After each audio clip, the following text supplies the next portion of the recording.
you know when I come on. Bang.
I have a wonderful electronic invention I want you to see. Show you.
Big man. No.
and without any warning. You'll know when it comes. Come.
Happy New Year.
Let's put our living stereo stylus in this groove.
don't know when I come on. Bang.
Good evening, everybody, and welcome tonight, Saturday evening. We're gonna have a blast from Division 2 from the CPL Premier League. It looks like, why so serious? It's gonna play against Suomi, the Finnish team.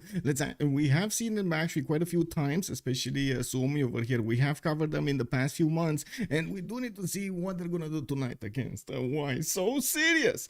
We do have them actually going for the French draft by the looks of it. I do want to say hello to everybody, and thank you so much for the level 4 hype train. Oh my god. Okay, thank you.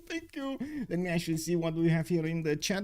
Thank you so much for the BDs, by the way. Good evening, sir, and welcome. Zwinny, good evening, sir, and welcome. That was a long 5 minutes. Yes, I'm sorry. Yes, it is actually quite a bit of a challenge, I would say, to try to synchronize my start of the stream with their start of the game and actually give you a countdown.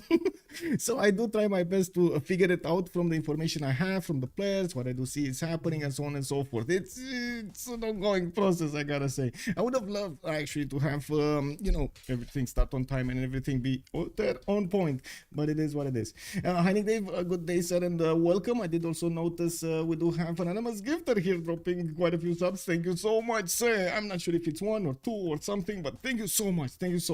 I did also notice Armada Siracusa. Thank you so much, sir, again. Much appreciated for the gifts, and I do hope everybody's gonna enjoy those subs. Daniel Ringo, good evening, sir, and happy new year. Welcome. I hope we're gonna have a great time tonight. Now let me actually see what do we have over here in the top. Halak Maka, good evening, sir, and welcome. I did also notice Groovy Fit dropping that first prime in the channel. Good evening, sir, starting the roll. I see. Thank you, sir. Good evening. Now, I do also want to say hello to YouTube, and Royal Dragons from YouTube was asking us how he can form a team and compete in tournaments. That is quite easy. You do want to join CPL, that is the international league that we have for Civilization 6, and you can form a team for the next season of the CPL Premier League. And we do have, I think I should have the invites, but if you don't have the invite, just send me a message and I'm going to give you the invite. I did share it over there in the chat in YouTube, so I'm pretty sure you can actually see it. You just join there, go through the registration process, which is to not actually have quite a few smurfs going on, like running around over there, just hiding under their rank.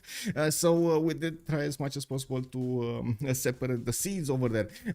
I do also want to mention we do have quite a good novice section when the players are getting their time going to learn the game, to learn the mechanics, and so on and so forth. And of course, you can actually join for free for alls or teamers. I do want to say also what we have here in there we go on the screen. I do want to talk about two things. First of all, their placement right now in the league. We do have in the Division 2 of the CPL Premier League. Why so serious on the first place? They are with 12 wins and 1 loss throughout this tournament. Of course, you can imagine that is quite an achievement here for them. They have been fighting against La Steak Company, Salt Chili and Pepper, Outsiders from China, Chilbro, Veteran Takime. These are all teams, even BDS. These are all teams that have been playing and had quite a bit of experience on their side, so definitely quite an achievement here. We do have also Suomi on the 3rd place with 11 wins and 4 losses. They actually have played most of their games, with 15 games being played over here. It looks like whoa. Yeah, well, it is what it is. I do want to say on Division 2 we did have a few dropouts over here. From what I understand, BTS and the Gekikimo Kingdom over here have dropped out. They have been set with all of their games for losses, and of course those were given to the other ones over here. Looking at the Civ6, let's actually take a look if they have started the draft. Let me refresh this so we can get in on that particular link. No. Is there a link, or are they going for a link, or are they talking about the link? They didn't actually. Oh my god. Okay. Yeah. Anyway, I guess we're gonna need to wait a little bit for the link here. Cheesy, good evening, sir, and welcome. Link is in the lobby links. Link is in the lobby links. Oh, this link. Okay. Why is it private? What? That's weird. I don't know why it's private, but anyway, I'm used to actually going through the like normal general area, but whatever. Anyway, let's actually see. They have started the ban here. Also, good evening, Linda, and thank you so much, ma'am, for the link over here. I do see on the right side we do have Basil the second picked up as a pre-game ban by Suomi. We also have them going for Gandhi here. India on the left side, WSS. Why so serious? Is gonna go for Theodora and Vietnam. I was thinking that I do have a little bit of time while they're going through this map choice phase to talk about the event that we're going to have tomorrow. Tomorrow at 1300 GMT, we're actually going to have a competition a little bit different than the normal competitions that we had before, but it is actually quite interesting. And let me explain it. Check this out. There will be a starting point. From that starting point, everybody's going to get a save. The same save, the same settings, the same saves, the same everything, right? They need to get to the science victory as quickly as possible, starting from the same point with all others in the competition. And we're gonna get to see their point of views live over here on Twitch. We're gonna get to see, to bounce between them. You can actually take a look at their details, see exactly who is who and what is he doing. You will probably get to ask questions over there, particular questions that of course you want answers to, and so on and so forth. And we're gonna get to see who's actually gonna punch that science victory first over there tomorrow. 1100 GMT, the Civ race. It is actually, from what I understand, organized by Malm. We do have quite a few, I would say, resonating players in it. Give me a second over here to take a look at what's going on. So it will be Trinda, Barsake, Lige, Alexis Kremp, Chuck, and Firsos that will be over here. So 1300 GMT tomorrow. That is gonna be quite interesting. Let me actually switch back the screen towards the Civ6 draft. Let's actually see what's going on over here. On the right side, we did have quite a few bans, 3 and 3. Okay, so Rich Highlands has been banned, the 7 Seas has been banned. We did have also Primordial being banned on the right side. On the left side, Highlands has been taken out. What is this, island plates or something? What is this this map over here? This lakes, it's lakes. Okay, and the classic Regis Pangea has been taken out. Right now, finishing up with the 7 Seas. Oh, no, that's not that's a standard Pangea. That's standard Pangea.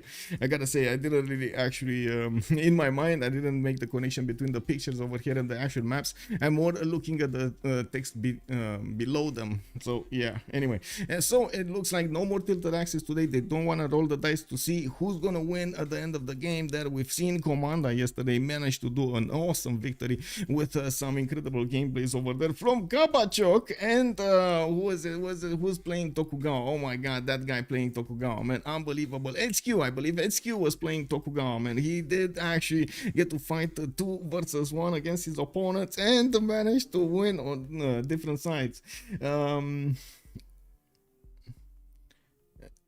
What is that? The Beata is now live. I don't know what that is. So they don't play with the... Oh, the beta. The beta just turned into life. Yes, the beta just turned into life. Yes. And you can get on the server and maybe play cloud, but all the real games are in Steam. Yes. Can you play in CPL if you have Civ in Epic Games? MaxKite, yes you can, but it is a bit of a touchy subject because it is much better to use the Steam as a platform to connect the players. Unfortunately, we did encounter quite a few issues with Epic Games, and as much as we want to actually have everybody playing together over there, Steam, at the end of the day, it is the players that are deciding exactly what it is. And slowly but surely, the players just switch to Steam. Like there was, we allowed them, we encouraged them to play on Epic Games. We did try, but the fact that unfortunately there is a little bit of a buffer bug for Epic Games. You cannot get a game going past turn 80 or something if you are an 8-man game or something like that. Between turn 80 and turn 100, somehow the buffer gets actually filled up on somewhere. We don't know where, and we don't know how to fix it because it's not our issue. And the game doesn't move forward. You end turn and you just watch the screen loading, and that's it. There's nothing happening for like hours. We did wait, don't get me wrong, we did try to wait and do a lot of stuff. Restart, rehost on somebody else, the same save. Anyway, it didn't work. It didn't work, unfortunately. And I do have to say, of course, there are quite a few deals if you want to get the game on Steam. I'm pretty sure you can find out on 3dkeys.com or g2a.com or something like that, or if you don't feel comfortable with them, there is also the French version of Instant Dash Gaming. I'm pretty sure they actually have quite a few good deals over there for the final version, for the full version, I should say, of Civilization 6. We are playing with all of the extra content that we have in the game, even extra content, because the mods do add a few extra wonders. And of course, you're gonna see all of the players in the league having the same versions.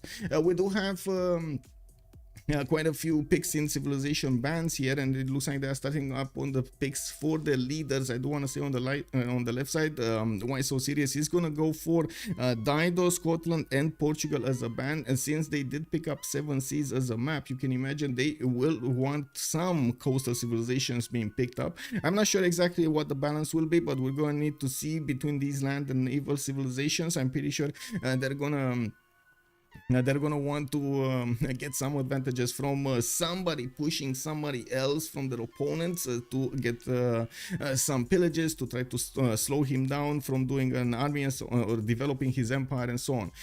We did have also on the right side not only Dutch but also Brazil being picked up by Suomi. This is an interesting choice actually to go for both of these civilizations.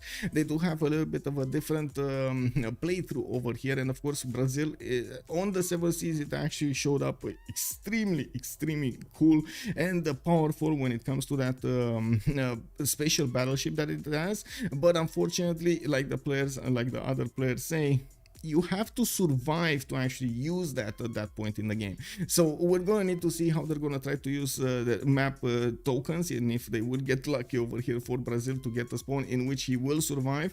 And we do need to see how Why So Serious is going to try to get that advantage away from them. We did have Scythia yesterday being quite annoying and successful in his endeavor to take out Age of Empire from his south. You do see again Scythia is being picked up over here, and the horses are gonna run rampant on this 7 Seas map, even though, like, what are they gonna do for the seas? Like, what do you mean cross the horses through the seas? You know, like, that kind of feels weird, you know, horses in water. I don't think they know how to swim that well. Just saying, man, I don't think they know how to swim that well. We do have of course, to wait to see exactly how many civilizations and if he's gonna have a target next to him, so we can actually see him stomp an opponent again. Now they are gonna need to go for another 4 bans. They already did pick up a ban here on the right side. Eleanor of Aquitaine, England, has been taken off. No, this is England, or this is England. This is England. The other one is the French one. Okay, so Eleanor of Aquitaine, England, has been taken out. Hungary has been taken out by WSS, and now we're waiting for Suomi to pick another civilization to be banned. Keliap, good evening, sir, and welcome. Amaneto, good evening also, sir, and welcome. Bartolomeo, how are you doing, sir? And the 7 Seas beats the 8 lands, so horses will be okay. Okay. Oh, you mean 7 Seas means 8 lands. Okay. The Sweden pick? Do you think they're actually gonna go for a Sweden pick, something out of the box like this? I don't know if it is gonna be picked like that. I'm also a bit surprised, but I guess it is still powerful that they are taking out Scotland, especially with the amenity nerf over here. I would have imagined Scotland would have been quite nerfed by those percentage points, right? Or does he for some reason get the full bonus? I don't think so, right? It's still lower. It did still get nerfed with, like, by what, 2% and 3% or something, like how much it was in the, how much the difference was from the normal one to the beta. Age of Empire, the only half coast harbor still open. Yeah. No, Age of Empire has been taken down. Age of Steam is the only half coast. Don't we have also Elizabeth the First? I think it's also Elizabeth the First, right? Elizabeth the First, England. The Royal Navy Dockyard should be on England, so it should actually get it. Yeah. Suomi banned in first round, exactly. Yeah. Anyway, we do have Catherine de Medici for Suomi being picked up. This is a civilization that thrives on its intelligence over its opponents over there, especially over the movements. We're going to need to see if Catherine de Medici is going to get that awesome courser attack against his opponents, or he's going to try to get to use that ability of receiving more damage from the spies and everything, while having an extra diplomatic visibility over his opponent to play the cannibal timing. On the 7 seas, anything can happen. Of course, it will depend on how the land did get spawned. It will depend also what the proximity between each other is, I should say, and we do need to see how they're gonna get to ride against each other. Well, WSS is actually gonna pick Age of Steam over here, and it looks like even Sumeria is getting in on their side. Okay, that actually finishes up their draft, and we do need to see how Suomi is gonna want to finish this up. Wait, it should be tilted. No, what? I think it. Okay, and Muk was asking for clarification over here if it's tilted, then he's gonna ban or not. Oh my God, Genghis Khan. Ooh, ladies and gentlemen, we will have quite a few horses running around. Genghis, can you imagine this? By the way, Genghis Khan going against Scythia. Right next to each other, cage fight, Genghis Khan versus Scythia. Ooh, I wonder how many horses are gonna get captured, or how many Saka horse archers are gonna get captured. Hello there, Ure, good evening, sir, and welcome. Let me actually put up really quickly the remap prediction here, and to turn this off, so because we don't need to see this.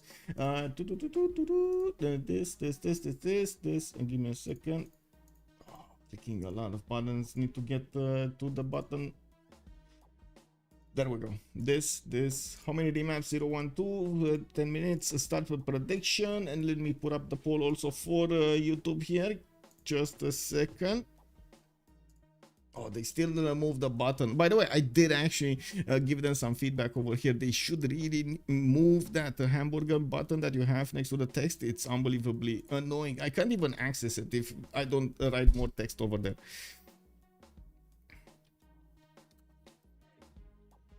Zero, 1, 2. There we go. Start the ball. Let's go. Okay, so we do have them actually getting into the correct slots they need to be, and I do also want to point out they're gonna try to get some advantage from having the higher slots. We do have You Dead for Science here going for Hojo Tokimune. He is gonna get the Japanese leader to sail the 7 seas, and we're going to need to see if he's gonna manage to overwhelm his opponents. Right next to him, Uralfish with Pedro II on the 2nd slot. We do have Henri also going for Wilhelmina here for the Dutch Empire, benefiting from the Deseven Provincian with the polders, and of course the major GCC for the from the rivers.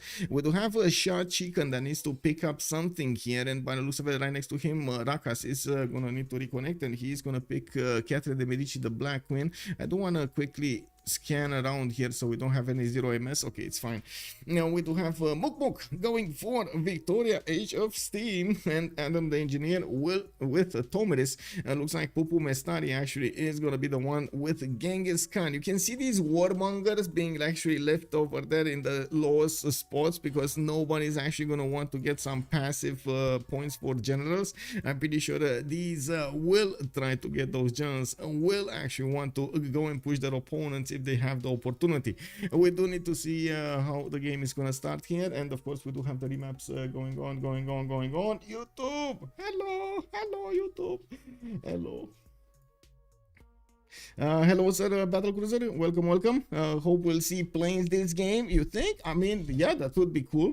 And yes, we do have Pedro finally. Yeah. It is Genghis Khan.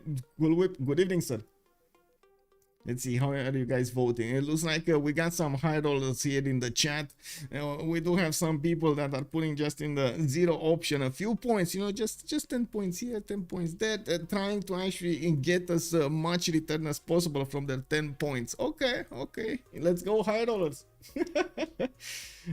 Okay, so what do we have here? The loading screen, just waiting for them to go. And did we actually have oh, SahChicken did actually go for Sumeria. That was the last civilization I didn't actually get to put into my mind here. Okay, let's see. West side, west side. Who this? Ah, he's on the across the map there. We're not gonna talk about him. Let's go next. We do have Mukmuk over here, and by the looks of it, in the south, actually Mongolia is gonna be a little bit western with like 3 tiles, 2 tiles. Pupumestari. Oh, well, I guess he does have a peninsula settle. Not really the best settle that he's gonna have. Is England here an ally or an opponent? I think it's an opponent, and oh, I guess we know where Pupumestari is gonna go. I do have to point out Mongolia doesn't benefit from that extra double damage from the visibility. This is actually quite deadly if you do manage to get those those pawns going against your opponent.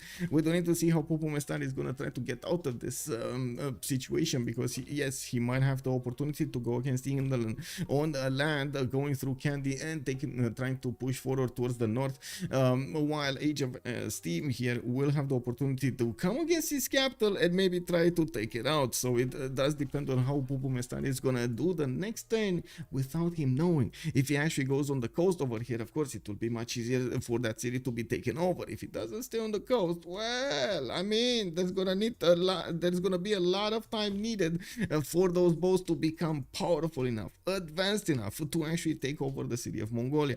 And now I'm pretty sure Pupumestari is unaware of this, but he has a thought behind his mind over there, a little bit of a, you know, silver of fear, a thought creeping in, telling him that he needs to think very, very carefully. Is he committing to the coast? There's no going back. Or is he gonna stay away from the coast? I gotta say, if he does stay away from the coast, he will get the opportunity to actually put the harbor out. You know, just put it out. You know, just put that harbor out, and it's fine. Oh, he committed. Okay.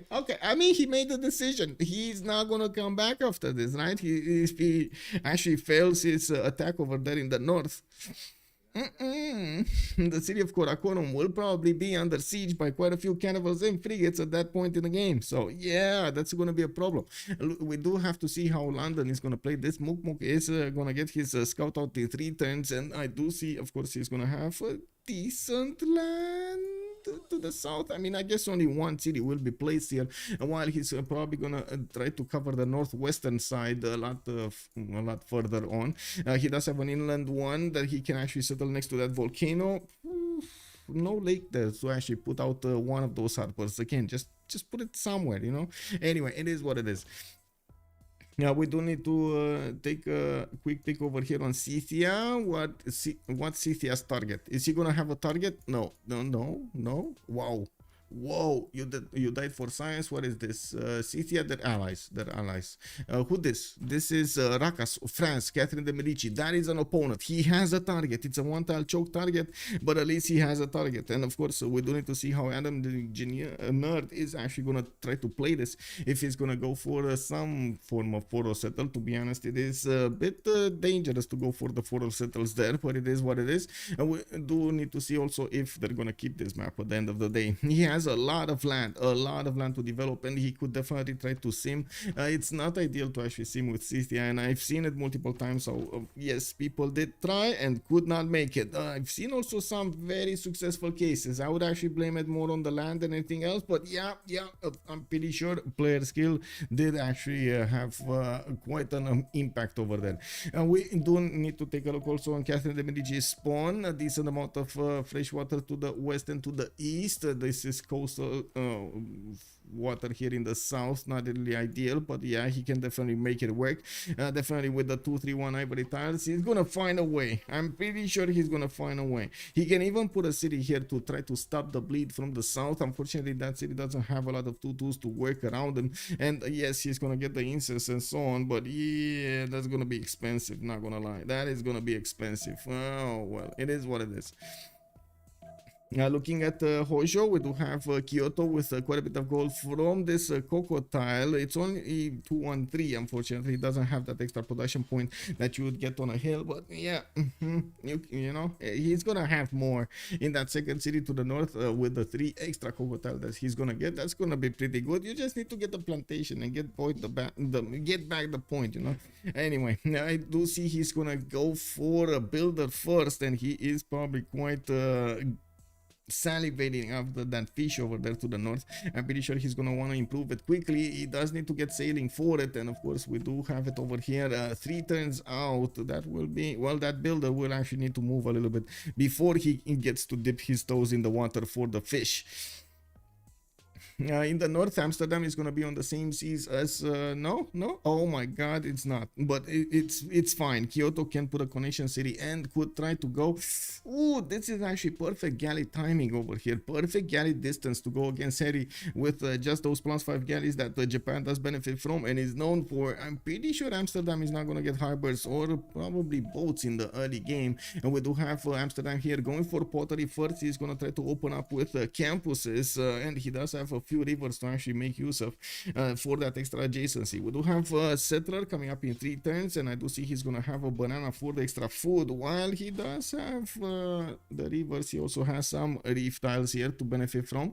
The horses are quite weirdly placed. I don't know how those horses actually got on the island, but they actually got there, and they have been sitting and multiplying for a long time on that island. That sounds like a very dangerous place to be, you know. That sounds like some very not so social horses running around there. Okay. Not gonna lie, that's a problem. That seems like a problem.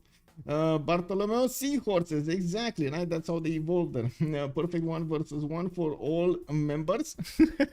So we do have a 1 versus 1 here. We got a 1 versus 1 here. We got a 1 versus 1 here. And this, wait, this is another 1 versus 1. Uruk going against Rio de Janeiro. Yeah, well, it looks like it is. Pedro II here. Rio de Janeiro is going to get his settler in 3 turns. And I do notice his gonna have the opportunity to improve the pearl and the whales in his capital, but he does need to get a builder to do that. I don't see that much rainforest though. That is a bit awkward. We don't have that much rainforest. Of course, Brazil over here usually is thriving in the rainforest. He's gonna get those extra appeal points. We're gonna basically turn around the appeal of that rainforest from a minus to a plus, and at the same time usually you do sometimes see the players go for the faith game for Pedro II. Well, I'm actually quite curious how he's gonna try to play this out. We've seen the other way also with the Copacabanas, and it's what is it, street carnivals being built and done. He's gonna get quite a few points out of that, quite a few bonuses out of that, and we have seen how important it is to actually get there. I do notice he's gonna have a lot of territory to cover here. He's also gonna be next to Henri. They could try to set up coastal trade routes. Of course, if Henri survives the mid game against Japan, or even the early game against Japan, he's gonna want the support help of Brazil here, coming with those Minas Gerais to take out to take out his opponent's cities. I do have a hard time thinking that Japan is not going to win this fight against Amsterdam. I gotta say, like, thinking about this, it looks like Japan will have quite an advantage here against Henri at the beginning of the game. Oh well, we'll see. We do have Sumeria also in the south, starting to move his workers towards the north. There he did build 2 of them, and he's sending them towards Rio de Janeiro, or at least, well, I'm pretty sure it's just directly northward. We do have them also almost encircling the city of Preslav with them. No, it's fine. He's actually moving back. He's gonna keep on scouting with them, and I do see he is actually scouting with a builder in the south. He did discover that he has Tundra over there, which is not gonna be ideal at all. He did improve his 2 wheat tiles next to Uruk, getting those extra food points going, and I do see him benefiting from 1 3 tiles. This is actually quite a productive city. If we look at his yield style, SahChicken is on a 9 production over here. Quite good, not bad, and the only 3 per population. If it becomes a stalemate, Japan is dead. Yeah, exactly, right? Japan is to win that. Lassie Serpel, good evening, Service Electra. Hello there, sir. How are you doing? Good evening. Just like that COC game. Yeah, small soldiers also, good evening, sir. Mongolia, I think Mongolia might ask nicely for a remap. You think so? I mean, I'm actually quite curious if he's gonna go for a remap here. Pupumestari is getting his second settler to the east, and he still did not discover he has England to fight against. I'm pretty sure they did not meet each other. Of course, they did meet the city of Candy, though. with no Sus yet. Anyway, 20 seconds to go, and they do have one remap token each for each team. Who's gonna get to use it? Tick tock, tick tock, tick tock.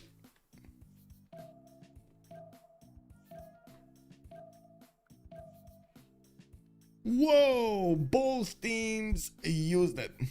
And I gotta say, the initial impression of the ones that did put the first points in was correct. We do have a remap, one single remap, because they both used their remap tokens, so that is it. That's it. They cannot come back after this. They use the remap tokens. They don't have any more. Whatever happens next will be the map. So let's actually see. We're waiting over here for the new map. Oh no. Oh no, they started the remap on the turn rollover. Oh, this has such a high potential of backfiring. They didn't go for the next turn, right? Oh, oh well.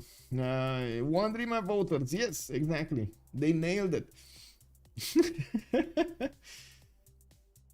Okay, let's see. Where do I finish the prediction over here? This. Manage. Oh my god. Okay, not this. I was trying to get into the screen from somewhere else, but no. There we go. Finished it. Okay, so let's see. What did YouTube want over here? What did YouTube think is gonna happen? Fruit Pastel, good evening, sir. This is a 4 versus 4. Yes, this is a 4 versus 4, sir. Also, Commander Keen. Hello, sir. Okay, it looks like YouTube was the same opinion. There we go. We got 67% on option 1. Yeah. Let's end this, and we do need to wait for the loading of the map here. Hopefully there's not gonna be any problem with some desyncs or something. I do hope we will get to see them load in successfully. Ooh, Pamukale actually got in the game. And we do have Rapanui, Pupumestari. Oh, we might actually see Scythia against Mongolia. Oh, this is so cool. We got Pupumestari to the south of Scythia here, and they do have a bit of an awkward place to find, and I'm pretty sure this is probably going to be the halfway through, and we do need to see if they're actually gonna get some boats or not. We do have, let me see, I'm just bouncing around the map while they do get to load in and start this, so we get to see everything. Okay, Uralfish, this time around he's actually gonna have a lot more rainforest and forest. This is a better spawn, I would say, than he had last time. Decent amount of fresh water. He is not gonna have an opponent next to him by the looks of it. There's a decent amount of distance between him and the Dutch, but I do see they will have opportunity to get the international trade routes on the water here. This is gonna be quite valuable with some diamonds also. Ooh, what is this array of reef tiles in the wrongest spots ever? Oh, that is so weird. By the way, these diamonds are actually keeping the spots for the best campuses we've seen so far. Oh well, it is what it is. Still no opponent. Really? He doesn't have an opponent? This is just Scythia here on the west side? Oh, that's just so cool for Uralfish here. That is going to be amazing for him. He's going to get to sim and show us how Brazil can be played. We got Uruk here with a 2-2 base. He does have his mountains to the east side. He's quite far away from his opponents. To the east, he has Catherine de Medici. That's going to be one of his opponents, and we're going to need to see if he's actually going to fancy passing the mountains on the east side and getting closer to Paris. I'm pretty sure also Mukmuk here is not going to take that lightly, and we're going to need to see if he's gonna receive some help from Sumeria. No, wait a second, I'm getting confused here. So Mukmuk is here, and we got Sumeria here. So Rakas is actually gonna be an opponent. Okay, there we go. So 2 versus 1 might develop here. Mukmuk not in the best choice to actually be in a front place against France. I gotta say, England Age of Steam not really well known for its early game plays. I'm pretty, especially armies and so on and so forth. And we're gonna need to see what is he gonna, how is he gonna try to get out of this. He also has another danger, or no, this is a blessing. He actually has Kyoto here on the seas. That will be a blessing for him. Okay, and I do see AdamTheEnginerd on the same seas. That this will be so cool for them to get all of those trade routes in.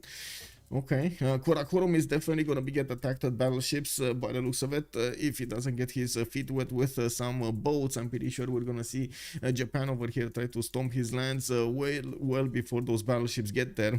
We do not have him with a lot of fresh water. He will probably need to dedicate to one of the coasts, probably to the east side, not the west. The west is actually filled with opponents. They're like sharks over here running in the water. You see their fins. Anyway, that's bad. Victor, oh, good evening, sir, and welcome. Late, but I'm here. Woohoo! Let's go. Thank you for streaming as usual. With much pleasure, sir, and I do hope it's gonna be amazing. Inside Eve, hello there, ma'am. How are you doing? Long time no see. Happy New Year, and I hope you had a Merry Christmas. Well, man, I will wish you luck for the next one. Okay.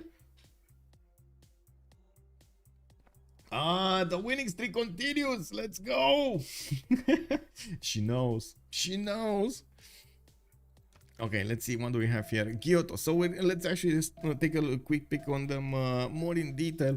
We do have Kyoto with some reef tiles to the east side, fish also for the extra food. He's getting the builder again to try to get that fish improved from an early stage. He's getting sailing in 5 turns. It will be a bit delayed here, or I should say desynced from finishing the builder, but it's fine. I guess it will all be fine. He does have a problem. No extra 2-2 around that city in the first ring. He's going to need to expand out somewhere, and usually I gotta say, if you want to rely on your culture expanding, acquiring more tiles next to you, that doesn't actually give you the tile you want most of the time. That is actually a bit of a problem. We do have Kyoto and getting his money ready so he can spend his money on a 2-2. The problem is he's probably gonna need to get 2 tiles, the fish tile and this 2-2. Anyway, we'll see. Probably the fish is much more important at the beginning of the game. Have it ready for the builder to get on it and of course improve it. We do have him also benefiting. Oh, look at that! The AI actually made a good choice this time. I'm so proud of him. Yeah. Anyway, we do have Kyoto here getting his horses to the southwest in the second ring. He's gonna get to easily improve them. That is gonna be nice. We do have his iron in the third ring to the north. Not that easy to improve. He has a wonder on the same island, Pamukkale, over here to the south of Kyoto, and of course he's gonna get the extra bonuses from that wonders adjacency. That's pretty cool. That's gonna be quite an awesome theater square or a campus, whatever he wants to put. Some extra amenities for the entertainment complexes. Not bad. The land quality though is not pretty good here. It's not gonna have that many hills or resources on those to actually make use of for the production for everything he needs. I would actually call this like a 3 out of 10 kind of spawn. Anyway, now let's actually take a look at Prokrovka. We do have him getting his scouts out. He also has so many crabs, man. This is like crab paradise here. Look at these 7 crabs, 2, 4, 5 crabs actually. 2, 4, 6 crabs. Okay, 6 crabs over here to the northeast of Prokhorovka. He's gonna have the opportunity to put out harbors if he wants to, and I'm actually quite curious if he's gonna want to go there. He doesn't have yet the boost, but he's gonna get it from his allies, right? That's gonna be fine. We do have Dutch going for riding. Okay, never mind. He's actually going for opening with campuses. He does have a little bit of whoa, that's Dutch. AdamTheEnginerd, sorry. Tech side sailing. He's going sailing. Okay, he's actually going sailing. Okay, there we go. He's gonna want to get some sailing going. I'm pretty sure he notices that he doesn't have a lot of fresh water from the rivers, and there's no point not dedicating to the course. And I'm pretty sure they also are making each other aware that they are close to each other, and they will probably have connections on the coast. Might as well try to get those trade routes connected. We do have Scythia also benefiting from an iron tile to the southeast. He's gonna get that in the second ring. He does have a horse tile to the southwest as well, and again he's gonna get that improved relatively easily here. We're probably not gonna get to fight anybody unless you take into account Mongolia in the south. Not fight anybody at the beginning of the game. We do have Mongolia here that will need quite a few cities towards the north, and the big question is he gonna actually get a coastal or not? He did settle his city as far away of the coast as possible, and yes, he's still in the 3 range for the battleships to get there, but that's actually quite late in the game. It's gonna take some time. Talking about AI like a kid who just learned to tie his shoes. Well, yeah. Hello, man. I know it's been a while. I have to try to. It's happening to you as well. I hope you had a good. It was chill. Just got quite a bit of I would say off time. Since I was moving into a new apartment. Oh, congratulations, I guess, are in order. When are you gonna break the beer over there, the beer cans? Well, I've been doing well. Nice, nice. Same. I mean, you know, good old, good old. We have quite a few events and next up on Civilization 16. We got the land, we got the competitions, we got everything. New cat running around here, trying to demolish my chair. You know, same old, same old. It is what it is. Let's see. Mostrat, the little senior Pokrovka is just so good. And a big mausoleum of Halikarnassus of the city and is settled on the island. If the city is settled on the island. Wait. Oh, you're talking about this one? Yeah, I mean, imagine all of these stars getting the mausoleum bonuses. Yeah. I can see it right now. Pupumestari is gonna get his iron. Wait, is he? Yeah, he has iron over here in the southwest. It looks like he's not gonna have horses close by. That's 4 rings in the south here. That's a bit too far off to improve them. A bit unfortunate. Wait a second. Does he have horses underneath his capital? I think he does. He didn't discover. Oh no, he didn't discover animal husbandry. He went directly for commercials here, opening up with, of course, as you can see, writing. Ooh, that's a 1-1. No, it's a 2-2. It says, okay, it's bugged. It's bugged. But I think, yeah, anyway. It's bugged. I saw the 1-1 and I was like, my heart sank a little bit. I was thinking, oh my god, he's actually gonna work with this little points of production, but he does have his 2-2 base. I do see it on the drop down. It's just for some reason it doesn't appear here. Anyway, can you show Francis, Vicky, Sumeria, Guard, Continental Split? Yes. What is it? This Guard, the Guard Imperials will actually have the opportunity to go to both of his opponents. That's okay. Yeah, that's quite dangerous. Okay, let's take a look at Rio de Janeiro here. Already getting his ship tile improved here. We do have him getting another settler in 4 turns, the first one moving to the northeast, and I do notice another citrus tile to the west would just welcome some citizens to feast on those fruits there. We do have him also with a decent amount of fresh water to the south, where a forest fire just popped up here, but unfortunately it will only get to improve 2 tiles. It doesn't jump for some reason from like forest to rainforest or from rainforest to forest, but it does jump from rainforest to rainforest or forest to forest. We do have also this builder with another 2 charges, and I would imagine he's actually going to want to get the stone and the horse improved. Oh, I see what he's doing. He's actually going to want to get the diamonds, the horse, the diamonds, and so on. He's not going to get an opponent to fight against that easily. As you can see, Scythia is past these mountains, and of course there will be also Mongolia that is coming closer to that choke point. I would imagine Mongolia, Pupumestari would be quite happy to get the city over here to control the mountains and get to reap the benefits of those tiles. Not to mention try to cut off Scythia as much as possible from attacking his ally here, Brazil. We do have to take a look also on Iron Rio de Janeiro, 3 rings out to the north. He's gonna have another city. I'm pretty sure he's settling the 2-2. Okay, there we go. Yeah, he did settle the 2-2. Unfortunately, that actually cut down the forest, so it lost an extra production point, but yeah, you know, sacrifices. It is what it is. Sometimes you gotta do with what you have, what you can. Anyway, Eindhoven and Amsterdam have been expanded. We do have the first campus here, a +5 from Amsterdam. We will need to get another settler in 2 turns here, and I am a bit surprised that Eindhoven did not replace his campus. I would have imagined he's gonna want to get it quite quickly, and there we go. An easy +3 over here, being next to the river and of course next to the mountain. He's working the extra production from the wild, gonna get the extra food from the fish, but he does need a builder. Didn't he go builder first? Oh my god, he didn't go builder first. Okay, only 1 scout. Interesting. Definitely wants that builder first. Anyway, now we do have him also benefiting from the horses to the southeast of Amsterdam. It looks like he did put his campus on an iron tile, so he's gonna get that immediately after he discovers bronze working, acquired in his empire. Sumeria did actually put a city to the west side. He already got Lady of the Reeds and Marshes as a pantheon, and as you can see, the extra production points are starting to shine on these floodplain tiles. He had the dice tiles working from the beginning. He is gonna get another settler going in 3 turns, and by the looks of it, he's gonna have a hard time finding another city with floodplains here. The city of Eridu is gonna benefit from 2, 4, 6 tiles from 7 with the one underneath, and of course we're gonna need to see if he's actually gonna go for a Temenanki. He will get quite a bit of production if he starts investing into the tiles around that city center, but to be honest, this is not great. Not great. Only a single 2-2. Not great. Yeah. Oh well. And that's a 2-2 here with 25 gold, 425 gold, another one for 35 gold. And if you want to take this one, this is 25 plus 35. That's very expensive.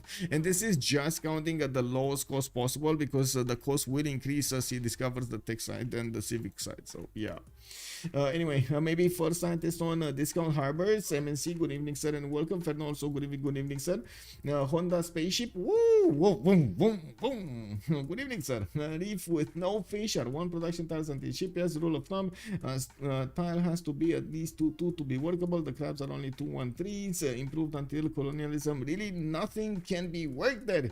It won't be settled ever. Whoa, maybe he gets God of the Sea.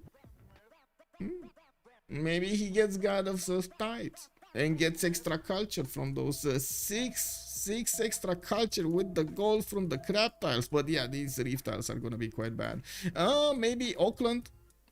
I mean, come on, let's think of solutions. Auckland could be nice. Yeah, there is Auckland in the game. Yeah, you can imagine all of those with mausoleum bonuses. Oh, yummy. Of course, that's quite an investment. I gotta say, don't take this the wrong way. That is quite an investment. We're not saying do it. We're just saying would be nice to see. You know, that's it. Let's actually see. Uru here is gonna get his horses out in the third ring to the west side. Looks like he did manage to get that builder out from Eridu and getting another one. We do have him with iron somewhere in the third ring to the northwest, where he could probably put a city on the cattle or that gypsum tile. I would imagine the gypsum would be much more valuable with a 2-1 base, and other 1-3s next to him. It definitely gonna be nice to have some extra production points on these marsh tiles from Temenanki. Looking at the tech side here, we do have SahChicken going for currency in 12 turns. He's gonna want to get those Sumerian commercials as quickly as possible. Okay.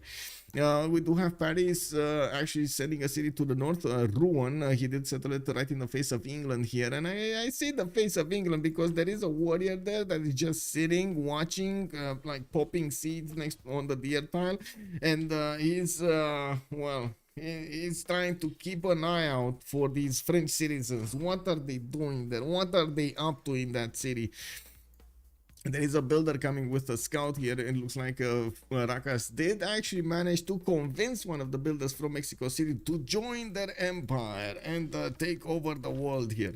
We do have Rouen with a monument in 5 turns, and I do see the city of Paris is going to get another settler in 1 turn. He does have a few tiles to use. The extra gold from the cocoa tiles is also going to be nice. Unfortunately, these copper tiles are lacking that extra point of production that he would love to have. I would have imagined he's actually going to go for campuses also, or commercials. He does have a +3 in the capital, quite easy to improve. Another +1 or 2 here in Rouen. I don't think he has anything. Yeah, that's it. That's it actually. A +1 and a +3. And then follow up with commercials. But no, he's actually gonna go mining. I do see him going for the war maneuver here. We do need to see if England is gonna be ready. Mukmuk is gonna have a challenge. Rakas might actually come against him with some horses and a general. If he is gonna click on bronze working next, we know what's going on. We know what's going on here. Rakas will need to send another settler somewhere, and it looks like to the east side on the right side might be a good choice. He does have Japan here to actually worry about. That's his opponent, so I would imagine he needs to stay away from the coast as much as possible, especially the eastern coast. The western coast shouldn't have that big of an issue. West is problem. We do have him with an opportunity to actually go here on the 2-2 base and getting his cocoa tiles improved. He's also going to get some embers from the water to get an extra amenity. That wouldn't be that bad. Oh, and there we go. Campuses started. Why a +2 instead of +3? Oh, he got animal husbandry. Ooh, that's actually, yeah. That's bad. Anyway, inside Ife, nice. I was surprising. Only met one German Shepherd. It was funny, cute because it was young, and it was meet this French Bulldog at the store, and the French Bulldog was so happy and like, who are you? What are you doing? And the German Shepherd was so shy and like, you're too social for me. As for Samoyed, I have never heard of them. I'll have to look them up. Samoyed, that's okay, interesting. That was the builder from a hut. I mean, I don't think that was the builder from a hut, sober man. Yeah, I don't think so. I mean, if you pop a builder from a hut, it pops in your capital, not somewhere next to your builder. You know, it's not that. Is there a link to see the settings they use? Fruit pastel. Let me actually give you the rules here. Give me a second. I need to take a look at the rule set.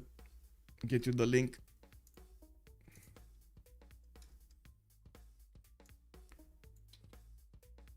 There you go. Prediction is not up yet. Cloxiv. No. Give me. Okay, so we do have one more civilization to talk about. That's going to be London, Mukmuk, with a third city going to the northeast. It looks like Birmingham did actually get placed here on a Crocodile, I think so, right? On the east side there, or 213 base. He's getting his monuments out, and I would imagine he's going to want to go for those Royal Vidal cards quite quickly. He does have celestial navigation coming out in 12 turns, but he's going to get the boost. He does need to get either two of these resources improved, or he's going to need to get his allies to get it. And by the of it, of course, You Died for Science has 3 turns away from celestial navigation. He's gonna get it in the boost. We do have him also with horses to the north of Birmingham in the second ring. I do notice his iron is gonna be 3 rings out from London, quite far away, and he will need to actually get this builder to improve. There we go, immediately going for the horses. He knows where they are and he knows he needs them. We do need to see how fast he's actually gonna. Oh, there we go. Rakas going for archery. He's gonna want to go for horseback riding. So what it is. Okay, so I think we're safe to put up the prediction over here. He's talking about the Sumerian builder. Oh, I see. This one was from a hut. Okay, got it. Okay, makes sense. Who got God of the Sea? We're gonna get around to take a look at them, but let me put up the prediction for who's gonna win, and then we're gonna take a look at that. Give me a sec. Where is button? There we go. Start prediction. Who will win? We do have a WSS on one side and Suomi on the other. I do need to, of course, put up also the team labels. I know. I'm getting there. Also, how come the horses are so important? Fruit pastel, because you do need to acquire quite a few horses to get one horse out. You need 5 turns to actually acquire enough horses to get one horseman unit out of your empire. So the sooner you get them and the sooner they are in your empire's coffers, the easier it will be for you to actually pump out units when you need to, and that also holds true for civilizations, or I should say teams that are pulling together the resources to actually get this going. We did have quite a few times players of not in danger improving their strategy resources so they can give them away to their allies. Okay, so we do have the prediction going on Twitch right now. It looks like the points are already going through. Let's see how this is gonna turn out. Kinastaros, good evening, sir. Could you please post team names? Yes, sir, I will. Give me just a second over here. I do need to get everything set up. Okay, left side it's gonna be Suomi, and the right team is gonna be WSS. Why so serious? There we go. And the poll, I need to put up the poll on YouTube. This who will win, WSS or Suomi? There we go. Let's see what's gonna happen at the end. The water pressure is on to keep my win streak. Yeah, the pressure is on, definitely. Okay, so we should have team names over here. Suomi left side, WSS on the right side. We should actually take a look at the pantheons, slowly but surely move around here. We do have God of the Sea being picked up by Japan. He did settle that Faith tile to the northwest, the incense, and it looks like he did get the extra production points on these coastal resources. He has a lot of them. This is gonna be a quite nice pantheon to benefit from here. He's also gonna have some very good campuses next to the coast here. I do see reef tiles are giving him good spots to go for. Harbors, of course, the first technology to get for district. He's gonna get the extra trade routes from those lighthouses, and will want to get the 4th and the 5th city quite quickly here to expand his empire. He doesn't actually need to worry about anything here war-wise. I do see he only has allies on his seas, so I'm pretty sure economy and development is gonna be the name of the game here for him. Now we do have Scythia going for initiation rights. He does have 3 cities, and by the looks of it, gonna get more settlers pretty soon from Pokrovka. He did meet Mongolia to the southeast, which is actually trying to stay away from the western coast as much as possible, sending his settlers to the east as far away from that water as they can. The first kurgan also has been placed down from Scythia. We do have monuments started up and more builders for the improvements. He did get his horses improved, and we do have them in the army tab already starting to acquire those. Uralfish making some, Henri making some. On the other side, AdamTheEnginerd. We got Mukmuk here on 0, SahChicken on 0, and then You Died for Science is on 14. So it looks like they will be giving away the resources so their allies could survive. Let's actually see what's going on here. Uralfish, okay. We got settlers coming out, the 4th and the 5th one from Salvador de Bahia. He did improve his own horse style, and he's waiting to improve the diamonds here with a mine. We do have the world declaration also being sent between the teams, and by the looks of it, we do see Scythia taking down the unit of Mongolia. The first blood has been dealt, and it looks like Pupumestari is gonna have a bit of an issue. His trader is in danger. I would imagine he can actually shift and threat out of the way if I am correct on this. This turn has not finished. Oh, whoa. This trader is moving to the east. Is this where it's going? It's going here and here. This is where it's going, right? Ooh, yeah, I guess we'll see if that trader will survive. The princess is in danger, guys. Fountain of Youth is a really good spot. Mongolian units will pass through. Exactly, right? Yeah, this is the perfect one.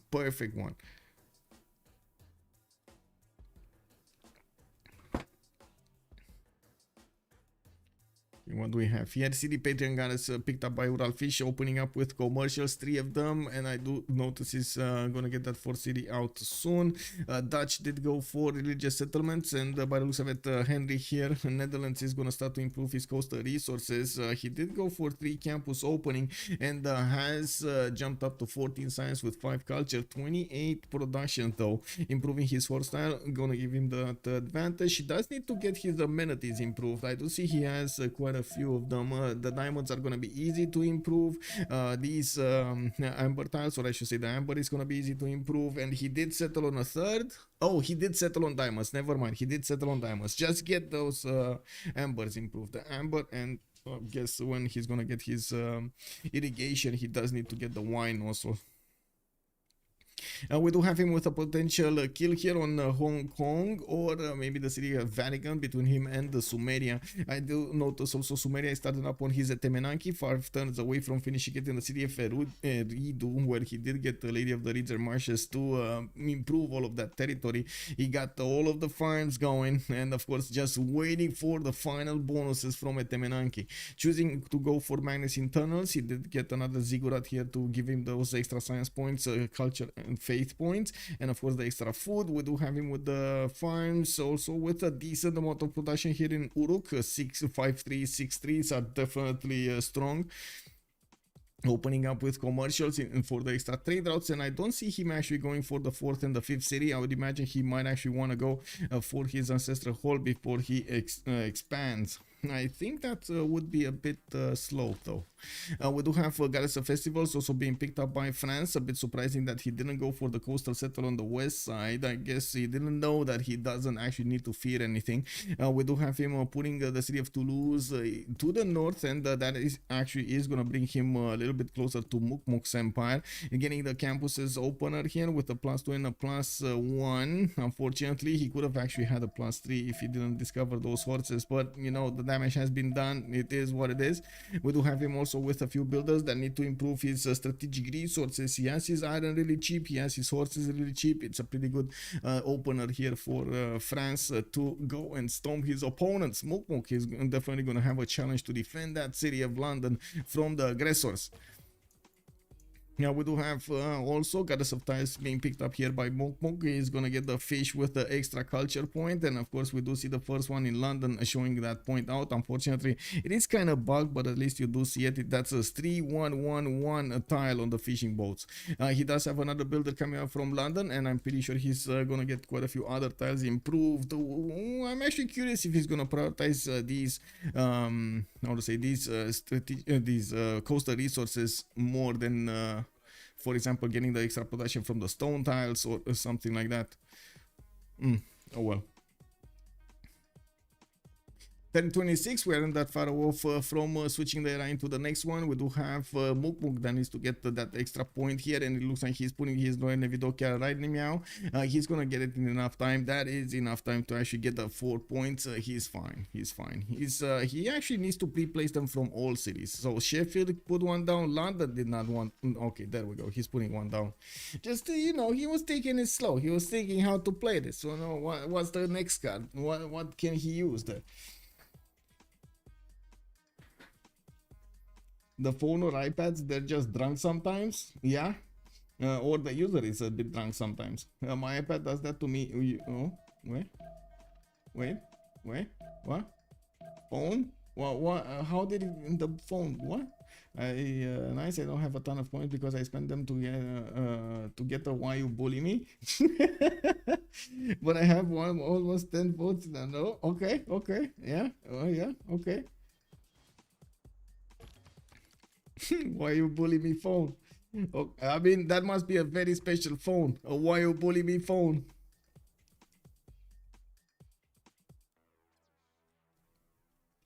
Is Mongolian trader still alive? No.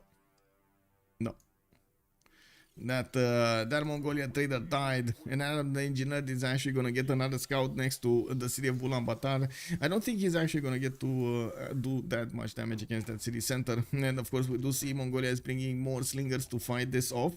We do have him trying to get another trader that's 5 turns away from finishing. We do have his library also finishing up in the city of Karakorum on that campus spot. And I do notice he did choose to go for Governor Liang, which is actually quite surprising. Very surprising to me. Did they change Liang in some way or another that I don't know that makes it valuable here? +1 food on the resources. Is he gonna go right tree? I haven't seen right tree used on Liang so long.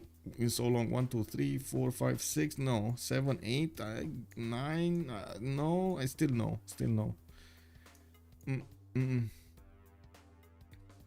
Okay, this is very confusing. Was this a misclick? Okay, guys, what is happening over here? Why is Governor Liang being picked? Yeah, library before 10:30. This guy is yeah, I don't know why he's got that, but anyway. Why you bully me is my new king. I'm glad my phone tried to change that to link. Even my phone was like, are you sure you want to say that? But phone, it's a joke. I see. Hello. City Park opening, yeah, Kubrick. It's city. I mean, yeah. Yeah. Okay. I mean, okay. Well, let's see how it works. I'm very surprised about this choice. I would have imagined he is gonna go for something like God of War and Plunder, God of the Forge. Stone circles, 1, 2, 3, 4, 5, 6, 7. Stone circles, 8. Oh my god, 8, 9, 10. A lot of production, you know. I don't know. Interesting. Anyway, we do have Scythia here getting his force settler to the southeast of Prokofka. That will put him a bit closer to his opponent, and he is now actually trying to get to flex those military points against his opponent. Logic Barry, thank you so much for the follow, sir, and welcome. Honda Spaceship also making a wall of text here. If you think of a 2-2 as 100% more production than a 2-1, you will understand that someone working all 2-2s will build things 2 times as fast as you. Obviously, this is a huge advantage. You don't see the effect in single player because the AI is incomparable, but if you play versus you will build empires 2 times as fast as you, can quickly become much bigger. Next game you play, focus on working at least a 2-2 and see how much faster your game is. Yes, plus. I do have to say Honda Spaceship nails this, definitely. But City Park is no tempo inefficient for Keshik printing rush. I do agree with Kubrick over here. That's one of the things I was worried about as well. I don't think he's actually gonna get the necessary technology and culture to get to those Keshiks in time. Not is he probably gonna have enough production from everything. You do need the points from Moksha for the culture. You do need the points from Magnus for the production, and you do need the Pingala. Liang, sometimes it's good because you can actually because of how the amenities work and everything, you can try to balance that out if you have enough time, and if you do have other bonuses that would mix very well.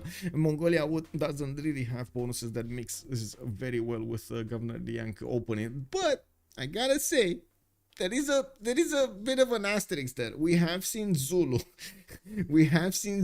Liang opener and it worked out beautifully. Another asterisk, he was in a no war environment, so we can't really judge that as the same as this one. In this one, he's going to need to fight Scythia. He's going to need to get a lot of units. He's going to need to overwhelm his opponent, need to keep up with him in science, in gold, in the production. And the fact is, Scythia will have a significant amount of damage to throw at him. That is a problem. And of course, the amount of healing on Scythia will also be important over here. We do need to see how they're going to try to get this going in the next part of the game here. By the looks of it, we're 10-21, 2 turns away from seeing this game roll over into the classical era. I do also notice Brazil is going to put a city to the southwest. That's probably going to be their economy right here, going through Ulaanbaatar and a city of Brazil. Okay, Salvador de Bahia, I do see commercial have investments. Zankian is going to be the first merchant. Sumeria is trying to get it with the project finishing. Let's see if, yeah, there we go. He just got it instantly. Man, he didn't even wait for it. A fast move over there on the merchant. It's not like he can take it away from you, you know. I mean, yeah, that just doesn't happen. Anyway, Ferno, this is Division 2. Yeah. I do have to be honest, and I do have to mention about the CPL Premier League, especially because we did have quite a bit of a mix of players and the teams that got in, got out, and so on and so forth. In the from its inception, it will take quite a bit of time for things to settle down and get the divisions with the teams exactly where they need to be. There's going to be a bit of how to say, mixing, I would call it, mixing the skill, and I'm pretty sure if we just let it go for, let it run for another one season, we're definitely gonna have the separation much better, and I'm pretty sure the players are gonna have I would say the challenges they are looking for. Jam the window, good evening, sir. This is so sad. Harbor so much better here. Naval Genghis not even bad. Yeah, it's not bad actually. I do have to echo what Ferno is saying. Actually, Naval Genghis, if there are, again, there are some asterisks over there, if you do manage to get that extra bonus from intelligence over your opponent, that is going to be a very strong Genghis. Imagine 2 points, right, of extra visibility over your opponent. A level 2 spy will give you a +12 on your boats. That is not something to pass by. That is definitely something that will make you worried. Only Garden, who can she push? You're talking about Catherine de Medici here. Rakas can actually push Mukmuk to the northeast, and maybe at some point we'll get to push Sumeria to the northwest. It looks like Sumeria is going to take this slowly and get the sim going, while Mukmuk has other plans. So we do need to see if he's going to get those defenses going to the southwest while he's building up his naval powers here. Mukmuk is going to try to get the Governor Plaza. I like this Governor Plaza placement. Pretty good campus adjacency there. I see the potential, you know. I can smell it. It's like a smell of what is it? I would say pancakes in the morning. You know, the smell of pancakes in the morning. This is basically what happens when you see a good campus. Oh, pancakes. Okay, also left coast on top. Wait, he's dodging right coast anyway. Wait, you're talking about Brazil dodging the right coast, or who are you talking about dodging the right coast?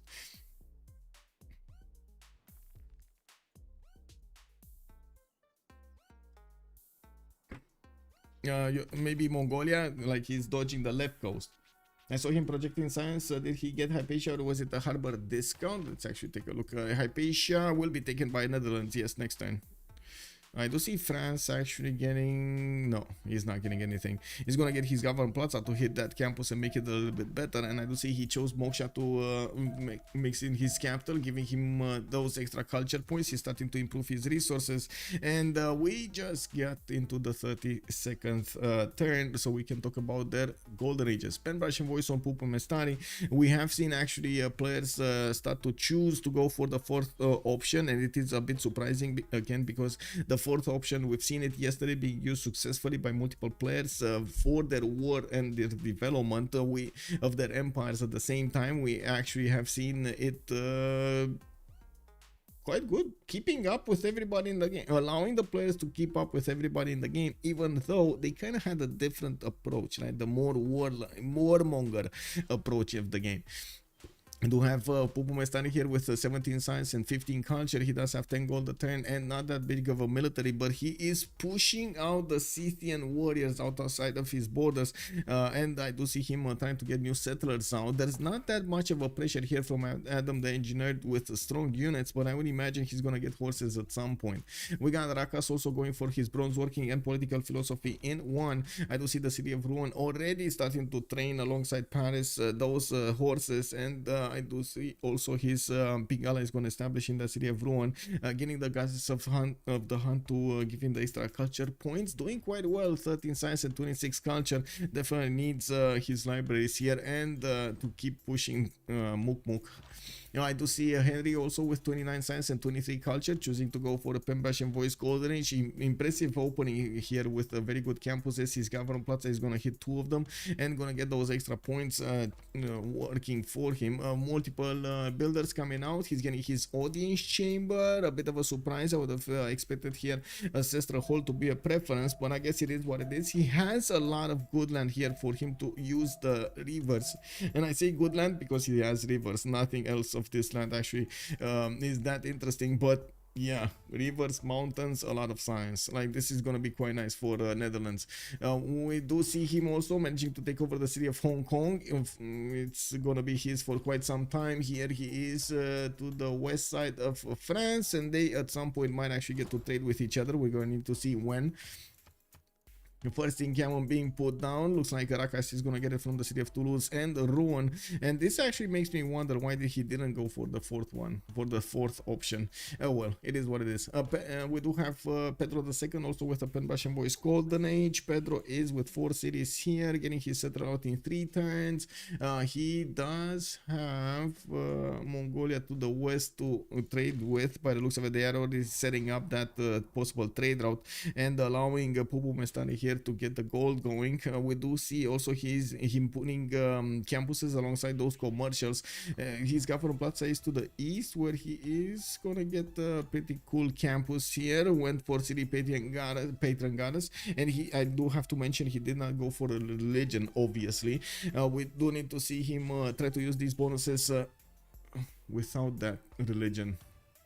Horse battling in 4 turns, getting his drama and poetry in 1. 10 science with 26 culture. Definitely wants to make up for the science lacking with the campuses that he has coming out. Adam the Engineer, 10 science and 15 culture. He does have 4 cities, 1 extra city than Mongolia is benefiting from, and he's going for his government plaza here. I do notice he's on 39 production versus Pupumestari is 36, so very, very close in production points, with a few kurgans giving him the faith points. He's also benefiting from initiation rights. Gonna get some faith points out of the total production of a unit being trained. That is going to be quite valuable here for him. Putting the first encampment also from his empire, from Kuloba. I do see he's going to need quite a bit of time to get those generals points. He is using the card though. This is quite good. He's using the card, and we will probably need a single project to actually get that general through. Okay.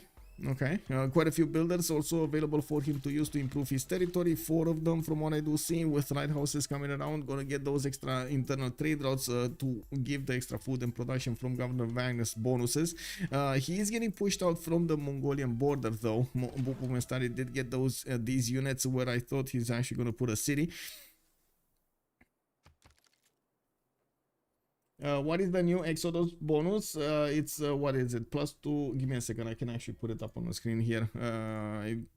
Wait, is it in this? Exodus imperative? No, this is not it. Okay, so give me a second.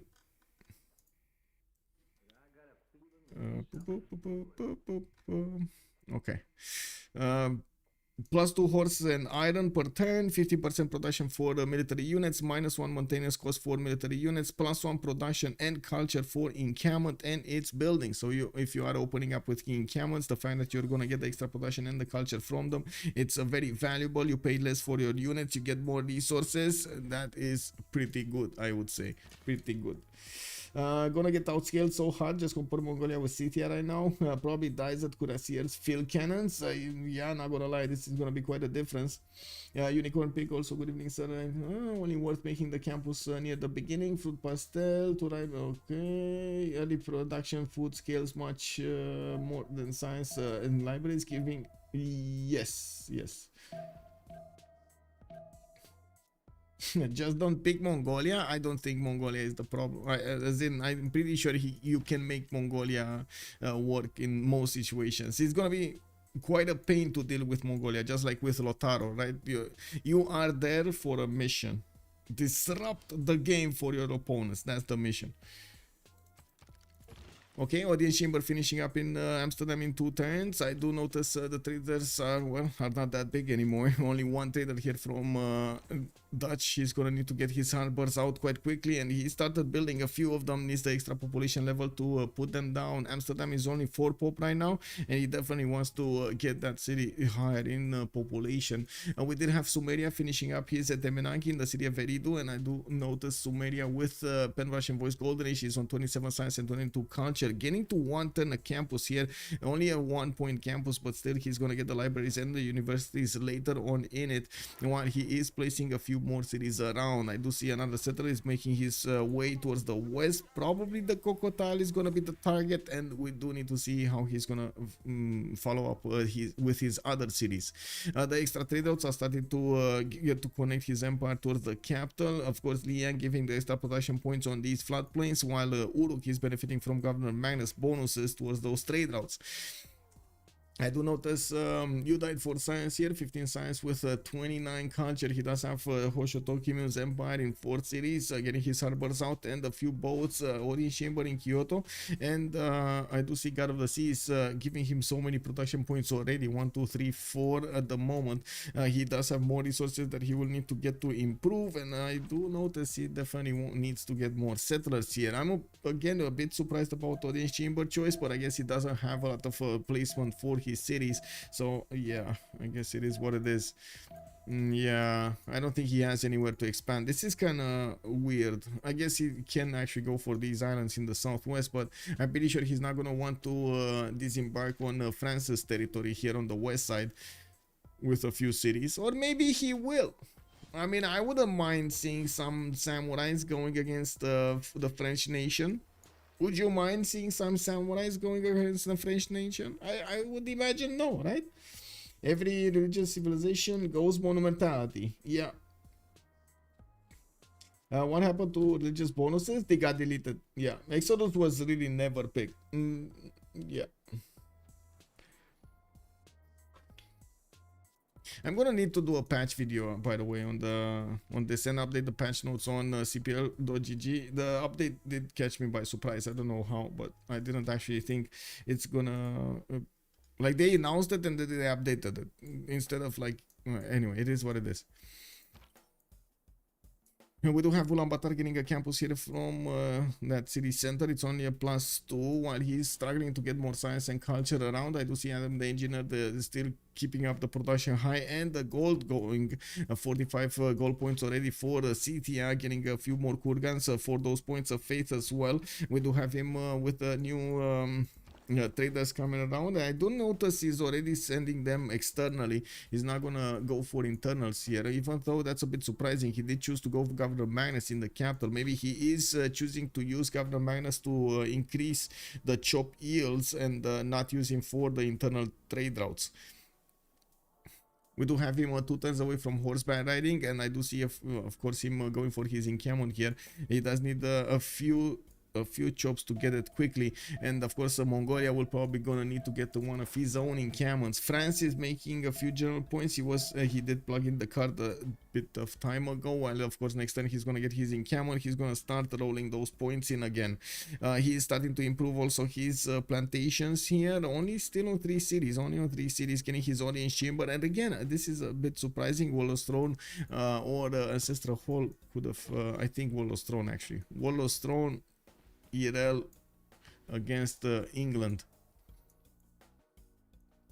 We got the first horses moving. Like if he would have managed to actually get a few more horses here, I would have imagined he would have pushed through the defenses Mukmuk put out in the city of London. Like 3 horses with a general would have definitely shaken up things here. Personally prefer Lothar over Genghis. Yeah, I like the Shemamuls also. Yeah. Division 2 don't like Warlord. Soberman is saying, yeah, they don't like Warlord. Okay. Never mind, it is only one city. It is not worth push anyways. Okay, so more horses coming up from Toulouse. He's not getting the projects for his engineer at the moment, and he's gonna need to wait quite a bit for that general point to acquire. Euclid is the first scientist here. I would imagine Hypatia already got picked up right by Dutch, and I do notice we will probably gonna have a race for Marco Polo. Brazil is on 22.4 points. Turn, I would imagine that is with a project, while Sumeria is on 4 points. We do not have anybody else competing for the great merchants, and nobody engineers, not yet. In the great terminal screen, Scythia is making 4 points, Netherlands 3.4, Japan is on 7, England on 4. I do not believe they're actually going to fight each other on with the Navy, because they can't really connect to each other, right? That's the problem. I'm pretty sure we're gonna see some form of naval fights, as in some battleships will, some frigates will try to take out some cities or something like that, that are inland. For example, here, right, in Mongolia, there is a possibility for that attack to happen later on in the game. They have Aksu and Karakorum in attack range for those battleships, but it is kind of awkward. They need to get into these canals, and they will probably be attacked by something from Mongolia, or at least, you know, you can put up some form of a defense, not with catapults, especially against battleships kick.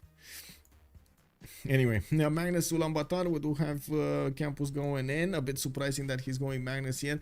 I guess he's gonna want to get these chops going much faster for some units. We do have him with 3 turns out from engineering, and I do see him defensive tactics in 1. Pupumestari, does seem like he's getting a few new settlers from Aksu and Karakorum. And yes, I mean, he could definitely settle the city to the southeast and probably another city somewhere east side or even in front. Can he settle here? Yeah, he can settle here. He can settle another city if he wants to, another coronation city on the other side of the river. Not ideal at all. That actually is a very, very, very dangerous place to have a city. Quite easy to push, and Scythia is definitely going to make use of that. 3 campuses coming around from Scythia, and then the engineer just discovered his horseback riding, and I do see him at the moment with alongside Pupumestari, but that's gonna change very quickly here. City parks. That's gonna be a lot less production. Like an incredible amount of production is gonna be lost here on these tiles. Usually at the beginning of the game, food and production are way more important than stats, because you want to build up and scale and make your empire scalable afterwards. Don't really want to get into points that are not scalable. So for example, these are not scalable, right? The campus is scalable, that is not scalable. Anyway, it is what it is. Yeah, WSS going for the we have all the gold strat, and that is always a good idea. 10 house, good evening sir. Yeah, I mean, they're just gonna buy units and send them against their opponents, right? Just left, right and center. They're gonna keep on buying and sending, keep on buying and sending. I have to do some grocery shopping, but if the game is still... Wait, you're doing grocery shopping at this time of night? Oh my god, you're going for chocolate cookies. Giant cookies, giant chocolate cookies. I see how it is, man. That is how it is. Maximus, also good evening sir and welcome. Okay, there we go. Okay, so what do we have here? Going commercial hub investment in Salvador de Bahia. We got another one in Brazil. I do also notice a watermills from Curitiba, while yes, we do have a greenery in Brazil. Oh my god, Marcus Ricinus Crassus giving him some extra tiles here. We do have him with the 30 gold every time he actually acquires a tile, and he will have 3 charges. I do notice in the yield tab we do have Henri actually getting 35 science and 44 culture, a pretty good result here, while SahChicken on the other side, the Seymour 36 science with 30 culture needs to catch up. Henri did manage to get a few more cities than Sumeria, and being on his southwest, he's gonna be his opponent. I do see Sumeria is about to put a city on his coast, and that will definitely ring some bells here in Henri's territory. He will get the opportunity to go and take over that city from Sumeria. I'm very curious, is SahChicken actually gonna do this? Is he gonna play chicken with Dutch? Wait, is that a Colosseum being placed here? Wow. Is that a Colosseum rush from SahChicken? That is a Colosseum, right? That kind of looks like a Colosseum. Oh, wow. Okay. Yeah. City parks are fine for encampment opening.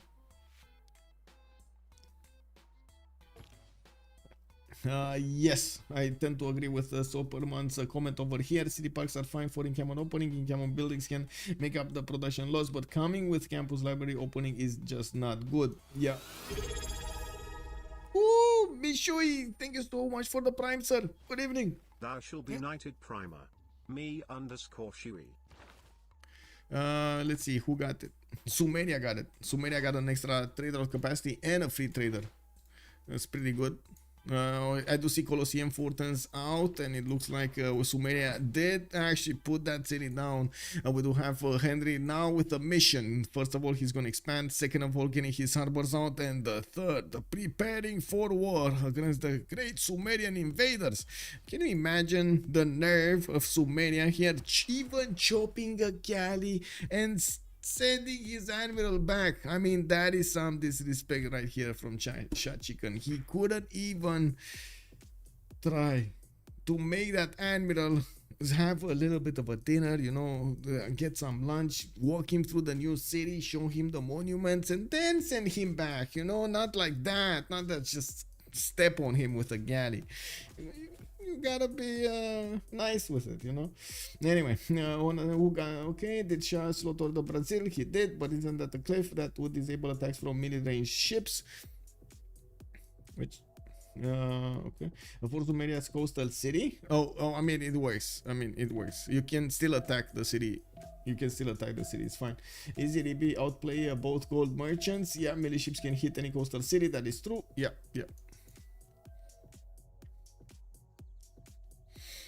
We got a galley here in Lagash in another 6 turns. Sumeria will probably want to chop another tile for it, and it looks like he's not gonna give up on trying to build a navy. I gotta say, he's getting into the waters, in the international waters that Netherlands and Brazil are using for the economy. This is gonna be quite dangerous for him to be in. I'm pretty sure these trade routes are gonna be defended at all costs, and it will be by the blood of the Dutch, the 7th Provincian, that where they will get to win this war.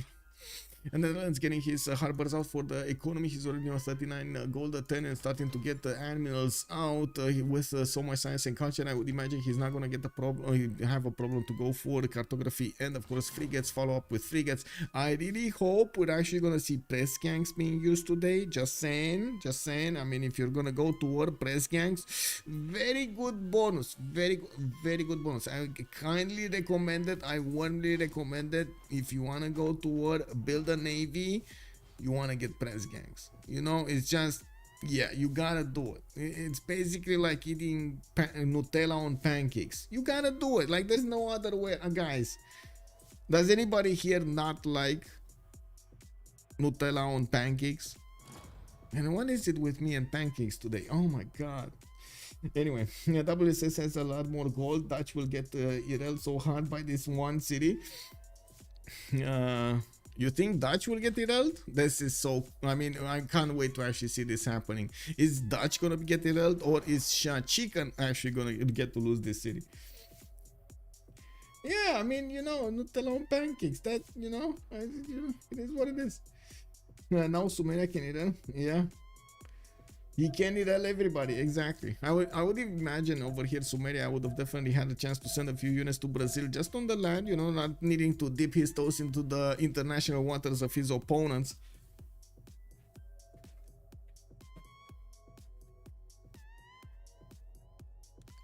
I also gotta say, I got a bit lazy in the last few days because I did actually, you know, during the Christmas period and the celebration, I did slow down everything, and I wanted to get as much R&R as I possibly can.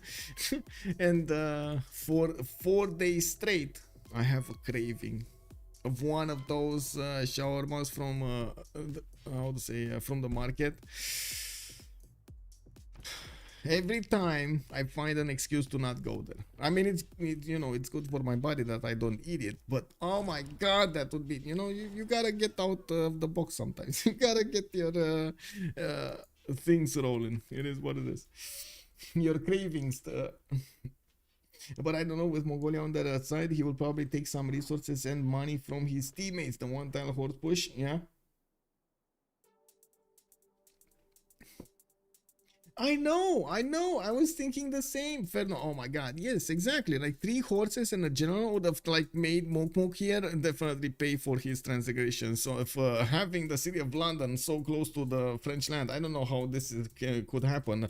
Probably the English people were not aware that is actually French territory over there. Yeah, that didn't happen during history. We got Victor over here in Toulouse, and I do see Marseille is going to get a build. I'm pretty sure Rakas is gonna have the opportunity to chop a few more horses if he wants to. He still doesn't have the general. Where is the general, and why does he not have it?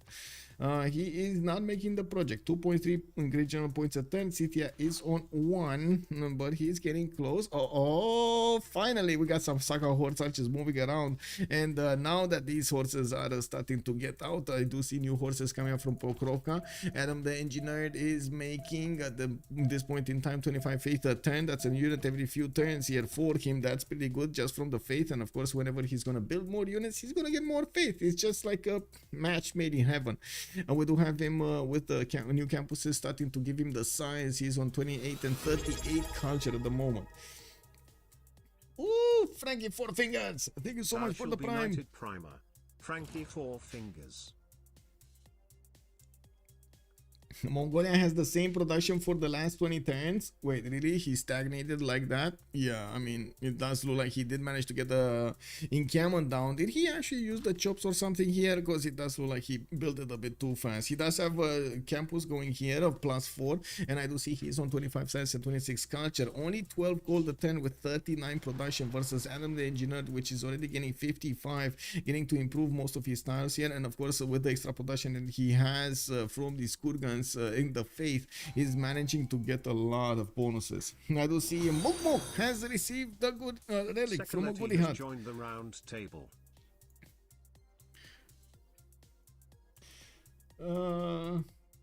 Sekileti, thank you so much for the follow, sir. Wait, did I actually pronounce that? I think so, right? Sekileti. Okay. Clock save also so much gold. GPT, so much GPT on WSS. Yes. They're wow. 91, 92, 36, and 95. That is amazing. They might actually have somebody about to make more gold than the whole enemies combined. Japan, Scythia, and England all closing in on 100 GPT, and then Suomi is barely on 50. Yeah. I mean, we've seen sometimes that having a balanced approach to the gold is still the best way to go versus civilizations that did try to get as much gold as possible, as quickly as possible, and did not manage to get the correct technologies in time. So I guess we're going to need to see if the correct balance has been done by somebody here in the games. We do have the street carnivals coming out from Brazil. Finally, these districts are starting to get to be placed, and we're going to need to see what is he going to do with them. And of course, he's setting up his theater square setup here to the north. These are replacement entertainment complexes. They will give the extra GCC towards those theater squares, and I would imagine we'll see Uralfish making good use of that. We do have him also with a few more builders coming in. I do notice 8 more turns are separating us from getting into the medieval era. Mukmuk actually got a general. He's very prepared for this. Extremely prepared for that one horse push of Rakas. He has a spearman, he has a scout, a cat scout for that matter, and then he has a horse.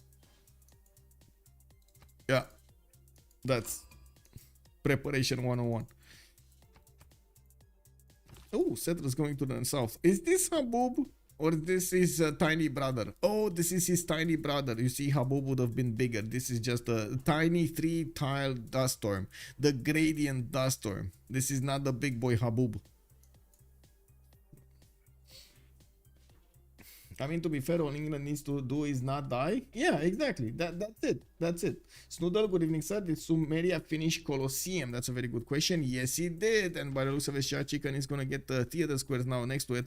That's a +4 that he's going to put down here next to Eridu. And I do notice he's finally getting a few more settlers. He is actually building boats while Netherlands is taking this a bit too lightly. And I gotta say, we have seen this happening before. The players ignoring the threat of a one city building a navy and then dying because they ignored the threat. We do have tech side here. Henri battles in 1 turn while SahChicken is going for his masonry. Medieval fairs in 2. I do of course have to point out the moment Henri definitely has the science advantage. We do need to see if SahChicken is gonna click on that cartography and gonna want to challenge the power of the Netherlands on the seas here, on his own seas. That's, you can imagine, that's quite dangerous. Just saying that out loud, it's very dangerous. Brazil is building a preserve. Helicopter kicker, good evening, sir. Is he actually building a preserve? Wait, whoa. Yeah, he is building a preserve. I mean, to be honest, that's not a bad preserve. That is not a bad preserve. Come on, he's getting it. It's fine. Uralfish, man. I mean, you know, we have to see some preserves in the games anyway, right? So at some point. Now did that worker get into Dutchland? I don't know, but I was watching it just jumping around here. I don't know how he got there. I don't think, I mean, I'm pretty sure he didn't go around here. He must have come around here. Did he? Yeah, he did. Look, check this out. He actually went like this. Like this. He opened up all of the territory of Brazil. He went down. Oh my god, look how much this guy traveled. And he kept going down, and then he arrived in the city of Netherlands. Wow. That's the journey of a lifetime here for that war card. Actually, I think a few generations have passed since this war card left the cities of Sumeria. Anyway, we have campuses here from Batibira, and I do see SahChicken is saying he's settled to the north, escorted by a war card. Now, more settlers are being produced in his cities, and with this Rakas city, he's just getting more galleys. I would imagine it would have been quite nice to have Victor III here, but that is very expensive. No Pingala, no Moksha here at the moment. We do need to see if he's gonna manage to put it down. I do notice he might actually get another city on the coast. This is quite a commitment. This is a very big commitment. Like one city it's fine, you know, like one city you may lose it, it's fine, but two cities out of your total like 6, that is a problem. And of course, we do have boats coming around from Henri. He's getting close to cartography. He knows he's going to need to get the pre-builds as quickly as possible. I am actually surprised he wants to finish a library before he gets more boats out from Rotterdam. We are starting to see them trying to get as many of these score points as possible. Pupumestari is 3943. He has 246 cities at the moment. Not yet getting attacked by the Saka horse archers, which are building at the moment a line, separated line actually between Kuloba and Laventa. And I do see Mongolia has a horse out, just doing some scouting here. He still doesn't have a lot of encampments, and I gotta say, usually with Mongolia you want to go for encampments, you want to get the orders, and when you are prepared with the technology to take over your opponent's empire, you get those kishiks just running around everywhere. We start putting every one of your citizens onto horses, teaching them how to shoot like bows, and bam, you got some kishiks running around. Eridu can also make a harbor. Mekonzila making a point over here from Eridu. Yes, he can, and he does have the 10th population, but I do believe he actually got a theater square. So campus, commercial, theater square here, and entertainment complex. That's 4 districts. He's not gonna get it, unfortunately. The city of Ur actually benefiting significantly from Temenanki. I do notice his 3-1 tiles are gonna give him those nice points, and of course I do see Batibira benefiting from the same thing. We do have actually a French horse getting in, and he might actually take over that settler. Whoa. They see each other. SahChicken, is he gonna play chicken with his opponent French horse? I don't think so, actually. I think he got a little bit too cozy over here. Is this gonna be a shift enter out of the way? I would imagine so, right? Oh my god, he's not gonna get to defend him from this one horse. Is gonna do so much damage to SahChicken. Look at all of those trade houses not defended, all of those mines, all of those farms. 2 settlers from Uruk or near Uruk. That's one horse that will rule the empire of Sumeria. You don't see that often. You don't see this that often, to be honest. In Ponster Donkey, yeah, Zaskarman, good evening, sir. Okay, finally switching to a horse here. He's getting more galleys from Lagash and gonna put that city to the south of Lagash's center. Now we do have Henri getting more of these polders, just putting everything he can on the coast here, getting more tiles to use. Lighthouses, again, a bit surprising that he doesn't actually use all of the production that he has available in the cities, because he doesn't have time. Only a few turns there. He's actually delaying. He's delaying getting cartography, and that actually gives a chance to SahChicken to get his fleet out, get his cartography going. This, I believe, is a bit of a mistake here in time. He can use Utrecht, Eindhoven, Amsterdam and Rotterdam to pump out boats every turn, and that's 4 boats a turn. That's 8 boats in the next 2 turns until he gets cartography. That would be more than enough to have a fleet ready, instead of going for another turn in lighthouse, which is gonna be like the return on investment on the lighthouse is gonna be so late. I do see SahChicken is actually reaping the benefits from Netherlands here, from his campuses. He just finished the campus in Rotterdam. Okay, W. It is what it is. And that's gonna die anyway. So, you know. I do see Great Bath coming up in the city of Paris. Not that big of an impact on Mukmuk's empire here. We do have Rakas sending another city to the northwest of Marseille while he's getting his aqueducts going for the industrial zone setup. He does have his encampments, only 2 of them, and I do see he still needs to get a commercial from the city of Paris or an encampment. That is actually a question. What is he gonna go for here? Castles in 8 turn, divine right in 5. I would imagine he's gonna be quite happy trying to get some courses to flex against his opponent. This is gonna be a bit dangerous, but I guess we're gonna need to see if his opponent Mukmuk is gonna manage to get the science necessary to get his cartography and frigates or other units to defend himself in the city of London. We do have Statue of Zeus coming up from Sheffield. Pretty good unit to defend himself here. If he gets those pikemen running on the west side here, he's gonna get a significant amount of free units, and that is not gonna be that big of an investment. We did have him actually with a bit of an issue here. That Gavron Plaza would have been so amazing if he had the iron tile not there, if there was another campus, but yeah, that just didn't happen. Okay, it is what it is. We do have him with this plus 4 here. That is still gonna be quite good. Mongolia. AdamTheEnginerd, by the way, on Scythia is on 64 production. Pupumestari is 48. I do see at the moment Mongolia is managing to get more science and culture, while he is gonna get better campuses. No push from AdamTheEnginerd, not even to actually disturb over here Mongolia's defenses. Is looking like he's giving Mongolia the time he needed to try to get his setup going, which is, I would say, quite a mistake here. Temple of Artemis has been finished in the EC. AdamTheEnginerd is getting his points going, his production numbers, his science, his culture, but he still needs quite a bit of time. He is switching his army production towards iron based units, or I should say land mini units, and not horses. He doesn't want to give the free units to Mongolia. Of course, Mongolia does have the capture ability on his units if he overwhelms his opponent. I do want to take a look what happened here. Okay, so horse came out, France didn't get in. Okay. Very nice, very nice. No harbor here from Eridu. Shurupak building galleys. Yeah. And I would imagine he's gonna get some more chops here to get more. So we got 2, 4, 6. And I strongly believe he actually has Victor III here. He's getting promotion from somewhere, and that's the only reason he would have promotions. Like an extra +7 on all of these boats is gonna be significant against Netherlands.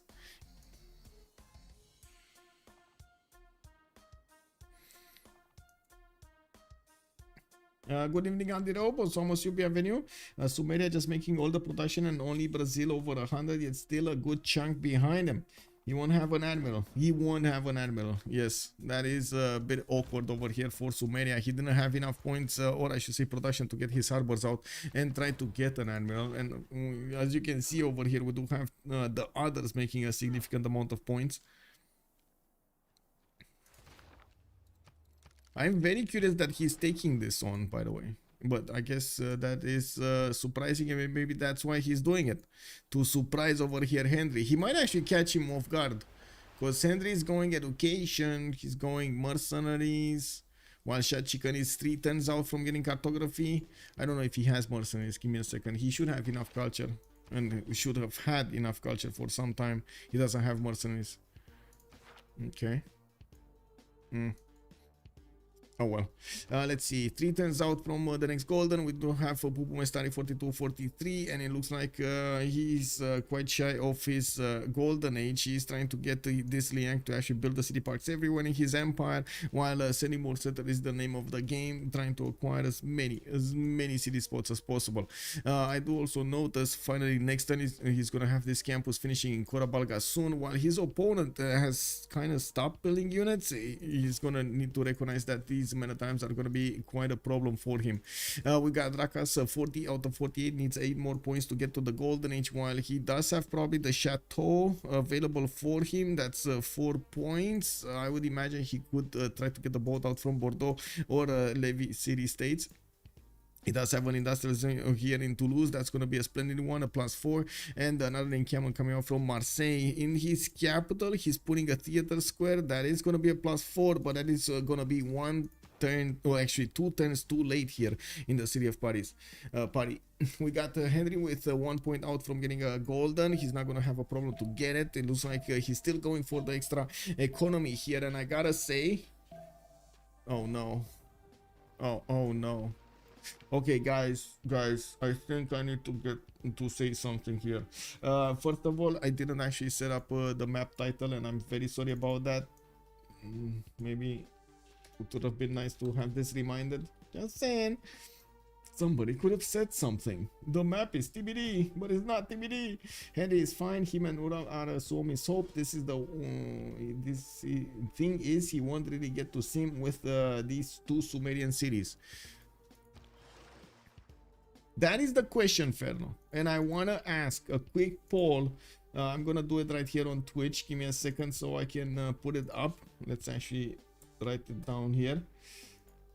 Is Sumeria gonna break Dutch?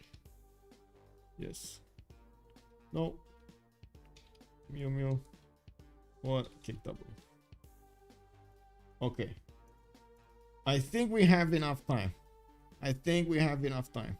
To get the 5 minutes in. So we got a problem here, right? It's the Netherlands benefiting from 2, 4, 6, 7, 8, 9, 10 boats. 10 boats and a admiral. He has Genghis. Okay, 10 boats. He's not making any more, right? He has 10 boats. And then we do have Sumeria with the emblem promotion on 4 boats. We got him on 8 boats at the moment and building more. 9 boats actually at the moment and getting another 2. He's gonna be 11. And I do notice he does have another builder that is gonna allow him to chop more tiles here, 4 more boats. And he is very close to getting cartography. If Henri gets cartography next turn, that will not allow him to get more bolts out in a good amount of time. He's not going to get to hard pre-build these galleys anymore. He's going to need to hard build those caravels, which is definitely going to be expensive. We've seen what happens if you try to build caravels when you don't have press gangs, the civic that you open up over here at exploration.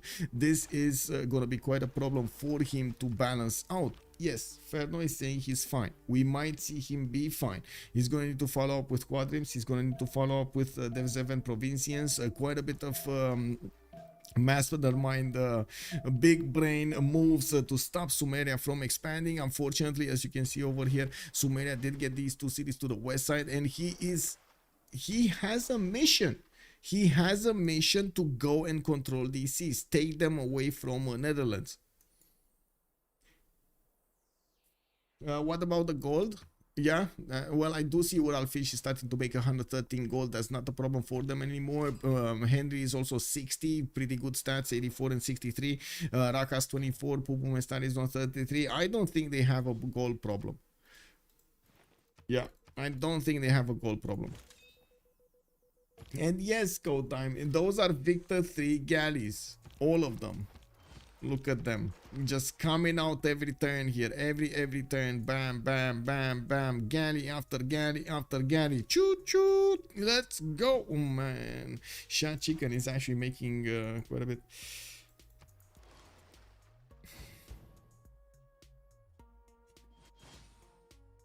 Now I gotta say, I'm not sure exactly what he named his name after, but Shah in Romanian means chess.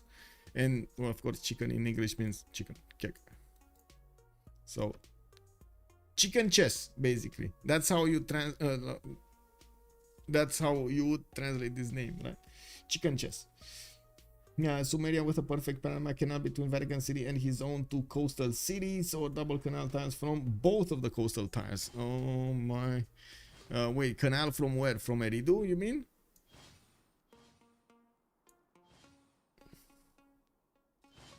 Oh wait, you said between Vatican City over here. Oh, I see. Now, Rafifi, bonsoir, monsieur, bienvenue. If it remains in his land, he have a chance to counterattack. What about the gold? And we did talk about that. Admirals, no admiral on Lagash. He doesn't have the chance. Brazil should be able to help out with some boats and maybe a menace if the fight lands long enough. Yeah, I think that's the issue here. I'm not that convinced the fight will last long enough.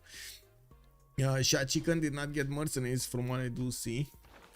This is gonna be another stopper for him. He doesn't have mercenaries that have cost upgrade, and they do benefit from a lot of gold.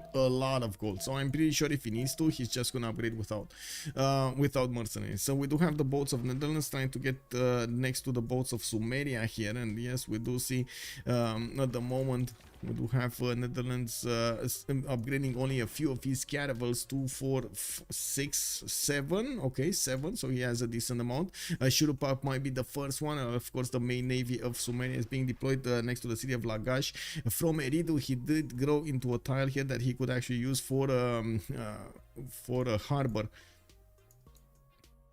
And looking at the yield stamp here, we do have Henri on 102 production, while SahChicken is 152 production. But the city of Lagash with Shurupak are not as productive, while of course Netherlands on the other side can actually use the majority of his cities to pump out boats. His opponent cannot. Only 2 cities can pump out boats at the moment. That production number is a little bit deceiving when you're talking about the naval production. We got industrial zones also coming out from Henri, setting up his aqueducts here. He has quite a few good setups going. He did get his hanging gardens from Tilburg, and by the looks of it, he did manage to get his golden age. We did have actually all of the members of the game here. Golden age from everybody. Pupumestari still needs to pick up something. Catherine de Medici did switch to Exodus of the Evangelist. He is embracing the Irel war here. Rakas is gonna try to flex the military muscle of those courses against his opponent. He does have his spy in Paris. That's gonna be a winning assignment here to be sent to his opponent's territory, while Mukmuk is desperately trying to build his intelligence agency and get more science. I do have to say, we don't actually have a lot of pre-builds from France. He's gonna want to go for the hard builds. That's a big boo-boo. I do also notice you guys finished the poll, and it is a resounding no with a few mews. A resounding no with a few mews. Okay, I see. Now, when does Dutch get those exploration? When does Dutch get those who? What? Oh, the events at square digging. Rafifi is saying yes.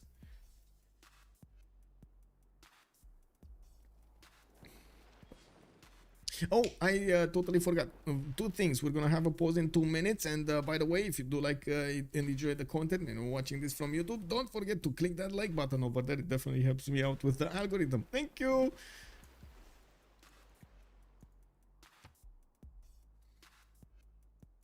Okay, so we do need to wait over here for the attack to start up next turn.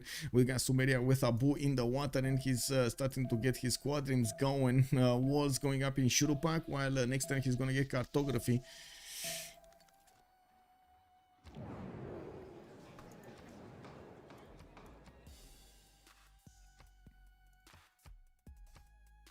Oh, faith. Okay, so pause for 2 minutes and we're coming back.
right on time. Let's actually see how the war progresses here. There are a few scouts in the water, but if I do remember correctly, they did fix the support bonus, right? In the water, the units do not give the support bonus anymore to these other ones, or do they? Let me see.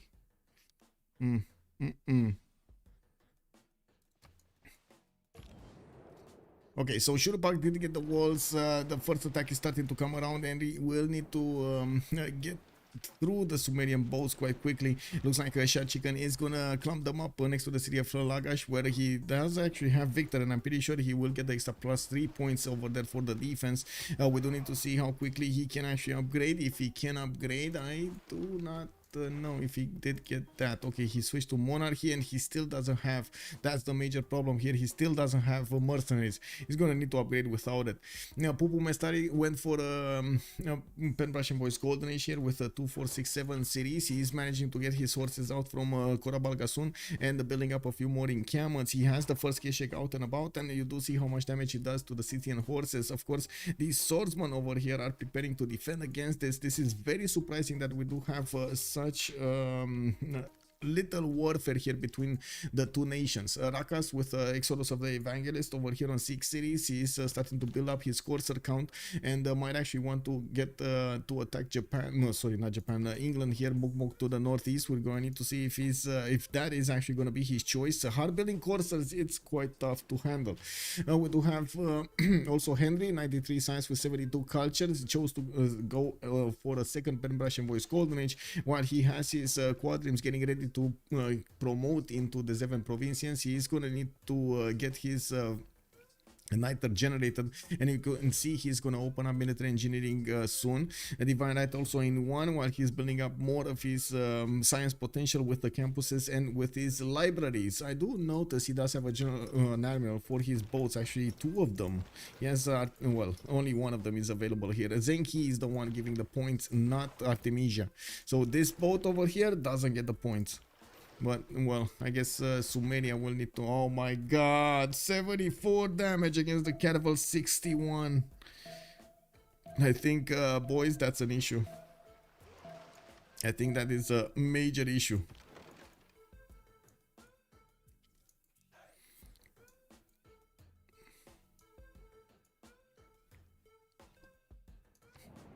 Harbor, 100% production towards buildings. Of course, that will be amazing to actually get shipyards. Wait, is this 100% towards? This is half cost, right? This is half cost. Producing or purchasing with a -50% on the faith. Oh, interesting. Okay, and then chosen player Hojo Tokumun is gonna get the 2 diplo points. Of course, Hojo is quite protected over here. He's just gonna get to sim. We do need to see the first moves. Oh, Scythia actually did take out La Venta, and he might keep going until he hits Brazil with those units. Let's see. We do have SahChicken managing to get his caravels in front, and I do see he's upgrading some more. He did manage to get finally his mercenaries, and he's gonna have squaring in 4 turns. He still did not get to the 13 population level in Eridu, so he can pop out one of those harbors, but he's gonna have a significant amount of damage to deal against the Netherlands boats. Netherlandian boat, I guess. Okay, we do need to see if how fast, I should say, Henry can actually get those Zevens. Usually the Zevens are the ones that are stopping the war. And I think SahChicken is, yeah, he's gonna be fine. Sorry, he's gonna lose this. Henry is gonna be fine. SahChicken. Chat was right. Chat was right. That's up, man. Chat was right. They did it. You correctly predicted he will be fine. The question is the Niter, yeah. Mongolia and Scythia shook hands before the start of the map and agreed on a cold war, maybe. Yeah, maybe. He has oil. He might force Henry to switch back in. It's double the cost. That's the question, right? Are these Henry upgrades on both sides? HRD upgrades. Toothbias, good evening, sir.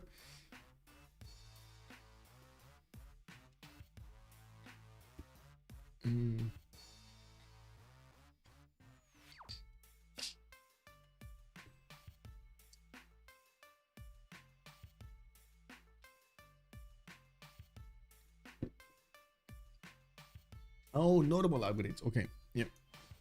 Yeah, we got some catapults coming up from Eridu. He's worried that he might actually get pushed so hard that he's going to lose a significant amount of boats here and lose the coast. So he's going to try to get some siege units to help him defend against his opponent here. I do have France getting to put the city of Lyon very far in the south, so he can start up his coastal traders to his ally there. He has Shunsu as a general and Trung Trak moving to the northeast. And I did notice Scythia did upgrade his units, and he's swimming. We do have horses in the water with a general from Scythia swimming to the lands of Brazil here. Brazil immediately is starting to put the walls up in Manaus. We do have James of St. George building the walls in Belém, and I do see galleys are coming out to hit these Saka horse archers while they're weak, while they're swimming. You do see the horse, the courser is actually taking significant damage against that, from, I should say, that galley. Okay, walls got up, and that's gonna be probably attack over for some time. We do have the Mongolian Keshiks starting to come out of the cities of Pupumestari, and he is not gonna actually face that much resistance from Scythia, but he definitely wants to help out his ally to stop the aggression on his cities. What's going on here? Oh, boats of Sumeria striking back. We do have him moving forward, and of course needs to get the new upgrades going. He is chopping out quadrims from his cities and getting the promotions for them, level 1 promotions on those. Frigates are also going to be important.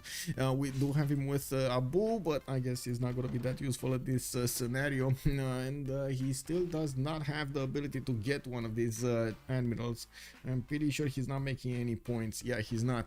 Looking at the yield tab here, we do have SahChicken on 164 production, but again the majority of it is on his inland cities, not on the coastal ones. We do have on the other side Henri with 128, 115 science and 83 culture. Definitely they are competitive when it comes to the stats, but not as competitive when it comes to the production on these tiles.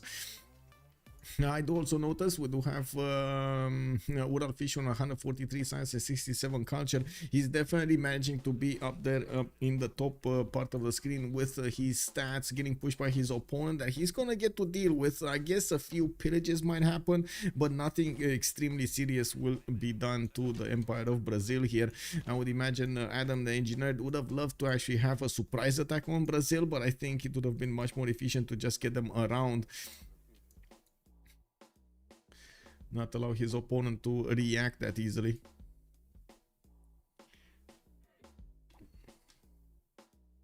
Wow, Tinder is so needy, gotta say. Okay, harbors in Kokekota. We do have campuses from Tungliu. I do see builders in Karakorum and of course Pingala over there. I do also notice he's creeping closer to the western side, not really caring that Japan is there. To be honest, that is a bit surprising. I would have imagined he's gonna want to stay as far away from the western coast as possible. It looks like he's not considered you died for science that big of a threat here.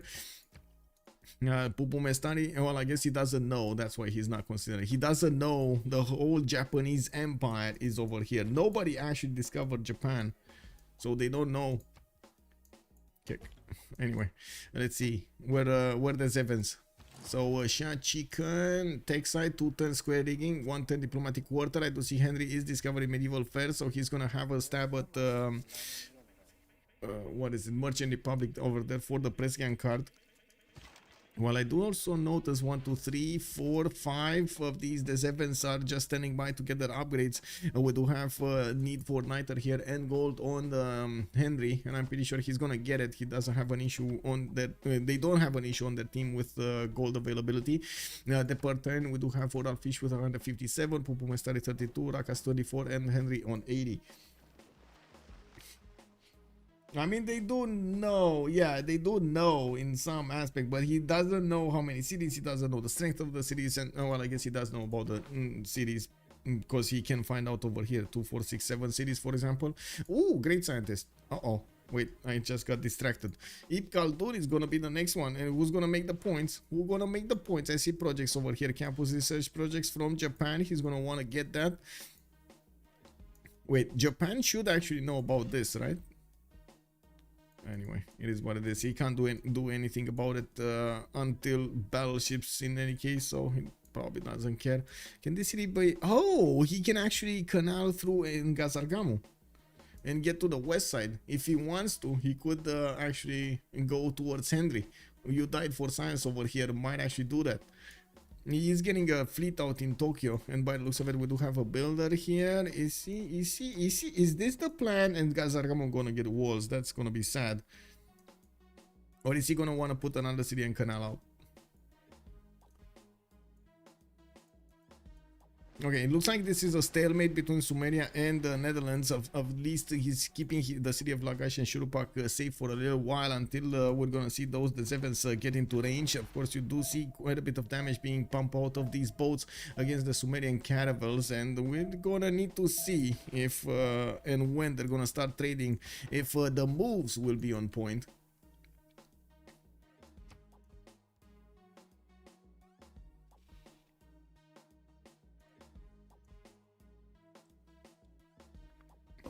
Honda spaceship, yes sir. Give me a second. This, yeah, they know. Does Henri know? Yeah, Henri knows as well. Well, again, they don't know any detail about Japan here. They never scouted a single city. They don't know if it's caravel strength, galley strength, horse strength, or whatever strength it is. Okay, we got quite a few theater squares also coming around from Brazil. He's getting his projects. I did see he was running the projects. Looks like Scythia did manage to get in with the coursers. Two of them are being closely chased by the Mongolian coursers here. It looks like I'm pretty sure Brazil will need to take care of this on his own. There still is quite a bit of potential for a few pillages. No city-states will be taken, and of course Scythia is trying to create as much chaos as possible in the lands of Brazil. So he disrupts also the development of his opponent here. Now we do have Mongolia getting his intelligence agency in 10 turns. That's going to be quite late. While Prokofiev is getting it next turn. It definitely feels like Scythia over here is trying to scale. But we do have Pupumestari managing to keep up quite nicely with the points. I gotta say, a bit surprising, but we do have him keeping up with the points. Look at that. We got 74 versus 80, 58 versus 80. Not enough production though. 76 production, and that is probably because of these city I would say city parks. Actually, not probably, I'm pretty sure it's because of those. That's wait, how many city parks there are? 1, 2, 3, 4 city parks. Okay, that's 8 production that is not used right now, like not taken into account into his empire. All of them are being worked, by the way, by a population point. I mean, his land is pretty garbage. Yeah, not gonna lie. Joke is, yeah, that is true. That is true. Finally, a warship is trying to protect his teammates. I don't see that enough. Divisity, good evening, sir. That is also true. Just giving me COC Island Mongolia vibes. I hope he has 2 engineers to build the canal. We'll see. We shall see if this is actually even the plan, because I don't know, he's just moving these boats here. I don't see any other reason for him moving these boats here. Are there any shots fired here? Oh, there are some shots fired. Actually, Sumeria is trying to push out. Interesting. He actually shot one of those caravels there, pushed it back. Wait, Netherlands? Okay, big question. Does Netherlands have oligarchic legacy? Because if it doesn't, Sumeria will have strong boats. I don't think he has. He has Republican legacy. Oh, that's a +4 that he's missing. So basically, you know, like, no admiral on one side, no oligarchic legacy on the other side. You got the emblem promotion here on Sumeria side. It's pretty good, pretty good.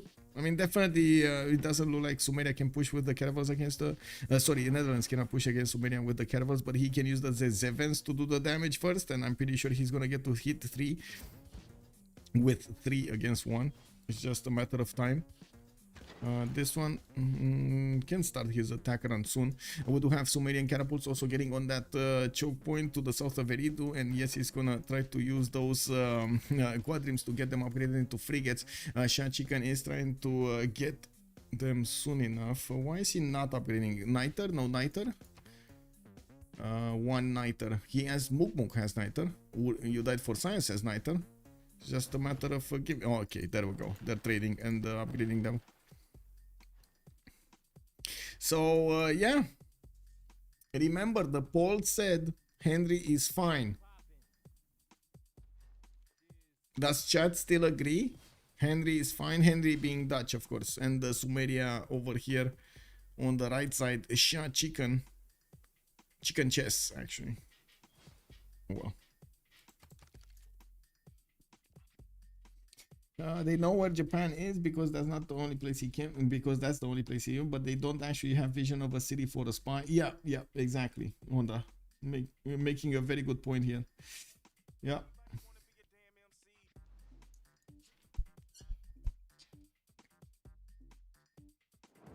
Okay, finally trade outs are starting to get in. I do see the economy is pretty good here, but much better on the right side on WSS. We do have a Terracotta Army also coming out from France in 6 turns. He's going to want to get those spies leveled up, and I do see he's pushing through the lands of England with only 3 courses, I guess. I do notice Mukmuk did prepare himself with quite a few pikemen. He did get that Statue of Liberty and got a lot of free units out of it. Deep Beasley, thank you so much, sir. 2 tier 1 subs. Woohoo! Let's go! And good news, everyone. 42 just joined us. And Project Cisco, welcome, welcome.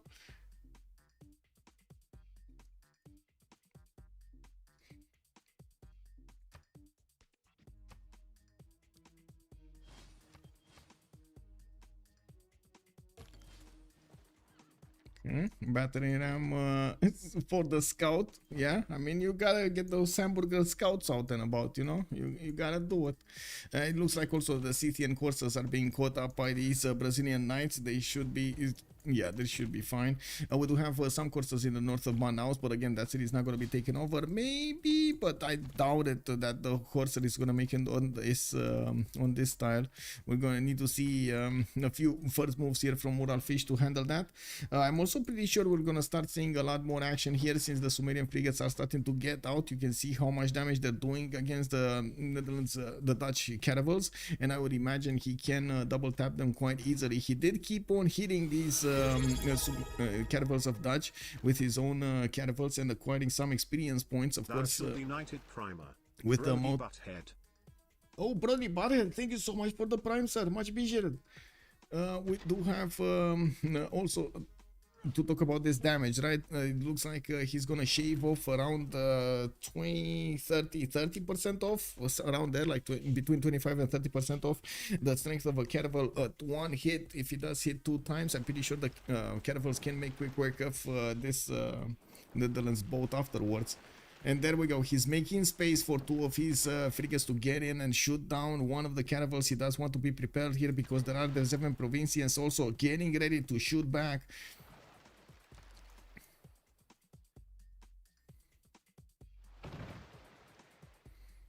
Okay, there's some damage done here. Wait, why is he using a horse? Wait, the horse is not giving the support bonus anymore, right? Yeah, he's not getting the support bonus anymore. Interesting.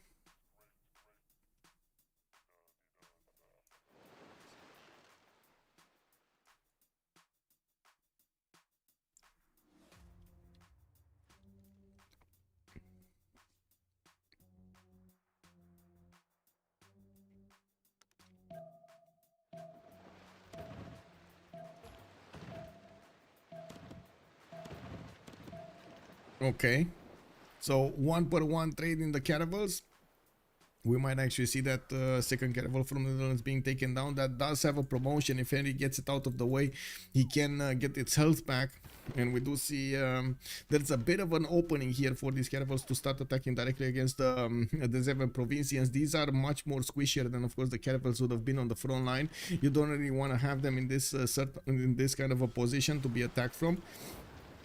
Let's see. Okay, Netherlands did manage to get the caravel back, and he's still gonna lose it. But I do have to say it will be much harder for Sumeria to punch through it. And we do need to see what is he gonna choose here. He has a few moves to do with the caravels. Definitely wants to get back this tile here, so he doesn't let his others his other caravels being attacked. For example, this one in the north, it's quite in danger. We got 3 of these the Zevens able to attack into it, and then follow-up attacks from the caravels would finish the deal. He needs to be careful to be ready and take a look at the war move, so he can switch his boats when they are attacked, so he actually balances out the damage over multiple units, or I should say spreads the damage on multiple units. And I think we need to be paying attention here too, because otherwise we're not gonna see the moves.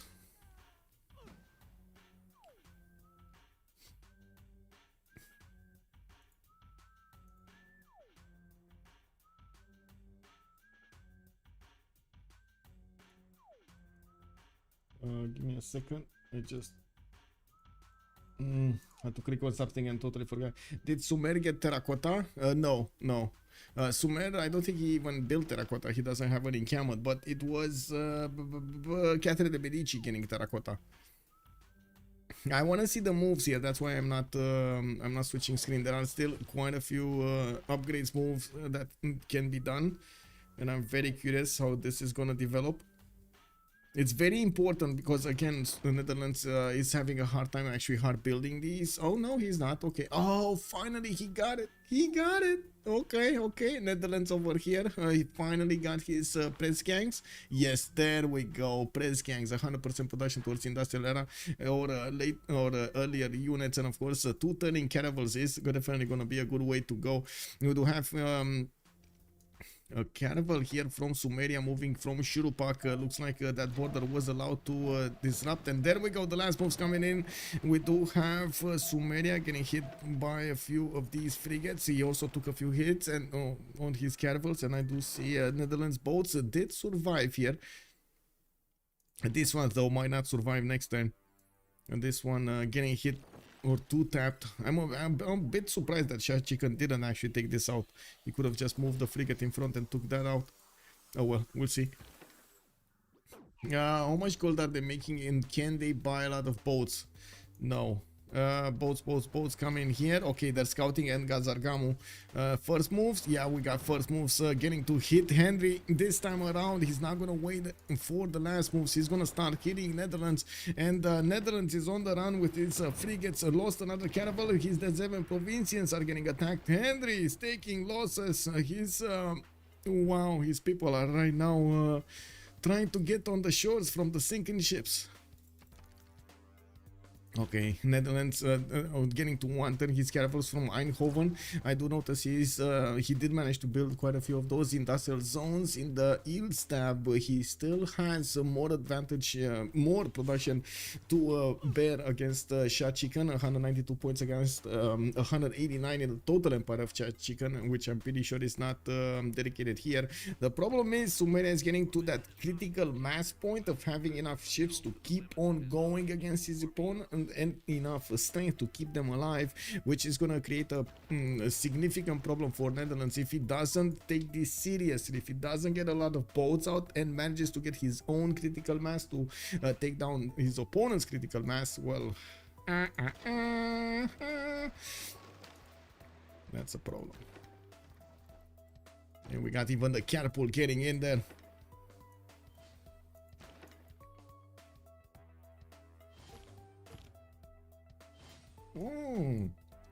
I do see next turn Eridu is gonna get a 13 population, and he's gonna get to put a harbor. He might actually get to flex that Eridu city, which is 47 production with against Netherlands, and that will definitely help out the war effort.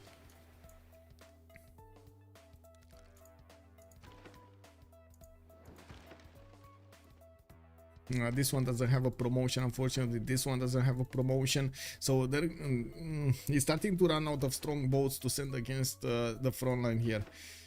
He might have enough though. We do not have boats from Brazil, no pre-builds here in Salvador de Bahia. He was busy, still busy with Scythia's attack here. Scythia did manage to pillage a few tiles, a few districts, while he's getting to defend La Venta with a few units from Mongolia. Mongolia starting to push towards the city and main city of Kuloba, which is trying to get a terracotta army, but it's gonna finish next turn in the city of Rakas as ruin. Rakas did try but failed to attack into Mukmuk's territory. We did have a spy getting trained here in London to balance out the extra diplomatic visibility that his opponent is benefiting from, which I gotta say, Rakas is not yet putting those spies to work. Oh my. Let's see it. Let's see it happening. The total retreat of the Dutch boats in his own borders. He's gonna want to get those hills popping off, and of course get to replace all of those down, or I should say down boats with his other ones. We do have new Sumerian frigates coming up from Shurupak and Lagash, while of course he's catching up on the stragglers, on the weakest links here. We do need to see if he's gonna manage to keep up the offense over Netherlands here. Is this gonna be okay? Big question. Eridu, is he gonna get a harbor or not? Big question. Chat. Is he gonna get it or not? A middle student, good evening, sir. Asterix. I don't know what that is, middle student. But I do wish you a happy new year. You know, much health and happiness. Rafifi, during this time in Vatican City, I love hearing the sound of the sinking boats this morning. Why not go more into 7 provincians, team low on Niter? I don't think they were low on Niter. I'm pretty sure we did have quite a few of them discovering. Yeah, they're fine on Niter. They're more than fine on Niter. It's actually a problem on the other side with Niter. Or problem, less Niter.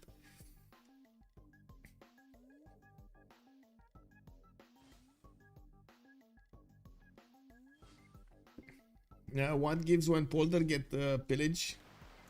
That's a very good question. Is that health? Faith? It should be faith, actually, I think. But let me see. Pillage award faith. Yeah, pillage award faith. The Beasley has... Yes, Catherine de Medici picked Exodus. I think he's the only one. Yeah, he's the only one. Yeah, I do have to say that the Netherlands is very, very quickly getting a lot of boats out. Very quickly. 2 turning shipyards here because of the bonus he has for this World Congress session. I am a bit surprised that he's trying to dedicate time at this moment of the war to building those shipyards. He's already 1 turning, 2 turning caravels. It's not like he can get them faster. So I would imagine he would have wanted to just keep building boats and stop Sumeria, stop the bleed, because these, again, these Sumerian boats are extremely strong. They can 2-shot at the 7 provincians if they catch them off guard. We do have 5 of these frigates, so 3 the 7s could die next turn.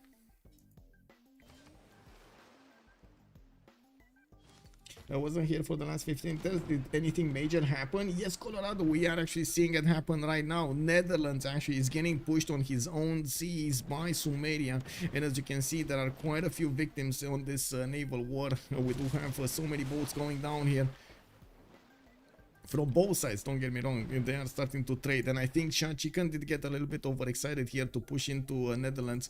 He underestimated his opponent's ability to get the new boats and counter-attack if need be. He mistook the Netherlands' willingness to retreat his units for weakness here. I don't think that was weakness. I think that was what he needed to do so he can get reinforcements as quickly as possible and also pop the hills in his own territory.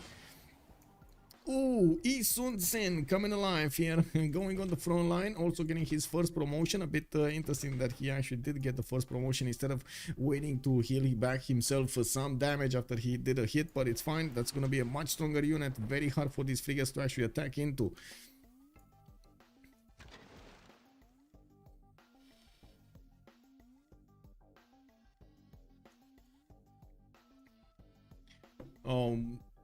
Eridu's not pulling that district. He's not doing anything with Eridu. He's getting a horse. Okay, that might be a mistake. Maybe he got also a little bit overexcited.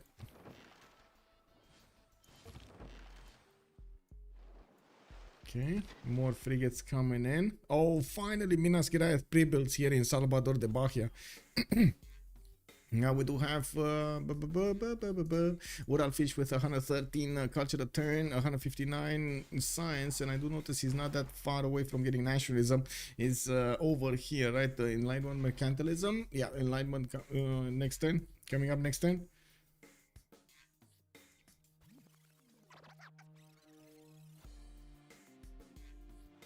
Okay, lands of England are at the moment safe. Looks like Mukmuk did manage to push back the courses of France. Rakas did not manage to push at the correct amount of time, and unfortunately that actually, as you can see, cost him quite a bit. He did manage to get the level 2 spies, and he might actually want to send them towards his opponent's territory so he can reap the benefits of getting some more gold or something, and of course upgrade his spies, promote them. We do have finally Mongolia pushing into Scythia's territory, and this is extremely surprising. We do have him actually doing quite a bit of damage, and yes, we do have pikemen coming around from Scythia to defend himself with. While there aren't enough Kesheks over here to do the damage against these men-at-arms. It looks like Sumeria is gonna need to keep his distance and keep on shooting until he gets the promotions and enough units to keep pushing. We do have him trying to get the stats up. He's in a Pen Voice Golden Age with 104 science and 72 culture. Only 99 production, while everybody else in the game is significantly higher than 100 production on their side. Now, this is again the problem with city parks. I mean, yes, you know, sometimes you can have that gameplay, I'm pretty sure, but this is the major problem with the city parks. You just don't catch up with the production in some spawns. In some spawns, not all spawns. In some spawns you don't catch up. And Gazargamo has been taken by Japan. And yeah, you are correct. And Gazargamo over here, we do have him rebuilding the granary, and it looks like he's bringing up more war and navy. We got Japan here with the privateers that will get to attack from the South Netherlands. I do notice SahChicken did get the information for his ally here that there is a one-tail choke that can be passed with the boats. And as you can see, Sumeria has the vision over Rotterdam. He's keeping his opponent busy while Japan is getting in on the action there. He wants a piece. Just a piece. Okay, okay. I do also notice Henri here with 224 production is quite a beast in the game. We do have Uralfish 188, while of course we died for science 233 on the other side. That is gonna be a tough empire to go against. Now we do have new industrial zones being built here in the lands of Japan, and of course he's getting his own shipyards. You do need to build the shipyards as long as this session is ongoing, because of those extra production points towards shipyards. It's just such a massive boost to your empire's production output. Ironclad died? Wait, what? Oh my god, Ironclad actually died. Yeah. Okay, that is a problem. SahChicken here playing chess with Netherlands and managing to actually get to do more damage against Netherlands per turn than Netherlands can actually do to him. The trades are definitely favoring at the moment Sumeria with less. Oh no, he didn't die. He didn't die. It's here. It's alive. It's alive. It's in Eindhoven. Gilgamesh is going to be fine. Yeah, I mean, there were quite a few, I should say, different opinions on that, right?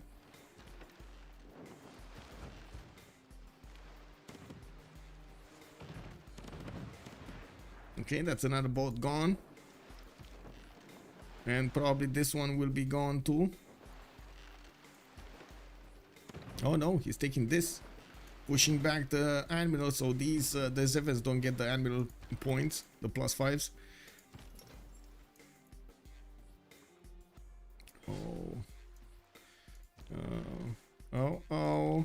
Oh, and he's gonna catch these Zevens while they're on the way. Is this what's gonna happen? He doesn't have the vision though. No, he doesn't have the vision.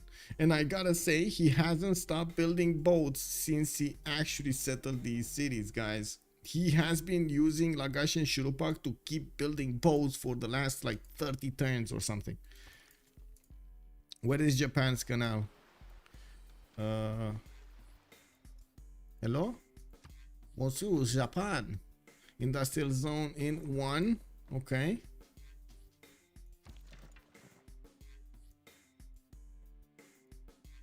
He's buying builders here. Just straight up buying builders. And yeah, he's gonna get to chop that to put the canal.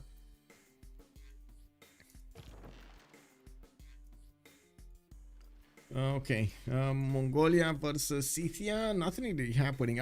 To be honest, from the beginning of the game, I would have expected a much deadlier, bloody conflict between Mongolia and Scythia. That just didn't happen over here. Probably both of them wanted to get out of the situation. And we do have Brazil deploying a few units to the east side here, while he might have the opportunity to actually go against Sumeria on the land. I would imagine Uralfish is also going to have cuirassiers to flex against his opponent's military. Castles coming up in 1 turn, nationalism in 4 turns. He is going to get the upgrades here for the quadrims into those Minas Gerais. That is gonna be a much stronger unit than Sumeria can handle.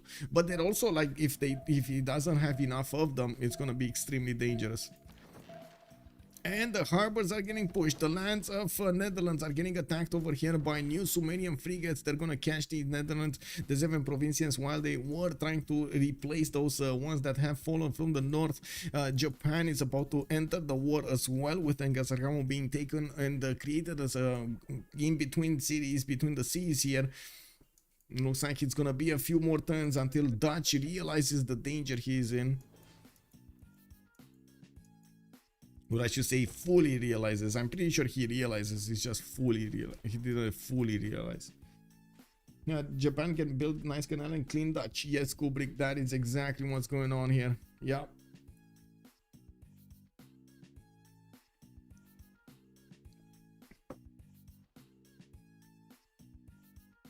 You think 2 minutes are more than enough to clean up the coast? Let's see. I'm actually quite curious if that's going to be enough, because yeah, we don't really have that much support from Netherlands anymore, and with the boats coming from Hojo, that is going to be a big game changer here. It's not like he can actually hard build the Minas Gerais afterwards in Salvador de Bahia. He can keep on pre-building probably some quadrims though. Or is it, I think you need to pre-build frigates, right? Oh no, because they require coal. It's fine. Never mind. Never mind. Never mind. Ooh. Ooh, okay. This one doesn't have a promotion though. Unfortunately, would have been nice to get a promotion, but yeah, no. SahChicken does need to upgrade you once and put the frigates on the front line. I guess he doesn't know yet about Brazil's ability to do this, but yes, we do have some traders that are getting exposed over here to the elements, to the Sumerian boats. This frigate can attack, which, oh, there we go. That's a dead caravel. And he got a promotion for it. Nice. He should really put this amber, like he should really actually get some heals back. Move on the fish, pillage the fish, get the health back, move out of the way somewhere.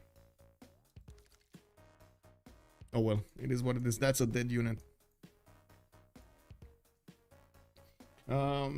Ironclad dealing with Minas. Yeah, I don't know about that, man.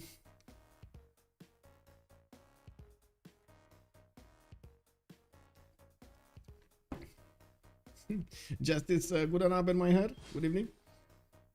Code time by the time, good evening sir, first of all, by the time Japan comes, it will be with Ironclad, so he can deal with Minas. Well, that's, I think that's the question, right? Are those actually gonna be that strong? I don't know. I guess I've seen it before that Minas Gerais, especially fleeted up Minas Gerais, is so strong. They can delete ironclads very, very quickly. The problem is we don't have that many boats here from Brazil. Yes, like Chad said over here, mentioned, we can see him pre-building, keep on pre-building, and I'm pretty sure he will still have that ability. Ooh, massive improvement here. Chicken Itza gonna finish in Recife, and he's gonna get all of those extra production points on his rainforest tiles and the extra culture. You can see the city of Campinas is amazing right now.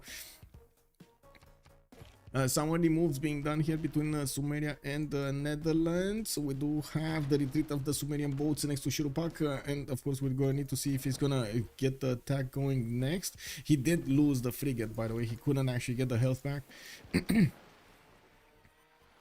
And by the looks of it, there's still a lot of trades going on. Sumeria still keeps a lot, the majority of his frigate fleet alive.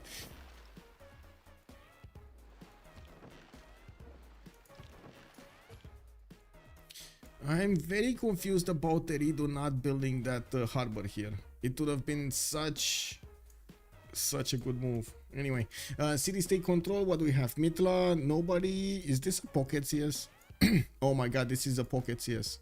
Yeah, this is a pocket CS for Suomi. Nobody actually met Mitla. Lol. We got Geneva here, Uralfish as well, and Mukmuk is keeping Hattusa. Yeah, he's for their opponents. Did Mukmuk get many times? Yes. And okay, he levied Hattusa and he's sending them towards Auckland. In the economy, it does look like you died for science. Japan is making more than enough gold for everybody in the game. Here we do have him on 251 gold, while his opponents are making 140 and 96, 25 and -2 on Pupumestari.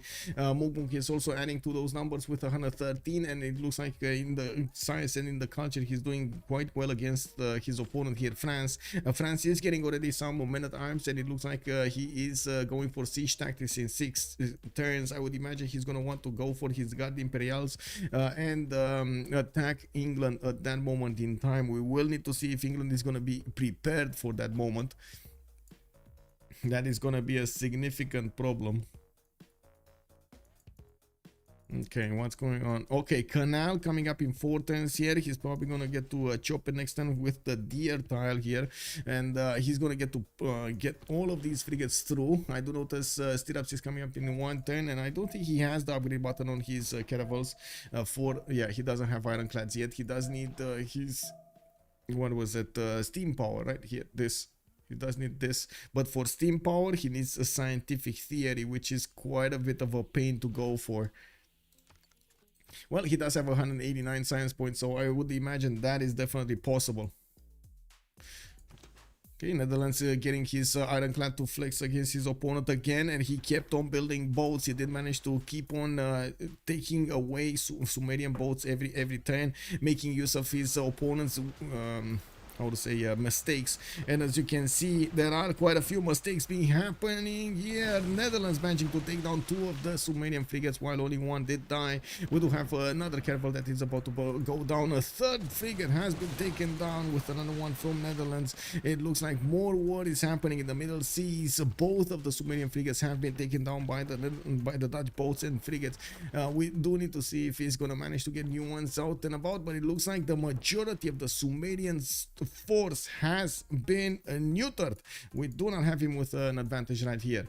Now he is starting to get his boats out. The city of Lyon is going to be hit here quite quickly. It looks like that city was trying to build the walls in 5 turns. That city, not that important to the game. A single trader is coming out from that city. They don't know this. We know this. I gotta say, if he does attack the city of Lyon, immediately Netherlands is going to know what's going on. If he doesn't know already, of course, the Canal and Gazargamu being taken over and all of the other hints that he could have taken throughout the game. Yeah.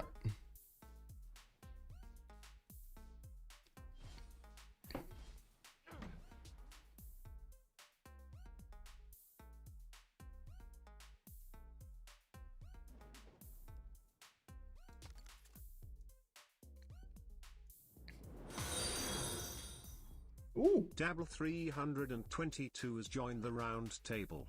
Dabble 322, thank you so much for the follow, sir. Much appreciated. And I gotta say, we're coming up very close. We're 5 followers away from getting 7,000. We did it. We're getting there. 7,000. What do you think, guys? Is it a possibility to get to 10,000 this year? Maybe. I don't know. We'll see. Keeden Kedenk has joined the round table. Kedenk, good evening, sir, and welcome. Thank you so much for the follow, sir. Okay, we're getting there. We're getting there. Tick tock, 4 more. Actually 3 more, because the other one it didn't count while I started to say. So 3 more, and we get into 7,000. Basic. Anyway, a lot of quadrims coming around. Rapa Nui upgrades here. Whoa. Okay, that's less production for some reason. I don't know why he's sacrificing those tiles.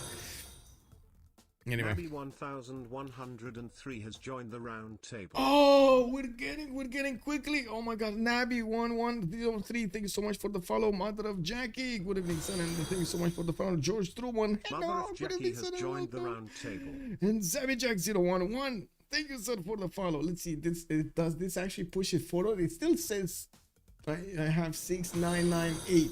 998. We're getting there. We got there. Has joined the round I don't know. table. It needs to update. It's 7,001. Woohoo! We got there, boys. 7,000 followers. Yeah, let's go for 10,000 this year. Spread the word for Civilization 6. Table. Let's see. What do we have here? We do have encampments in London. It does seem like France did manage to pillage some tiles here in the lands of England. By the looks of it, Mukmuk finally getting an encampment over here to the southwest. Might not help him out in time. Rakas is still going to... Oh my god, did he lose a city? Wait, I think Rakas lost a city to Mexico or something. Or something. You see this circle of shame? This kind of looks like a circle of shame, guys. I think Rakas lost one of his cities there. Yeah, Modrath, thank you so much for the 100 biddies. Much appreciated, say. I'll be 50k when Civ7 drops. Oh my god. Yeah, I mean, I hope so. I hope so, man. Made that. Yeah, I really hope that's gonna be, you know. Can you imagine? Anyway, we do have Netherlands over here finishing up the boats of Sumeria. Only a few scattered ones are gonna be left here, and it looks like immediately Netherlands is repositioning his boats to the south. He's gonna try to make it as hard as possible for Japan to get through, and we do see Japan's caravel fleet is so strong, so much stronger than the Dutch boats that he is gonna plow through whatever happens here. And we do need to see if we're gonna have Japanese ironclads coming out from him soon as an upgrade. I do notice you died for science is scientific theory in one turn and starting to hit the city of Lyon way before the ancient walls get finished. There's no more secret over here. Of course, Henri knows about what's gonna happen. SahChicken is gonna try to repair his boats, and he is still not using the city of Eridu to actually get the harbor. Minas Gerais are coming out on the screen here, and we do have 5 of them, about to have 6 actually from Salvador de Bahia in 3 turns. He's gonna get to fleet them up, and these guys are gonna be so strong. They can wipe the floor clean with the frigates, taking them out in one single shot. They're very strong against the Japanese boats. Oh, wait a second, the caravel fleet of... Whoa. That is a very strong caravel. Japan did manage to get a +3 from Magellan, and he does have, of course, the Divine Wind, and he also has, what is the other one? Oligarchic Legacy, which Netherlands doesn't have. That's an extra +4, and I would imagine neither does Brazil. Okay, city of Lyon gonna be taken down.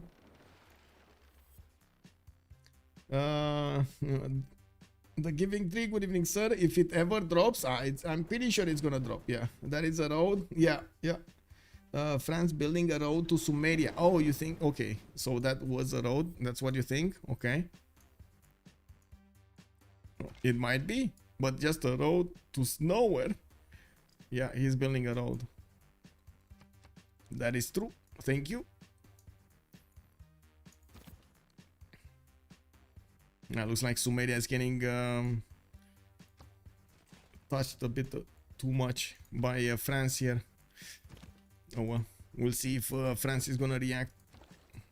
Sorry, Sumeria is gonna react to what France is doing. The majority of the French army is deployed towards England, so I would imagine this is his target. He's getting his siege towers there, and he's not that far away from discovering his Guard Imperials, gunpowder in 1 turn, nationalism in 3. He's gonna get Guard Imperial Corps to attack into English cities. His city in the south has been taken down, and we do see a major problem with the goal per turn here. We do see only Uralfish with Henri are making the goal. Pupumestari -6, Rakas on -4, while on the other side we do not have that problem. problem. We will need to see if WSS will manage to actually punch through the upcoming defenses. Netherlands did manage to fleet up one of his boats, still not strong enough, not nearly as strong enough as his opponent's boats. Japan is just gonna totally overwhelm here the Netherlands fleet. Is he gonna be in time to help out Sumeria here, keep his cities though? I think that's the question. I wonder if GTA 6 drops before Civ 7. That's also a good question. Zabijak also mentioning steam power in 1, so he's gonna take probably the city of Hong Kong and gonna upgrade here. He can definitely do a lot of damage against that city center with the amount of frigate he has. I'd also want to point out he's carefully moving his boats, keeping them in formation, not just wildly going against his opponent to get the like some tiles or try to get some straggle, some weak units. He's slowly moving and using his support, using his knowledge of like the new information he's acquiring whenever he's seeing new tiles. We're also not that far away from switching the era. We do have nobody, actually. Nobody is gonna get their golden age. Well, it is what it is. They're gonna go all dark. Wait, does he have enough damage to take it next turn? That's a wall going up, so it might not have. Wait, 1, 2, 3, 4, 5. That might be enough damage, actually. Yeah, these are very strong units attacking into Hong Kong. Not all of the tiles are shallow water though, so an extra +5 would be shaved off on a few of them. Let's see, more boats coming, and he can definitely upgrade these ones into ironclads, the ones he has in Ngazagamo.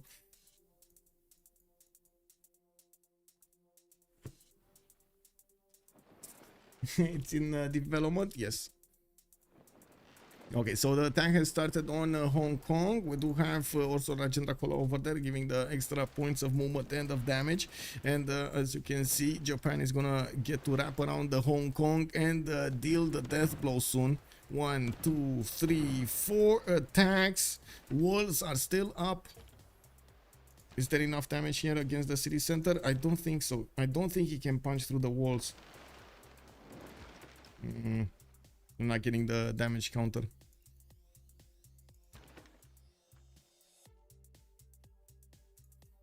Anyway, we do have Sumeria here getting a few more of these squadrons, but losing his frigates slowly but surely. The Brazilian Minas Gerais are actually deploying to the south to try to stop Japan at the choke point. This is very, very, very important for him to stop him at the choke point. Of course, Hong Kong gonna finish next turn, and the second he takes over the city of Hong Kong, don't the polders go away? Don't they just get deleted? I would imagine so, right? And that's gonna mean an extra +3 will be deleted from the Netherlands defense. He's gonna be fine on Dutch, pretty sure. Minas plus the choke, easy hold. Japanese Imperial Navy is OP. Yeah, it is. I mean, it definitely is. We're gonna need to see him also go for his battleships here. I'm pretty sure that's the next technology he's gonna go for. And he did upgrade 3 of these ironclads and sending them forward. Let's actually take a look at the damage. He can triple shot Minas Gerais and not take that much damage on his side. 82 against the 75 of the Minas Gerais. Okay, major warfare, major conflict coming in at La Venta. We do have Minas Gerais from Belém hitting those units and catching them right between Mongolia's units on the west side, Mongolia's army on the west side. The walls are going to be quickly taken down by those Minas Gerais, and I would imagine he's going to want to, how to say, he's going to want to liberate that city. We will also have a pause for 2 minutes while they go for this World Congress. We do need to see. Oh, Netherlands got his own ironclad fleets. Okay. So first things first, city of Hong Kong needs to go down. You died for science needs to take that down before he's gonna get to attack Netherlands ironclad fleets in the choke point. Do have the Minas Gerais taking out the last remaining units of Sumeria and moving to the south with his other ones. We do definitely see a difference in the science screen when it comes to the 2 teams, and not to mention we are gonna take a look over here in the economy. Much better on WSS. Yeah, that city's dead. That city's dead. And I'm very curious. Are these gonna disappear? They should disappear, right? Yeah, they disappeared. So that's... Oh! Pushing back the defense. Netherlands caught off guard here. He's probably gonna lose that caravel. Oh my god. Get it out of the... why did he... Oh, he doesn't have more... That is so weird. This caravel for some reason didn't... It was the one that didn't have more movement. This one did, right? He could have just taken it down. Okay, ironclad fleet's coming in. 109 damage against the Netherlands ironclad fleet. 87. That is a problem. Anyway, we'll see. We'll see how this develops if they manage to push through.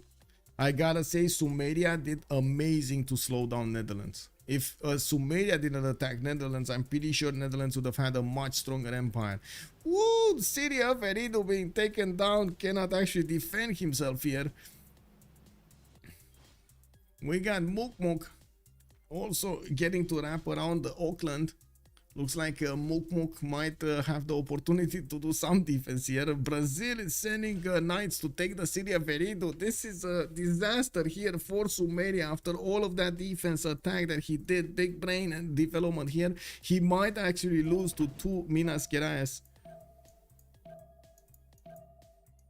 Okay, La Venta getting attacked. More upgrades here from Scythia. We do have Brazil dealing the majority of the damage against his opponent's military. And yes, there we go. We're gonna need to go through this, and we're gonna see how things will evolve in the next few turns. Back 2 minutes. Small surgers. Yes, sir, it is.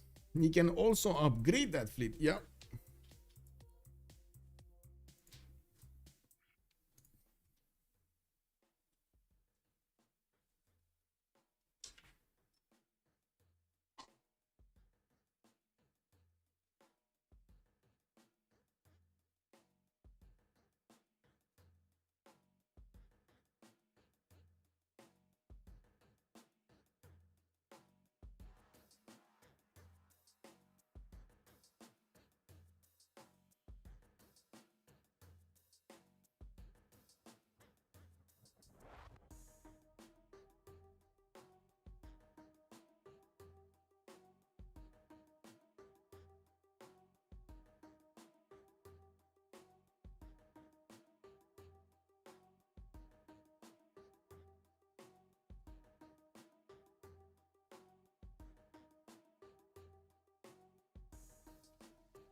Ce faceți? Cat walked in. It is what it is. We got a visitor. There we go. I just hope she doesn't press any weird buttons over here, so I get out of the game or something. Anyway, let's actually see what's going on here. Uralfish, 20% faster population growth. City center, no buildings can be created. No more walls to defend behind. Hojo gaining the 2 diplo victory points. That's gonna be 2 extra that he did already get. He's on 9 out of 20 right now. He's still, I think he can get a religion. He can get his Mahabodhi temple. He can actually get his Statue of Liberty. This is a pretty good angle for him to go for a victory condition here.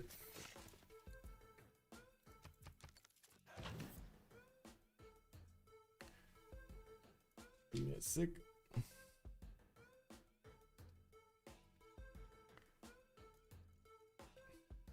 Why is it every time I need to click the same button so I get the correct loadout? I would really love that I could actually make a template of how the windows should look at some point in the game, because yeah, just sometimes it's just so annoying.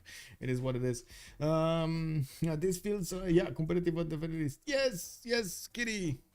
Athena, I actually am trying to negotiate with her to leave my chair alone, you know, like I gave her another chair. It's one of my old chairs and she can do whatever she wants. She's actually destroying it right now. She's on it and destroying it right now. I can't actually stress this out. She's like ripping it apart, and I'm trying to make her do whatever she wants to that, but leave mine alone. And it's been an ongoing negotiation process for the last few days. I did figure out that I can actually, well, you know, like dogs, I can actually take away her energy just by throwing things and making her run after them.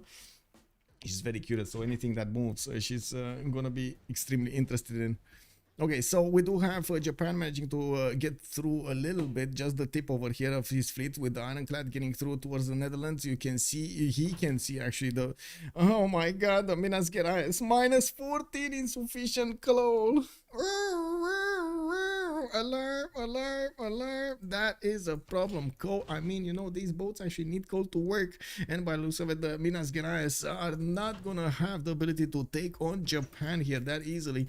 We do need to see if he's gonna manage to get out of that coal problem and get back on track with his bonuses. I do want to take a look. Yeah, he's on 25 right now. He's gonna be fine next time. He just got probably all of the coal of his allies. Yeah, like I said, but it's so scratchy. Yeah, exactly. Yeah, that's what she's telling me. Yeah, it's so scratchy.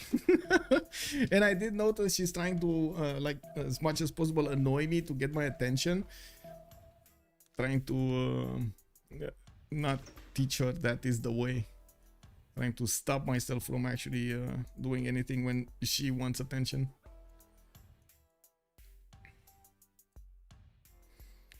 Anyway, let's see. Mongolia is getting pushed back. We do have Scythia with his bikeman corps pushing in, and it looks like La Venta is getting a bit more defensive here. But still, these Brazilian Minas Gerais are chewing through the defenses quite quickly, the walls and the units alike. We're gonna see the first moves. I think it's very important what's happening here. We got the Japanese ironclad fleet being attacked, and yes, he can move forward to give space to other ones. He could have moved forward because, oh no, he can still do it. He can still do it. Not a problem. But still, even with the full coal, the Minas Gerais does not deal enough damage against the Japanese boats. It doesn't have an admiral for them, and as you can see over here, that Japanese boat is very well prepared in this battle.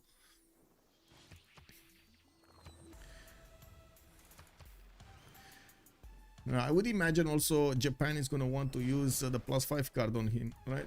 Yeah, he is Twilight Valor. Cannot heal outside the territory, Oligarchy Legacy.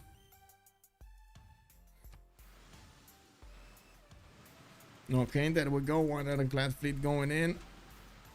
One Netherlands boats going out. One Netherlands boat going out.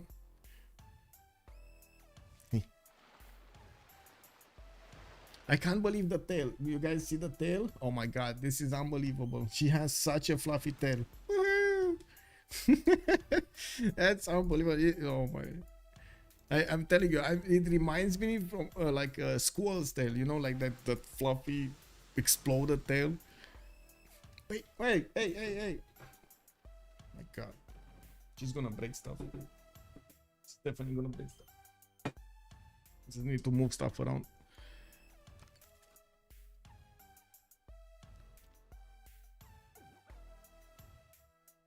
Well, at least you get to see the tail. At least that. It is what it is. Hello? Your tail is not made out of glass. Thank you.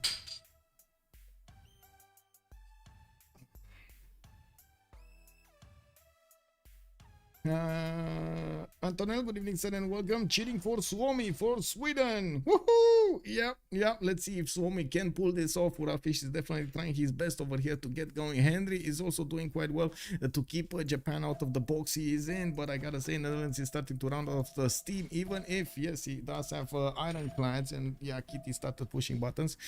We do have Athena over here that is restless, and unfortunately, doesn't want to stay in the same place. She just wants to do what she wants to do. Anyway, we do have Brazil here that is having a hard time to keep Japan from. Give me a second. I'm sorry, too much sound.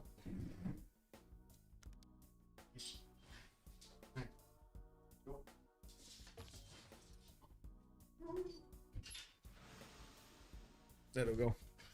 I gave her a little bribe to keep her occupied for a little while. It's fine. I bought some silence, guys. I bought some silence. And this, he already killed Nkazagamo. Yeah, Diplo Forever, they already killed one. They did take out Nkazagamo. And Hong Kong, they did want to get the extra Diplo favor. It's quite important for him to get that Diplo favor. We got a few Sumerian knights actually getting to see the road that France was building towards him. And of course, he's coupling the military engineers to get faster builds here. Sumeria did not wait for his cuirassiers to actually go and attack his opponent. And he is not having a good enough defense on the west side. The city of Eridu is going to be taken out, and that is basically the crown jewel of SahChicken's empire. We do see him trying to flex as much strength as possible against France. Looks like France is getting restless as well, and instead of actually waiting for his guard imperials, he's trying to push right now. Not sure exactly what's happening, but it looks like they are getting very anxious here. They are getting concerned. They might not actually get to push into their opponents properly. Oof, not a minute time, man. I'm pretty sure this is to defend the military engineer, but still, that is quite a sacrifice. A potential guard imperial there. Okay, so many of these heavy chariots are coming out from the cities of SahChicken, so he can get the next technology here. He's 3 turns out from ballistics, and by the looks of it, deployed quite a few units next to Eridu. He is gonna need to attack into the Brazilian units to try to stop them from taking over the city next turn. There should be enough damage from the Minas Gerais to take it down low enough for these knights to go ahead and take it over. There are quite a few also farms for him to get some med packs going, heal his units. What's going on here? Okay, more exposure to the boats of boats of Japan. He's gonna get to move more and more to the front line.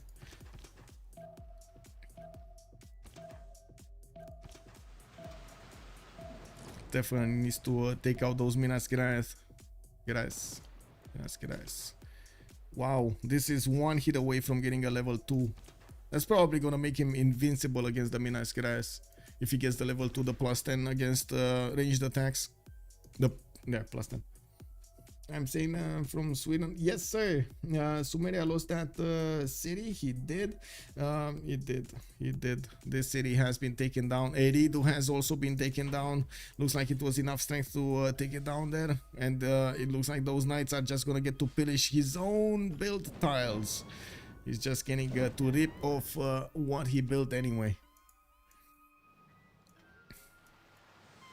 Okay, looks like Japan lost one of his boats here. Japan lost one of his that possibly upgraded ironclad. He did not get the first moves here, and unfortunately that will cost him one of his ironclad fleets.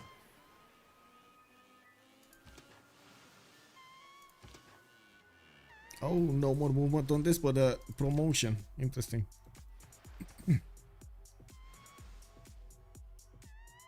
When battleships? Not soon enough, actually.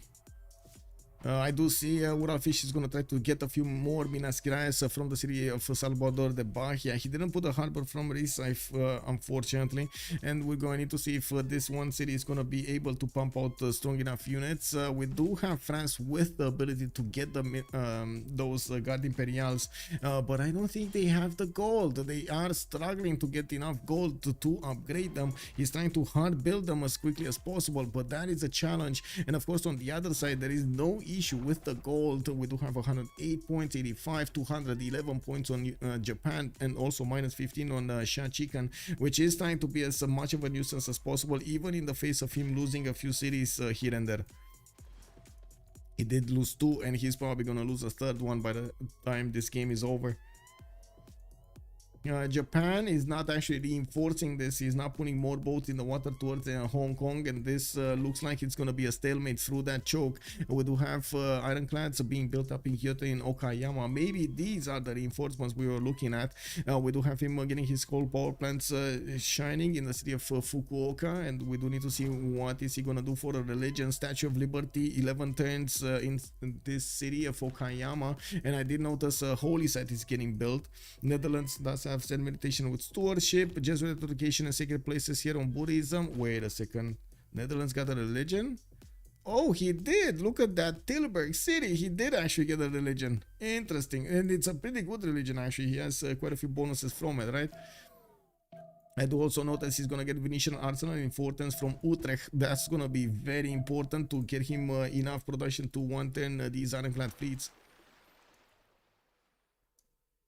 Then I think this is the major question. What is Japan gonna do here? He can take out 2 bows next turn, 1 Minaskeniath and 1 of these ironclad fleets. Does he have enough strength to take down a third, or can he keep the ones that he attacked with alive? Or, well, first of all, if he is actually gonna take the opportunity to attack into his opponent.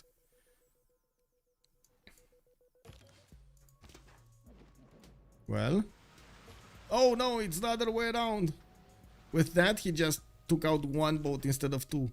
Like he could have attacked the Minaskeniath, took it down. This one would have attacked the ironclad fleet, took it down, and then another one would have walked in and attacked that other ironclad. So yeah, 3 boats would have died. This way he only killed 2 of them, and 1 of his ironclad fleets is very, very low HP. Oh well, it is what it is. Okay, we do have east side here, Mukmuk getting field cannons. Still, he's safe by the belt, by the way. He's safe because France just doesn't have gold. If France would have had gold, totally different situation here. Looks like also Scythia is managing to push back his opponent, the Mongolia, back to his borders. Mongolia is getting his science up, 145 science versus Adam's 141. They're very close to each other when it comes to these bonuses. While I do notice AdamTheEnginerd has been going towards the top 3 here for cartography right after he got his ballistics. We do need to see if he's actually going to keep on pushing towards Mongolia, because yeah, Mongolia doesn't have his own ballistics. He's square digging in 1 turn. Wait, is he getting a navy? He's getting pillaged though. That's what he's doing. He's getting, oh my god, Japan got so much gold from the lands of Mongolia here. Salt mine, this lumber mill here, another salt mine, another mine here. 4 tiles have been pillaged, all of them giving him gold points. Sumeria chasing the Dutch Navy 15 years ago was the turning point, was close till then. Yeah, true. Rob Moss is making a comment here. Yeah. Soup Noodle, good evening, sir, and welcome. Isn't Suomi from Finland? Yeah, that is true. Suomi is from Finland. And yeah, I guess Antonel is from Sweden.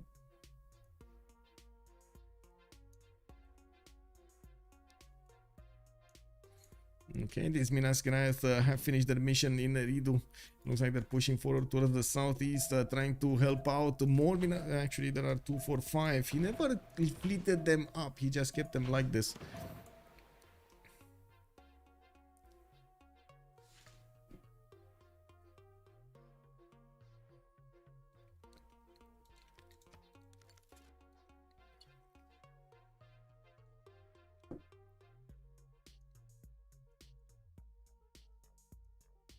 Ooh, Guard Imperial Corps going to stomp Sumerian cities. Much easier to actually go against Sumeria than it is to go against England here, bunkering down.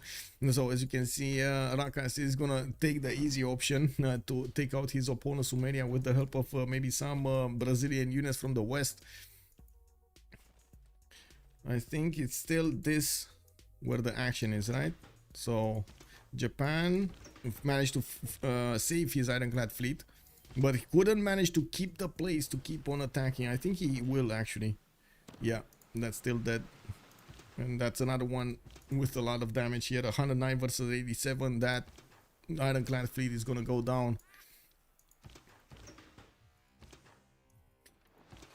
Wait, is Netherlands not using his +5? Oh. Oh, he has Twilight Valor and he hasn't been using it? Oh. Yeah, I mean, there's no surprise he actually lost so many boats because of it. And that's so much damage extra that Japan is managing to output. You can see there's a massive difference. He's not doing enough damage on the counterattack against the units that are attacking him. And this just gives such an advantage to Japan on the battlefield. The guy brings single ships against fleets, fighting in a choke to give Japan the +5 and his animal down, still able to trade, yet you're making an army that Minas is not the problem. It's an interesting time to see if it pays off. +14 giga kills. The choke is the only thing saving them right now. Yeah. I mean, yeah. I mean, that choke is gonna go down, I'm pretty sure. And we're also gonna see the battleships started up soon, right?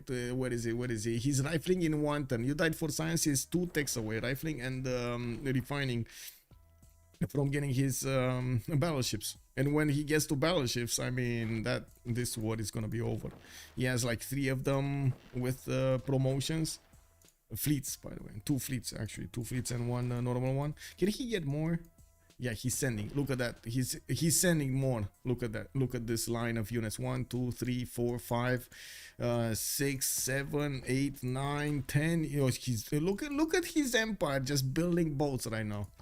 He's 456 production against Henri's 377, and he's trying to flex as much as possible against the Netherlands here soon. Now, we do have, as you can see, Netherlands starting to 1-turn these ironclads and or 2-turn them. I'm pretty sure with Venetian Arsenal finishing up next turn, he's gonna get more production to bear, but the numbers may help him slow Japan down. They're not gonna stop Japan. He cannot even attack into these boats of Japan. They're way too strong. Like, look at this damage. It's incredible. Like, he attacks with an ironclad and he dies. That's just not sustainable. Even if you have like 1,000 ironclads, it's still gonna be depending on how many units you can actually attack and kill. Brazil and Netherlands are on rifling as well, though. Yeah. Netherlands is gonna get his, probably he's gonna get his refining. I mean, Uralfish already has battleships, right? The Minas Gerais are battleships. He doesn't need to worry about that. Ooh, that was an ironclad fleet taken down here. Oh, a bit surprised you didn't get that ironclad fleet to... I would say he could have moved it right and then move the new one in. Well, it is what it is.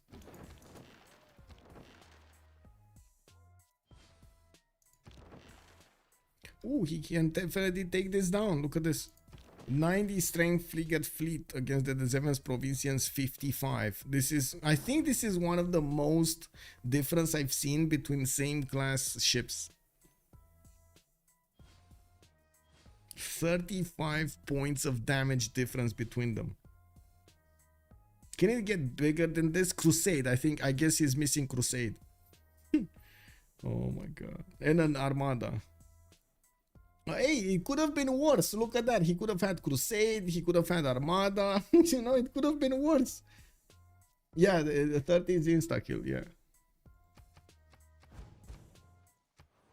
Oh, Mukmuk getting his bombards here next to the city of London, also having light infantry corps to help him defend. These are not strong enough to stop the French Guard Imperial corps, and of course we do see Rakas is actually splitting his forces between Sumeria and his English counterpart on the east side. He can still one-tap these units with ease, and we're going to need to see if he's going to be successful into actually taking over cities.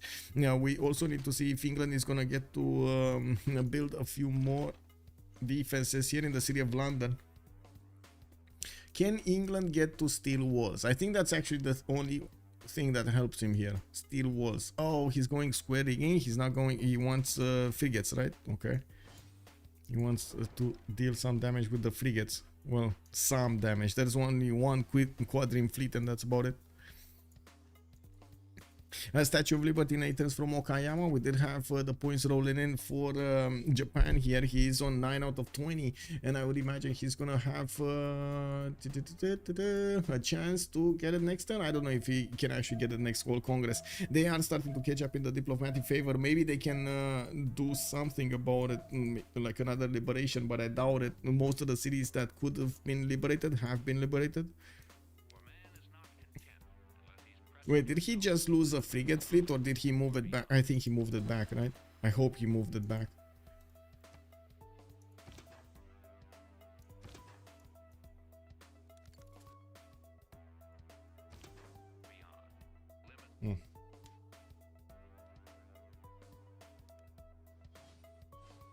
Yeah, he's just sending them to up battleships, yes.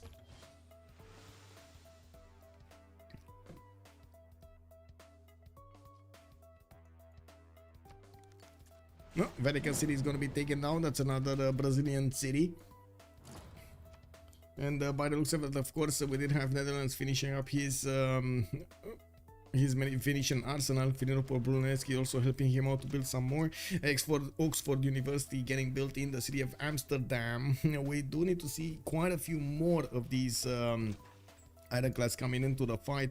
He will actually need to fleet them up as quickly as possible, and of course prepare himself for the battleship slam that is going to happen next turn or in the next few turns. So Hojo Tokumin is getting his refining in 1, and I do see Netherlands did actually get a privateer to stop and Gazar Kamu. He did also place a spy in that city center, while of course we do have frigates and ironclads on the way. It will take quite a bit of time for them to sail towards Hong Kong and get to push into Netherlands. I do see the city of Tokyo did finish the holy site here, preparing, leaving the forest for his Mahabodhi temple. We will need to see if he's gonna get the opportunity to build it. I don't think anybody built it, to be honest. Yeah, I seriously doubt anybody built it. Okay, England getting next to London with the Guard Imperial Corps. Still needs to two-tap these line infantry corps, and of course it needs to go through the field cannon line and the wall defenses that he has in the city center. I'm pretty sure with the siege tower it's going to be much easier to attack into that city center, and yes, we do have a line infantry in there trying to help out. Now we don't have Governor Victor deployed in the city of London to help him get an extra +3, nor did we actually have him getting some extra damage here on his units. I still think the major question is when he can get steel walls. That the technology is definitely gonna save him. I guess he's not worried about dying here. He has quite a few cities deployed to the northeast.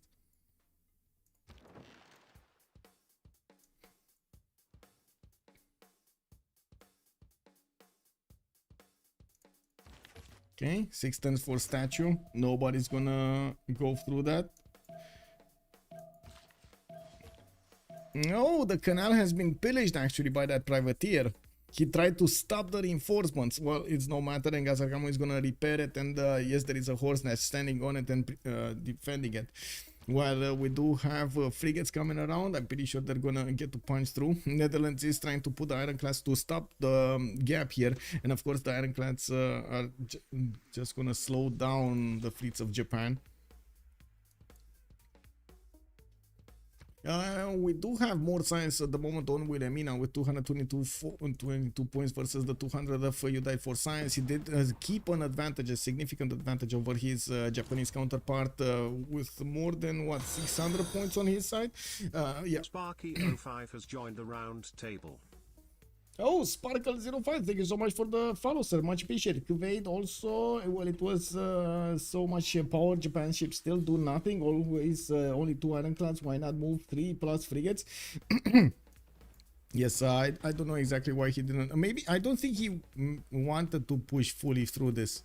Maybe he did want to just go into a trading war with his opponent and not really push through. Because like I told you, he could have definitely killed with just different moves, more boats of his opponent, while keeping more of his alive. Mamaleto, good evening, sir. We got a statue race. Where is the other statue? Killing London actually not a good idea because he can't hold and they'll get a liberate favor. Yes, that is also true. Killing London is not a good idea. Where is the other statue? Who's building the other statue here? Oh, it is getting built here. 3 turns out, and it looks like Filippo is gonna finish in next turn. Whatever happens here, it looks like Japan is gonna fail the race to get the Statue of Liberty. He does not have an engineer of his own, and oh, mausoleum at Halicarnassus. Hello there. Quite a few extra points of production and production, everything, science, culture, and science, and faith. Is gonna pop on these lands here. Water tiles. Wow, my brain is fried. It is what it is. Anyway, here we do have Mongolia here with the cuirassier course trying to defend himself against Scythia, while Scythia finally did get the field cannons to flex against his opponent. He still can't push through the Mongolian defenses.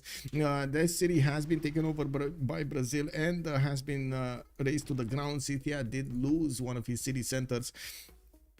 Still didn't manage to get a significant advantage over Mongolia. Next to him, Adam is on 164 science versus Pupumestari is 161. 209 production, though it's just much better than Mongolia's 150. We do have orders coming in from Kokekota, new encampments from Aksu, and I do see new field cannons, so he can try defending himself from Japan's privateer, or I should say against Japan's privateer. We do have Japan getting attacked by Netherlands. It looks like Netherlands just cannot keep his composure here. Henri needs to get out of there because all of the Japanese battleship fleets will start attacking and they can one-shot these Minas Geraes. Well, I think that's a problem. I think half of the Netherlands fleet is gonna die next turn. We got 1, 2, 3 of these that can apply that to so much power against his opponent. Woo-woo. Let's see, new boats coming in. We do have shipyards getting out from Ngazargamu.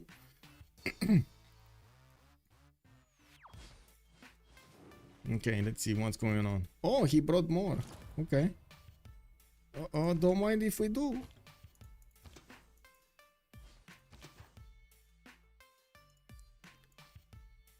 Still putting pressure on Shurupak there. I see Netherlands is going to finish another one of the Sumerian cities. Looks like Japan didn't want to wait to clear a pathway with his battleships, and instead of that, he actually destroyed the first boat here in the front line. We're going to need to see him carve a path. Oh, another one actually. Usually you want to shoot with battleships before you attack with ironclads. Just saying, it's just much easier. That's still more than enough damage being done here. Can he get in with this? No. He can't pass through that zone of control from the ironclad of Netherlands. And next turn, Statue of Liberty from Eindhoven. Looks like even with Isidore self, it wasn't enough to get it going. Or was that Filippo? We do have it here in 3 turns. There's no... Oh, no, there's no nothing over here. Leonardo da Vinci is not the correct one for this, but he did build a mausoleum for Leonardo, and that will give him +6 culture from each of his... Was that fixed? It still gives you +6, or was that fixed to +3 from Leonardo? If you do get the 2 charges, I think it's still 2 charges +6, right? Yeah, Dutch needs to switch back to boat production. Yes, Mamaletto, that is true, and he's severely underestimating the threat here. He does have ironclads. Wait, 2 turning ironclads? I mean, why did he build the Venetian arsenal if he still 2 turns ironclads? Wow. Okay, I think maybe he's losing a bit of amenities. Let's see. No, he's on +3. Oh, -3, +3, +3. Okay, +3. Oh, it's fine. It's fine. It's just that this city is a bit too much population. Slow reaction Japan. Yeah, doesn't Dutch just die here? No walls. Well, he could get steel walls. He's steel walls in 2 turns. I don't think that steel walls are gonna stop the battleships though. It's maybe for a time, but these cities are not 100 strength. They're not tank strength to stop battleships or slow them down significantly. And of course, with more ironclads and more battleships passing through Ngazargamu stretch, they will overwhelm whatever boats the Netherlands is putting out on the battlefield here. Okay, looks like France is managing to get through slowly but surely, getting to the city of London. We do have Quite a few defenses also coming around from England, trying to attack into Rakas's forces with the strongest unit as possible. Oh, wait a second, there's a Japanese battleship fleet that is joining the fight. Nice.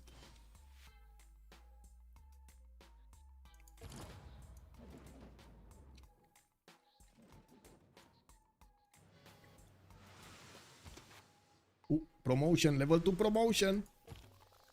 Oh my god, look at this. 114 on the defense from this ironclad fleet with the plus 10 reinforced hull promotion on his side. He's gonna be a boss on the seas. Okay, now you see the battleships, they need to take out the ironclads. Like cheapo, like attack once with a battleship, kill with ironclad, attack once with a battleship, kill with ironclad, and so on.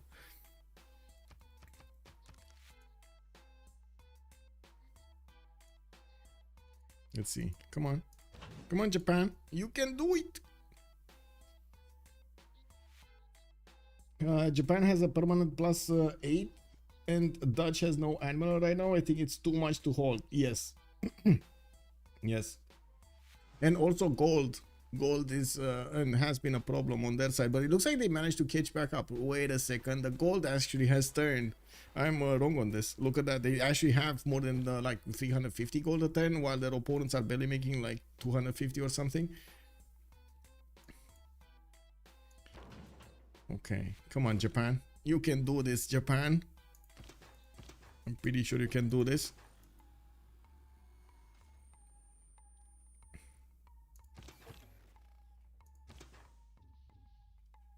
Oh, this one has a level 2 promotion also. Interesting. Oh, anyway, we do have quite a few ironclads getting built here by the Japanese shipyards, and they're going, all of them are going to the west side. That's more than this fleet is all about. That's like 3 times this fleet size that is going towards Dutch. We know what's gonna happen here. Hard building Minas Gerais in the lands of Brazil. I gotta say, Uralfish did manage to secure a lot of culture on his side, but he's slow on gathering actually tourism from those points. We got him getting some archaeologists and building up more theater squares. It looks like he might actually want to do something with on the culture screen. Well, at least that's what it looks like to me. Not sure if he will have the opportunity, but oh well. You know, we do have Sumeria also trying to take back his city, and I gotta say they should actually coordinate to try to get an allied unit here and liberated. I don't know. I don't think he can, right? Oh, maybe only England could have like send a unit there so far away, but that's so far away. So they cannot get 100 easy points from a reduced liberation, unfortunately. Oh, he did get through. There we go. He got through. He got through. There we go. This one doesn't have a promotion though. Needs to get it back quickly.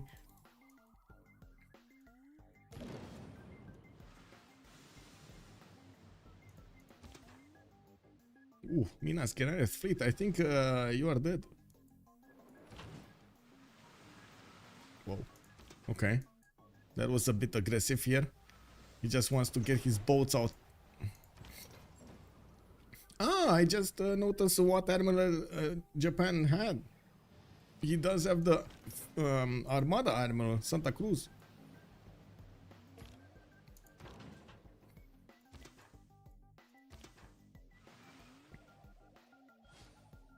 Okay, there we go. Reinforcements are starting to arrive. Okay. England doing well. Actually, France is trying to reposition to attack into Bristol, where we do have Governor Victor waiting for that to happen. It looks like also France is meeting quite a bit of a resistance in the lands of Sumeria. Sumeria, I mean, yes, he's still gonna lose a lot of units here, but he's just trying to slow down France. Eridu has flipped to 3 cities. It is what it is. We do have Mongolia still defending himself. Scythia just pushed him out as much as possible in Korabalgasun, while he's trying to get his production capabilities up to 168 production versus Pupumestari is 150. And we will need to see when if he's gonna get to tank tanks way faster than his opponent. It looks like Adam did manage to get to refining while Pupumestari is on steel. By the looks of it, they're not that far apart when it comes to the science. In the total science, yeah, they're very close to each other actually in the total science. Pupumestari having more. Okay.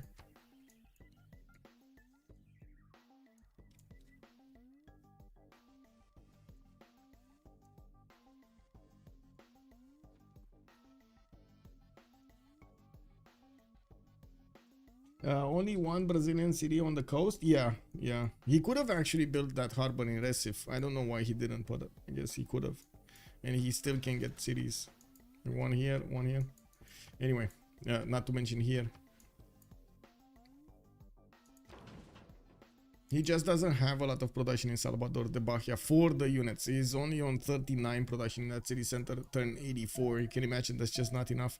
And of course, seeing how many boats Japan has and how strong they are, it's not really that he's that incentivized to invest into this.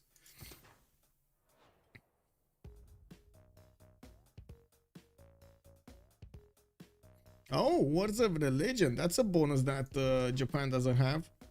Netherlands did get an extra +4 from Words of Religion, a bonus that Japan didn't match yet, at least. He's gonna get his religion here. Does he? Wait, does he even have more slots for religion? Yes, 2. Potala Palace getting built in Fukuoka in 4 turns. I think I saw it somewhere else being built. It's 7 turns in Tilburg. Okay, and I do see planes in Utrecht. If he's gonna get biplanes to stop this, this is gonna be a problem here. Whoa. Wait, why are you running?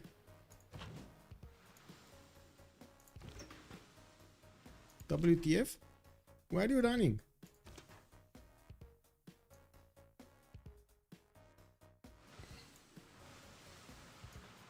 Okay. Now kill the other ones. And they're free pickings. Oh well. Okay, that's 2.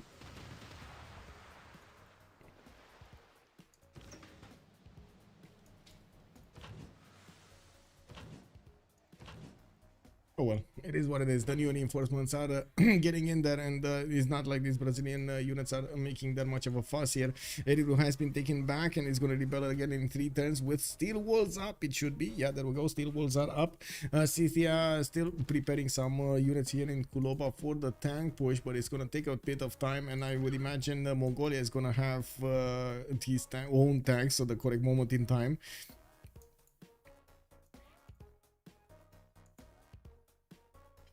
So weak Japan play. I mean, he did what he could over here. I do like okay, there are some elements of his moves that could have been optimized, but what he did, the main plan, is actually working quite well. And I really like the fact that he's taking into account all of the distance for reinforcements. We don't usually see this. He knows how much time he needs to get the boats out exactly when they need to be on the front line.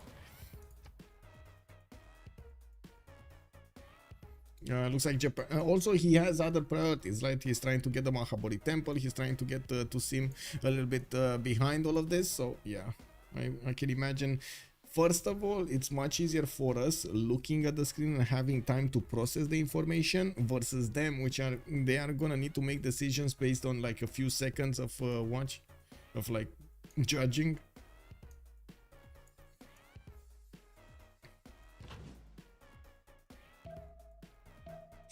He's one of the best naval players. My best naval player in Division 2. If you played naval versus him with full diet caravels again. Yeah. I do trust he has, a lot of skill. Making twice the bows doesn't matter if they get 2 shot. Josh Truman making a very truthful point there. The AI beats me on Emperor difficulty. Ooh, okay, yeah, okay. That's a hard one. Why am I getting pinged?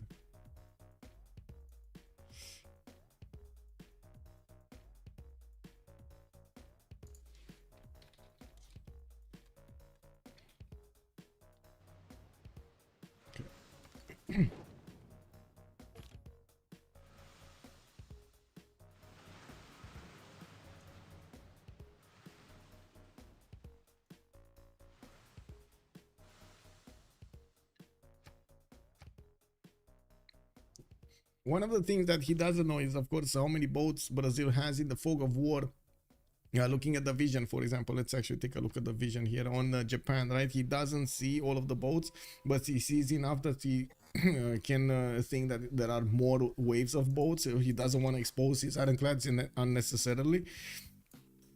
We do have the information about the lack of boats behind all of this, and of course we do know all of the damage that can be done from each side.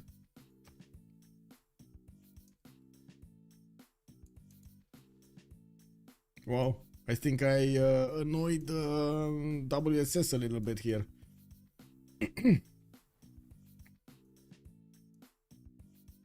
I'm sorry, I don't know what I did.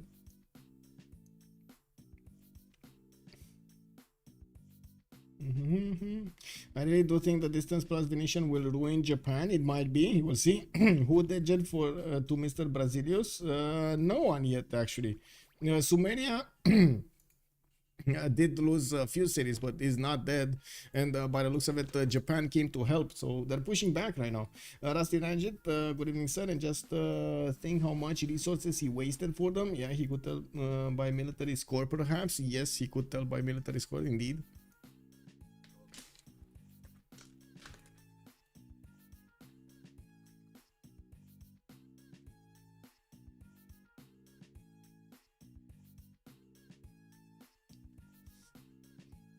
It's choking. He doesn't want the boats to die because the enforcements are way further away. Yeah.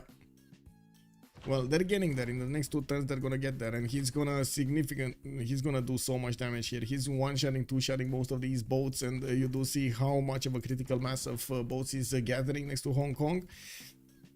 It's definitely not a bad strategy to keep all of the boats clumped up, and we've seen this before, how he approached the attack on Hong Kong and the initial city of England. He's doing it. Okay. Just chipping away at Netherlands. I gotta say, Netherlands is building these boats very quickly, very quickly. He doesn't have shipyards to, or not. Oh wait, he does. When fleets? Check. Doesn't he have nationalism? I thought he had nationalism. Yeah, he does. Oh. He just wants more boats. Just sheer number of boats. That's what he's doing. Wait, he's running out of coal. He has 3 remaining, Henri. Yeah, he's still on 3. Okay, he's balanced. It's fine.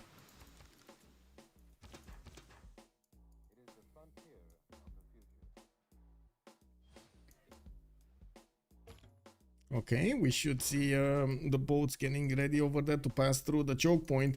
On the right side of Sumeria, we do have France still doing the damage against the Sumerian cuirassier corps. We do have more field cannons coming off from Sumeria, and he's desperately trying to get to his own steel walls. On the right side, the Mukmuk did manage to get to steel walls, and he's upgrading artilleries to do a little bit more damage against those Guard Imperials, and of course have the ability to defend much easier against those Guard Imperials. You do see they do not do that much damage against the walls anymore, and it looks like they just got out-teched over here.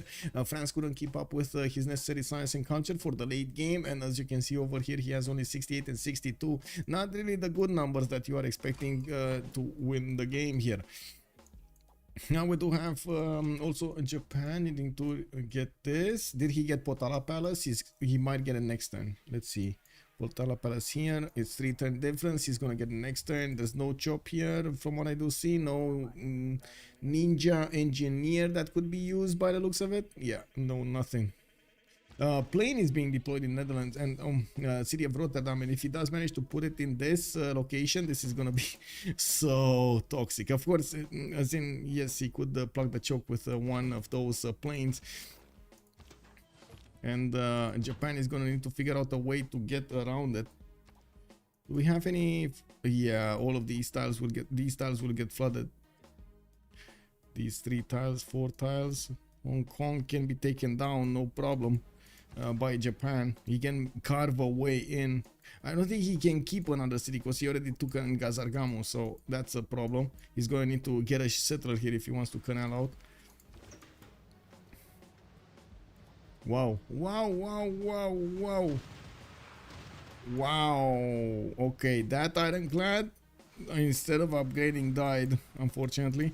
We will have more boats dying here from Brazil, quickly getting in there. Of course, next turn the plane might get in if it doesn't keep these tiles with boats on them. Oh my god. Okay, come on, come on, come on. You died for Japan. Japan, put a boat, put a boat. Check this out, guys. If he's gonna put this biplane here. Okay, there we go. There we go, the point.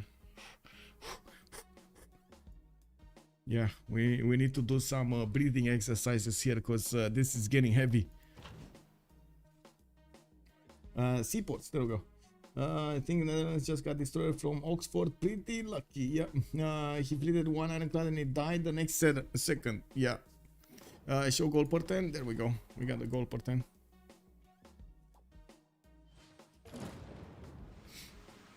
Okay, that's one unit down. That was one of his battleships, but that is at the sacrifice of the ironclad here of Netherlands.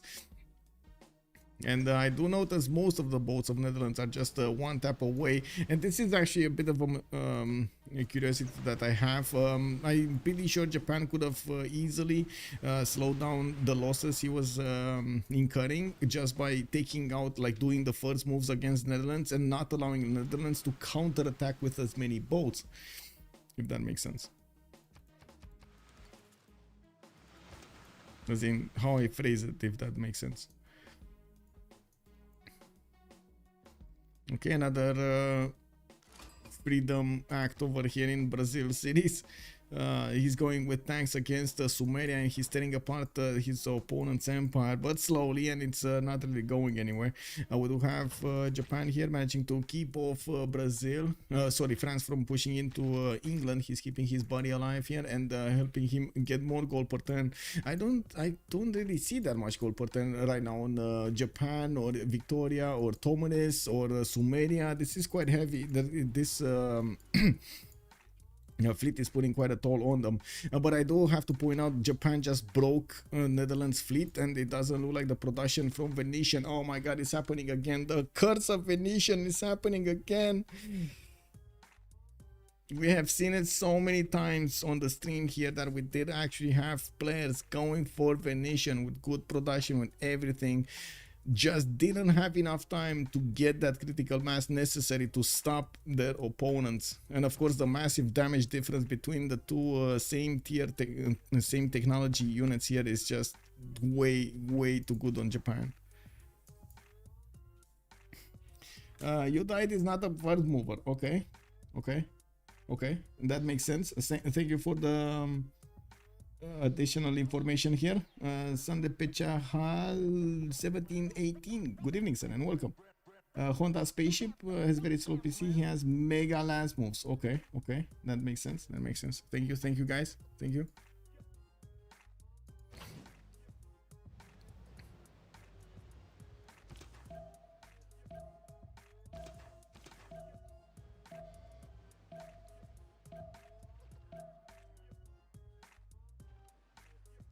What did happen with the points? He did get it. That 10 out of 20. Where is Mahabodhi Temple? 3 10s out in Tokyo. Is anybody else building it? No. Maybe Brazil. He was building a holy site somewhere. Wasn't Brazil building a holy site? I'm pretty sure he was building a holy site somewhere. Yeah, there we go with this one. Oh, he doesn't have forest next to it. Oh, he has this one. He might actually try to build it here. That's too late though. It's definitely gonna finish on Tokyo. Okay, so first moves, let's see. Oof, Japan. Oh no, look at the plane. Check this out. He's gonna put the plane. No, I'm looking at the plane. Henri, deploy the plane. Deploy the beast. No, why is he not deploying the plane? Deploy the beast. Henri, you have one beast. You need to take... Oh. Stop the bleed, Henri. Stop the bleed. Oh my god. I cannot believe that neither of them is actually realizing about this style. Lol.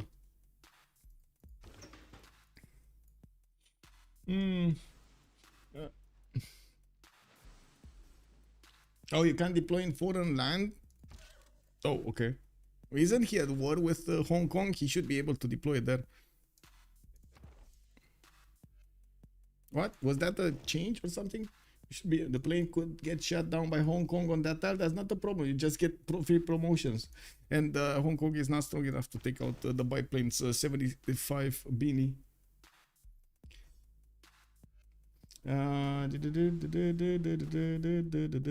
He can't. That's not his city state. I mean, it's his opponent's city state. It's at war.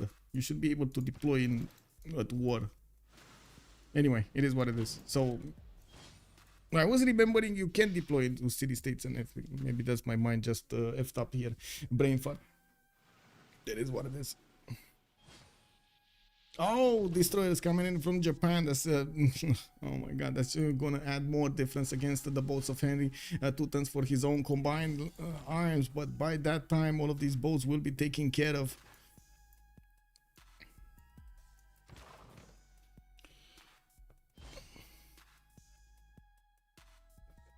Hong Kong doesn't allow the plane to be deployed. Kicked off on you, man. It's if he has a say in it. Okay, 2 tens Mahaburi Temple here in Tokyo.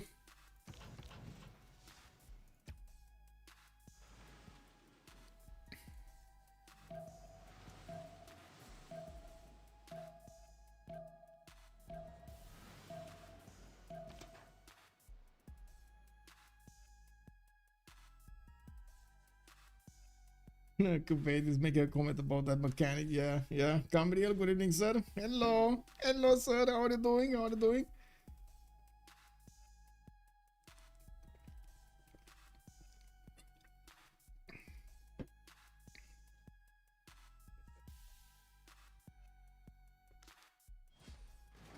Hong Kong is very strong. Yes, Hong Kong strong. Oh, we got Uralfish finishing up Oracle. By the looks of it, Henri 110 away from getting his combined arms with Uralfish going for flight and ideology. He's going to go for his fascism. Now, we do not have him with that many boats, not with the ability to get many more boats out here in the water. So he does have 2 cities that are deployed to the east that could help out with the production. But yeah, he's not doing it. And we do have an overwhelming fleet here coming up from Japan to attack Netherlands. That is one of the simmers, actually the biggest one over here from Suomi. If he does manage to deal the damage against Henri, that is gonna be it. And it looks like slowly but surely these destroyers are getting through.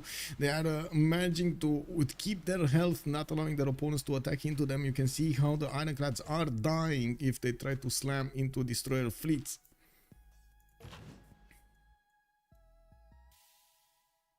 Oh, he could take out another one. Actually, probably more. Yeah, that's another one. And he can take out 2 more? No, he doesn't have another battleship. Anyway, it's fine.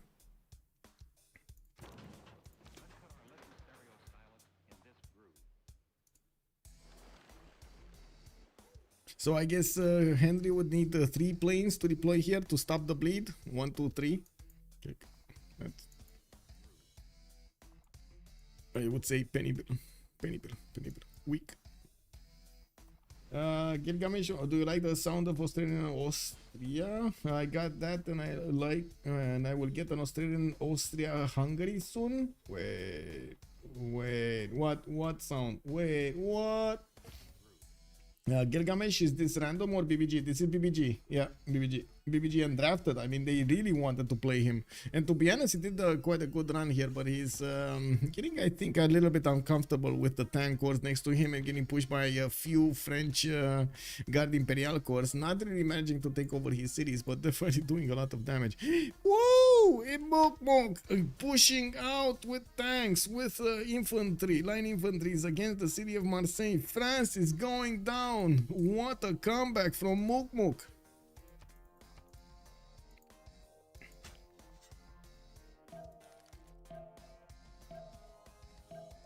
Oh, this is massive.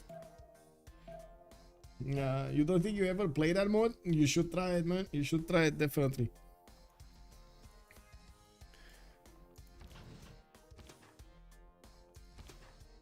Okay, let's see. What do we have?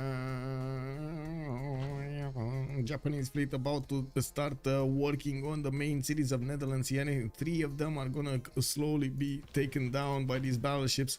They slowly chip away those walls though. I don't see the 83 is just not that big enough.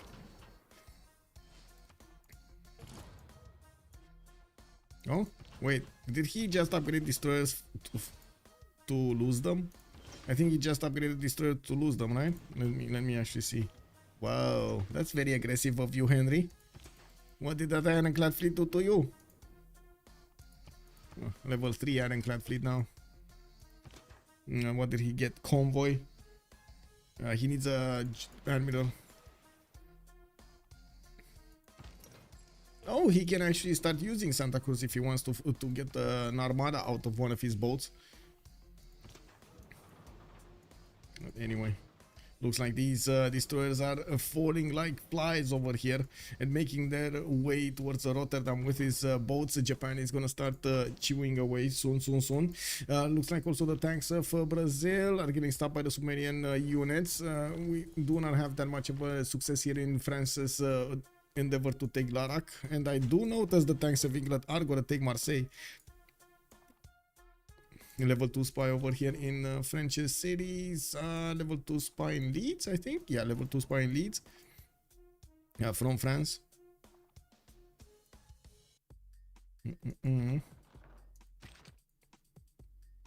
In Bordeaux. And that's one guard imperial that is trying to make it. Another one that's also trying to be here, be helpful.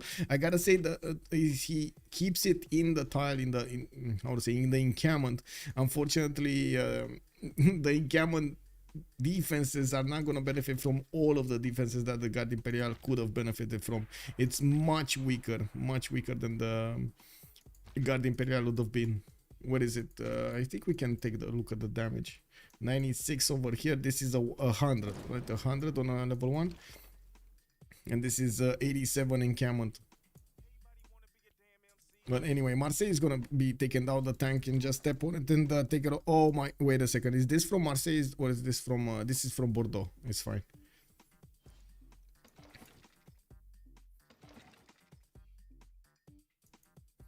Okay, what's happening here? More boats coming in, keeping Hong Kong on track here. They do need to put more envoys in there to help him spread. Biplane getting in to stop the choke. Let me actually take a quick pick on something.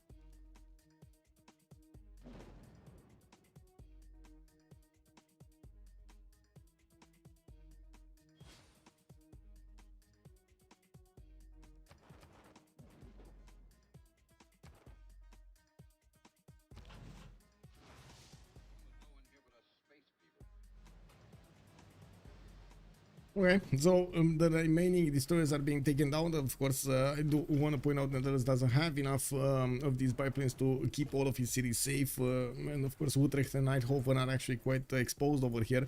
That biplane is also not going to be able to successfully stop the bleed. I'm pretty sure Japan can just get a unit out, for example, upgrade this horse into a calf and send it over here to take Rotterdam down. He's gonna slowly start chewing through the cities and of course get everything he can from the boats, from the resources that Brazil and Netherlands did upgrade over here on these seas. Okay, ready to taken back. Marseille about to be taken down. We do have Bordeaux still not actually getting attacked here. That Guard Imperial is going to finish from that city center, and until the tanks go in and take it out, of course with the help of the artillery, that city is still going to be thriving. Rakas does have a significant problem. He cannot get to steel walls. He's 2 turns away from ballistics, and it will he will need to actually go through rifling and combustion with afterwards. Sorry, and steel afterwards. That's 2 takes more.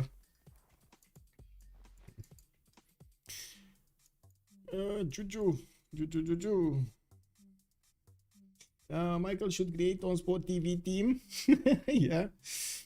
Kick W, man.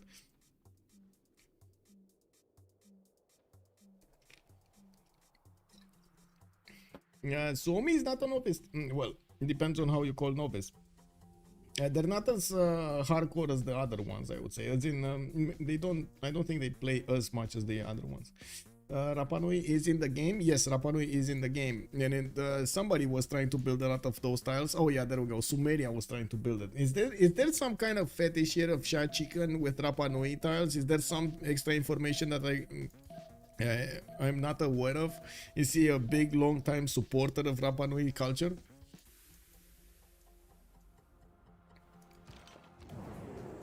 Okay, so we're gonna have a pause of 2 minutes and we're gonna come back after this. We do need to see what the players are gonna do to actually get this victory. We're coming very, very close to that end of the game here. Be right back. You're a pro in a row, man. That's amazing, man.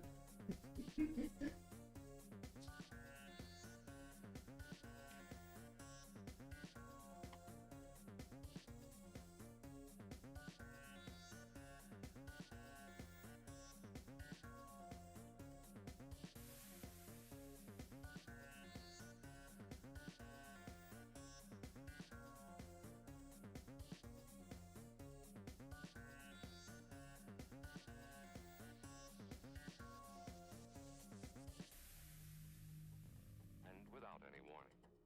You'll know when it comes. Come.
The door open.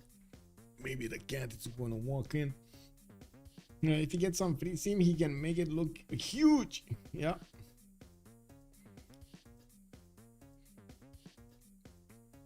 Wow, building a canal here. Okay, interesting. More help for England. Mukmuk might not be happy. Sorry, Rakas might not be happy about what's going on next to him. Trying to build up as many of these Guard Imperials to stop the bleed. The tanks are quite strong over here against his opponent. Let's actually see what we have. Industrial City State do not provide the unique citizen bonus. No more Auckland. Siphon funds 2 levels higher. And the Hojo loses 2 Diplo victory points. He was on 10. Let's see.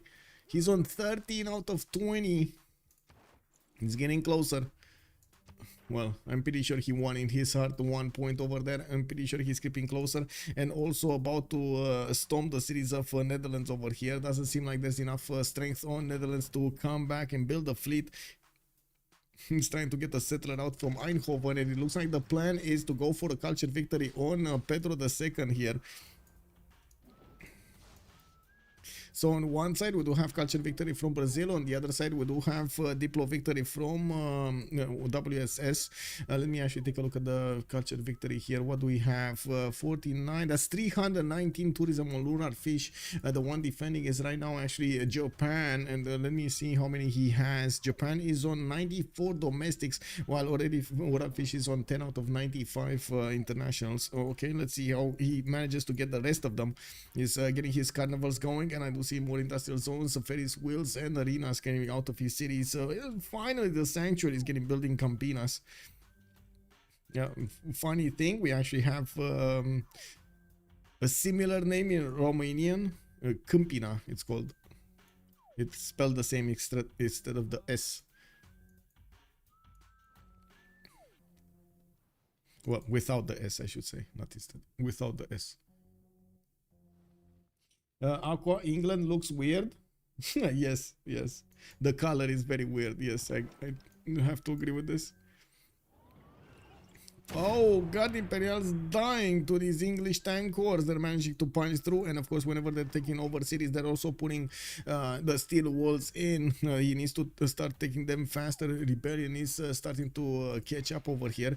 I do see Uralfish in a heroic age. We've got Henri in a heroic age. Both of them actually went to arms, heartbeat of steam, and reformed the coinage. We do have on the other side Tomenis in a heroic age with the same bonuses. Mukmuk, heroic age. We got the dark age on Gilgamesh, and Japan is a heroic age. A significant amount of bonuses coming out from their empires right now. Japan is on 536 points of production, while Brazil is 560 and Henri is 384. Of course, this production number does not take into account the bonuses that you get from Venetian to finish those bows faster. I do see the city of Amsterdam is getting single targeted over here by Japan. If he does manage to take that city at least once, he is gonna delete the government plaza, which is gonna be quite a bit of a bummer here. Audience chamber bonuses, foreign ministry bonuses taken away from Netherlands. He does need to bring units, land units, to take over that city. Rotterdam, so he can bypass the biplane. Okay. Bypass the biplane.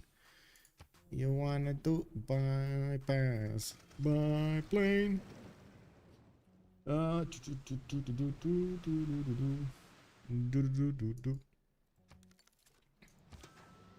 Okay.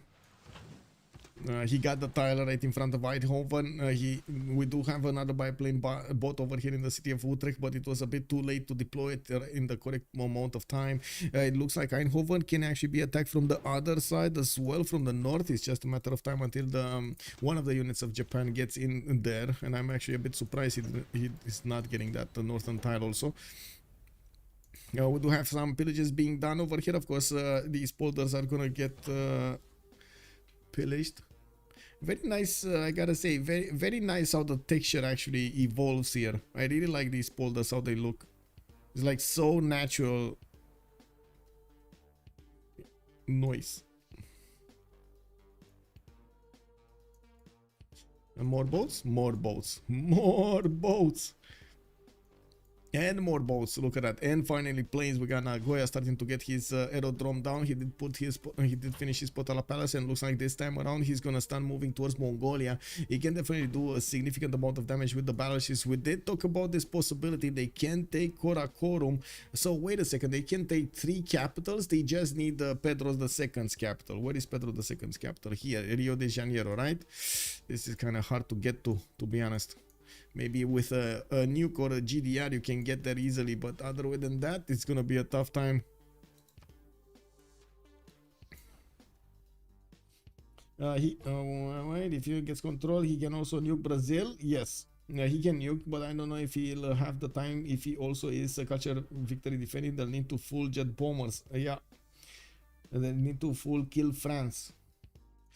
Well, to be honest, it's not that far off. Oh no, France actually has 2 cities over here to the south of Sumeria. He's gonna try to stay alive as long as possible. And we do need to see how fast the culture victory is on Uralfish. He's 16 out of 95 right now. He just rolled the 6, and I do see Radio is finishing up next turn with the fascism. He's definitely going to have a strong amount of damage on his side with the extra +5 from fascism, while I do not see Hojo getting a lot of more culture. 211 right now, 272 science. Looks like he will need a lot more theater squares if he wants to be successful here. And one of his got pillaged here in Shizuoka. He doesn't have an amphitheater in that. Wait, are these tiles going down? These are flooded. This is flooded. This is flooded. This is... Oh my god, he's losing the culture defense. The theater squares are actually getting flooded. 2 theater squares that I can see are getting flooded. This one... Wait. What is it? This? Okay, this is not floodable. This is not floodable. These are. Okay. Wait. Why is he not getting... Did he never... Oh my god. He never actually stopped to build these flood barriers. This is too late to build the flood barriers. Those are gonna flood. 3, including his diplomatic quarter. Oh my... That's a problem. Oh well, it is what it is. To be honest, I'm starting to be very worried about their success. WSS pulled up a very, very good game till now, and it looks like Uralfish might actually be pulling a better one. We do have more theater squares being deployed to the north, being chopped as quickly as possible, and of course getting the amphitheaters there. And the goal per turn is not a problem anymore. He does have enough production. He is making a lot of these points, singing, and of course he's getting the zoos everywhere for the extra science. 242 points of science with 413 culture. He did manage to get to 367 tourism, and only has 76 faith a turn. There's not going to be a lot of rogue pants to help him out, but at least if he gets a few of them, that's still going to be an advantage. He has a few wonders, if I remember correctly, to play in. For example, in Netherlands here, he has a few tiles and wonders that he could try to go for.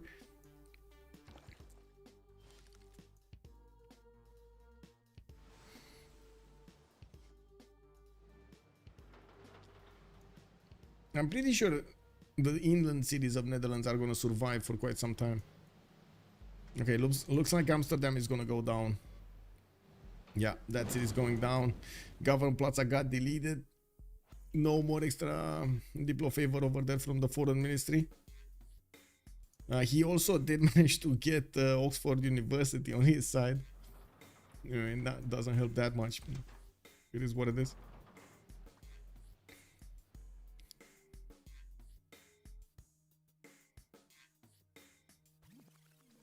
Japan, aka Atlantis. Yes. Best way to win at Civ. Sink all the enemy cities. Yes. Yes. Sink the unsinkable islands, right?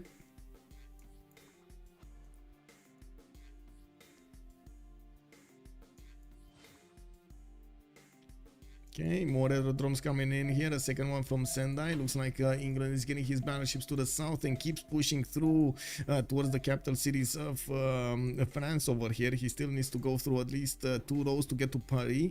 Of course, France will get these non-coastal cities, or maybe even on the lake here, to try to stay alive. He needs to time that perfectly so he doesn't give up his hand here. I gotta say, this is a very surprising turnaround. Mukmuk actually managing to push through France's defenses. Unbelievable. And I do think the gold actually played a lot of importance in this at the beginning when Mukmuk, the Guard Imperials could have been upgraded, but he just didn't have the gold to upgrade them into. That was just such a bit of a slowdown. It could have been enough of a slowdown that, of course, this happened.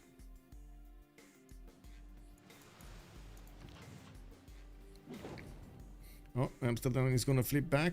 I guess he doesn't care about it anymore. He just needs to get the battleships to train their shots against Eindhoven, take them down quickly enough. Oh, that was a fold. Okay, double. That's 3 tiles to attack Eindhoven. That would never be defended by a biplane. Never mind. For some reason, I thought this was an actual tile of water. Anyway, he's just moving in his boats, getting into position here to start the attack on Eindhoven. He does have enough movement on these boats to reposition and shoot, no problems. 1, 2, 3, 4.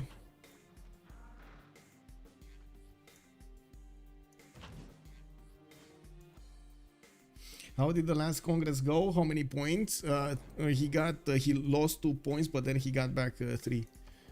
I think he voted against himself here. And looking at the points, he's on 13 out of 20, Japan. In the next one, I would imagine they will still struggle to get the Diplo points, especially since Japan is not acquiring any.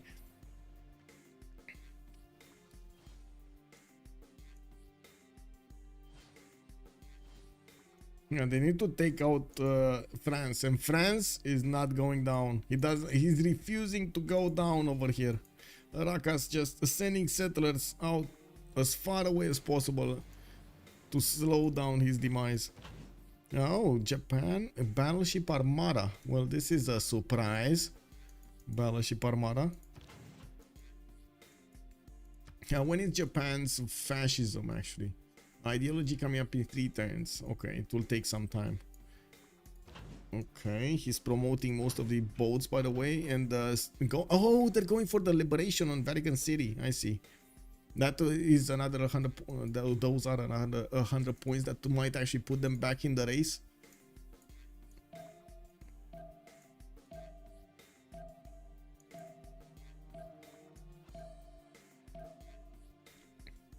I do see I'm also very aware of how much diplomatic favor they're making and what is the problem. They are sending, for example, SahChicken some diplo favor so he can keep it on the other side, because I'm pretty sure Mukmuk and Japan are actually losing quite a bit of that diplo favor per turn, especially when he's going to take over the city of Paris. That's going to be a problem. Just that doesn't want to handle it right now. Japan also keeping Amsterdam, but well, that's going to flip, so it's fine. No more problems. Oh, whoa, that's a dead battleship. Whoa. How did that die? Minas Gerais fleet actually killed that? Whoa. That was a single battleship or something? Why was it that weak? It doesn't look like on the others it's doing that much damage. Oh well, it is what it is. That's a level 3, by the way, battleship armada here.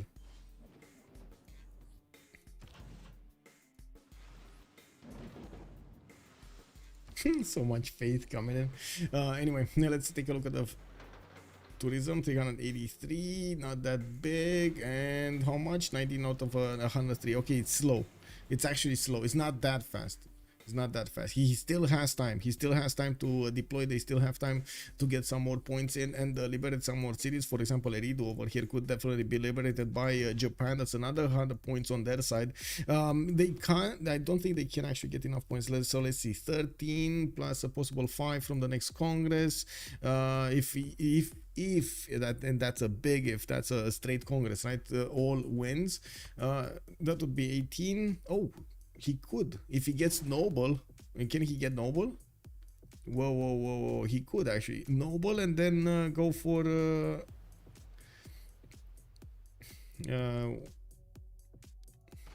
domes or whatever they're called at the end of the game. That gives you an extra diplo point there.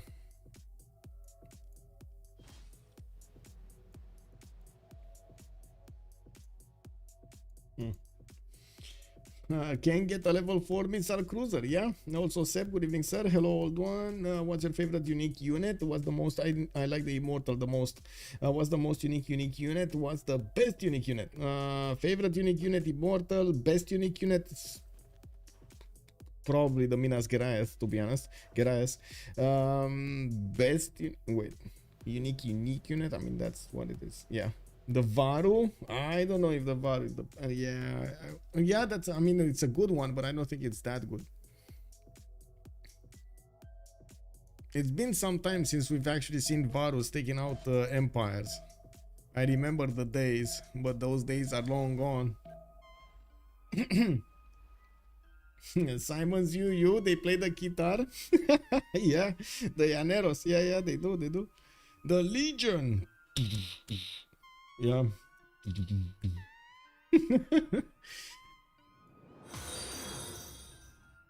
Invis Majority has joined the round table. Invis Majority, thank you so much for the follow, sir, and welcome. Okay, so come on. What do we have here?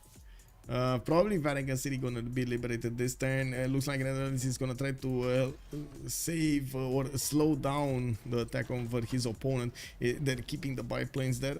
There we go. Vatican City just got taken over. Minas Gerais taken down. Henri going for nuclear fission in 4 turns, but he doesn't have that much more productive cities here. Dropped to 305 after he lost his capital. We do have Eindhoven that is also going to be up on the chopping block pretty soon here. We do need to see how quickly Japan can actually take it over. And of course, if he can actually get to Rotterdam and take it down, we do have more reinforcements on the way, but no military land units to cover that way of taking over cities. Toulouse has been taken out, Marseille has been taken out, Bordeaux. I do see also, unfortunately, England did have the spy of level 2 in the city of Toulouse, so he just lost his extra diploma. Oh my god, it doesn't matter. The artillery's armies just took out one shot.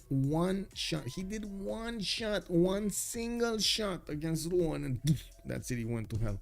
What is going on? Look at that. Drop to like red HP over there instantly. Wow. That's just bonkers. And there's no unit to take it over though.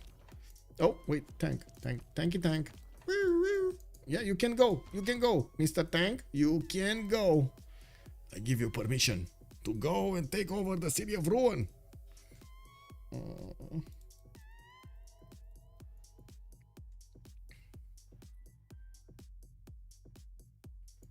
I don't have pompons to start cheating. I'm sorry. Congo Sword, the Ngao Mubeba, that's also a good one, yeah. Bugado, good evening, sir, and welcome. How are you doing, sir? The Voichen, also a good one. And look at that, how so many good units. I'm pretty sure everybody has their own opinion of which is the best and so on. Which, you know, do you like more? Oh, Japan is getting to attack Mongolia, and I do see Scythia also coming around with some of his boats.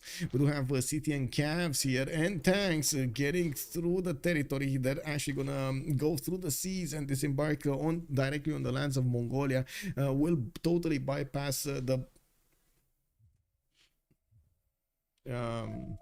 fortress of Korabalgasun.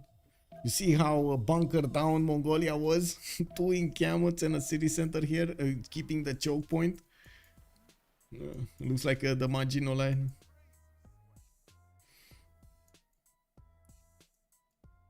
Okay, that's coming out also from Japan. We do have him on 258 culture. He's gonna get new theater squares here because he did lose the last one, and by the looks of it, well, he's trying to put them in a water tile that is gonna be, well, not a water tile, I should say, a land tile that is not gonna be covered by water anytime soon. We do have Okayama that will need to lose that tile forever if he actually wants to repair the theater square.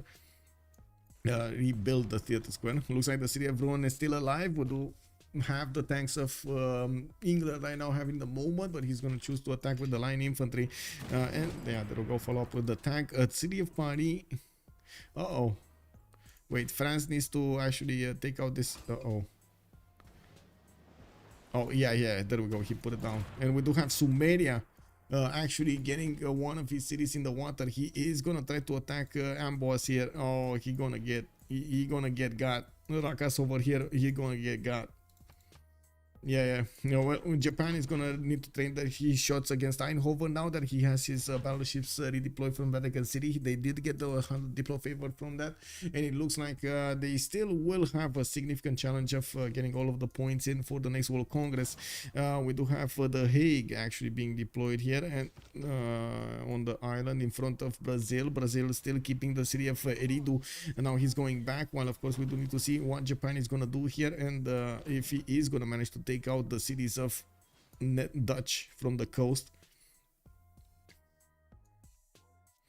Okay, looks like Geneva is getting attacked by Sumeria from all sides. Did we have Mitla being getting revealed? I think so. Oh my god, this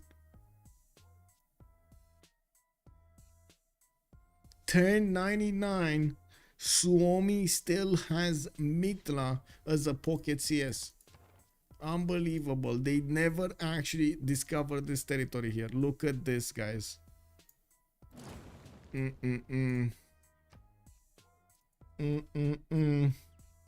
This was not the spawn for cache eggs. But we wanted to see the cache eggs in a Congola Inferno. Can you blame us seeing them attack somebody, you know? Just doing the damage, taking out units, feasting on their lands and everything. Having fun over there, throwing parties. No, City of Party did get to be taken here, and it looks like Mukmuk is gonna need to get those tanks in the water to kill the City of Amboise on the west side. There is another settler here that keeps on moving to the west, to the direct south of Sumeria. I would imagine SahChicken could just take that over with his tank if he wants to flex a little bit. He just doesn't know about it, does he? He just doesn't know about it. Mitla, exactly. Meet LA. Probably shouldn't pick Khan on 7 Seas. Just saying. Yeah, yes and no. He kind of had an unfortunate spawn. I gotta admit on that. He was like half, right? He needed to commit to the coast, but didn't want to. He was land-based civilization, but yeah. It is what it is. And he couldn't do that much land either. Land attacks. Looks like Korakoto is being taken over. Korakorum is going to follow up soon. And Pupumestari will probably lose his capital. We do have... yeah, Uralfish that's probably going to keep his capital here. I don't see an easy way for them to take over this capital for a domination victory here. Especially with the planes up in the air and blocking these chokes. More and more are coming in. One city got taken, another city got taken down from Henri. He dropped down significantly in the science and in the culture. Also, more than 50 production got shaved off. Nuclear fission in 2 turns, ideology in 5. More cities, another city is going to be on the chopping block. While we still don't have land units able to take over cities here, we will, maybe he could actually call on Sumeria here to send a few of his horses to take over the remaining health of the cities that he was attacking. So the biplanes are not going to get to attack them. Not gonna get to save them, I mean. Yeah, that's happening. That's not happening by the looks of it. Okay, this tile is gonna be bridged. We do have Sumeria knowing where Amboss got settled, and of course he's gonna get in there. That is also gonna give England the information where he needs to go to take over the last remaining cities. If France is not gonna get this settler to safety, oh, Japan has it. Japan has it. He sees it.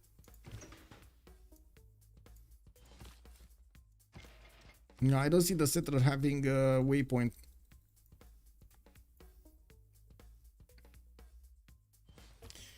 He can buy a unit from Amsterdam.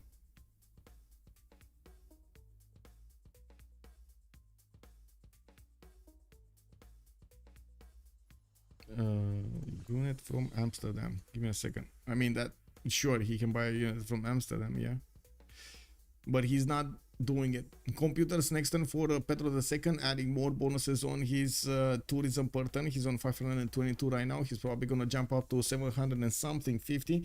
We do have Uralfish 26 out of 126 to get the victory, but still not fast enough to go through the defenses that Japan is putting out. And of course, Japan getting his fascism in 2 turns is gonna equal out the bonus that Pedro has on his side. I do notice he did switch to democracy right now, and I would imagine he does have the fascism legacy card with, of course, the democracy in +5. Their finest hour, or how is that card called?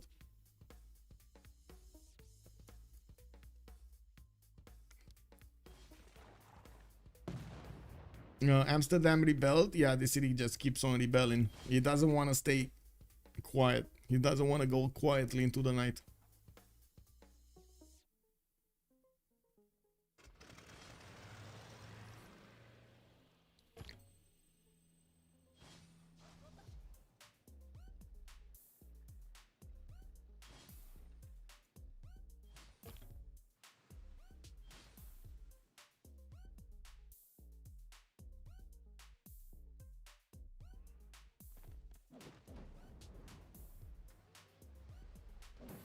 Okay, probably Utrecht is gonna go down this turn. So much damage being done there. Oh no, wait, he doesn't have a unit to take it over, right? Yeah, he can't get in because of the biplane. Never mind. Where is the tank? There's no tank. Anyway, let's see here. Tanks are getting to disembark next to Amboise. That settler has been taken over, and it looks like France is gonna be the first one to be taken down from the game here. Rakas is on his last legs. That might actually spell the CC. That might mean a CC. Was yeah, it's gonna be harder to get that victory. Diplo victory will probably be guaranteed over here on WSS.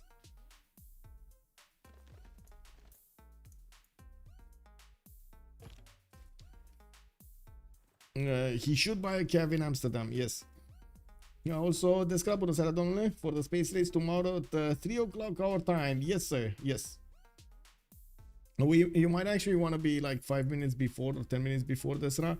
From what I understand, there will be a period in which there will be like a briefing period, and I'm not sure if like the caster should be in there or not, but I would imagine we can get in there.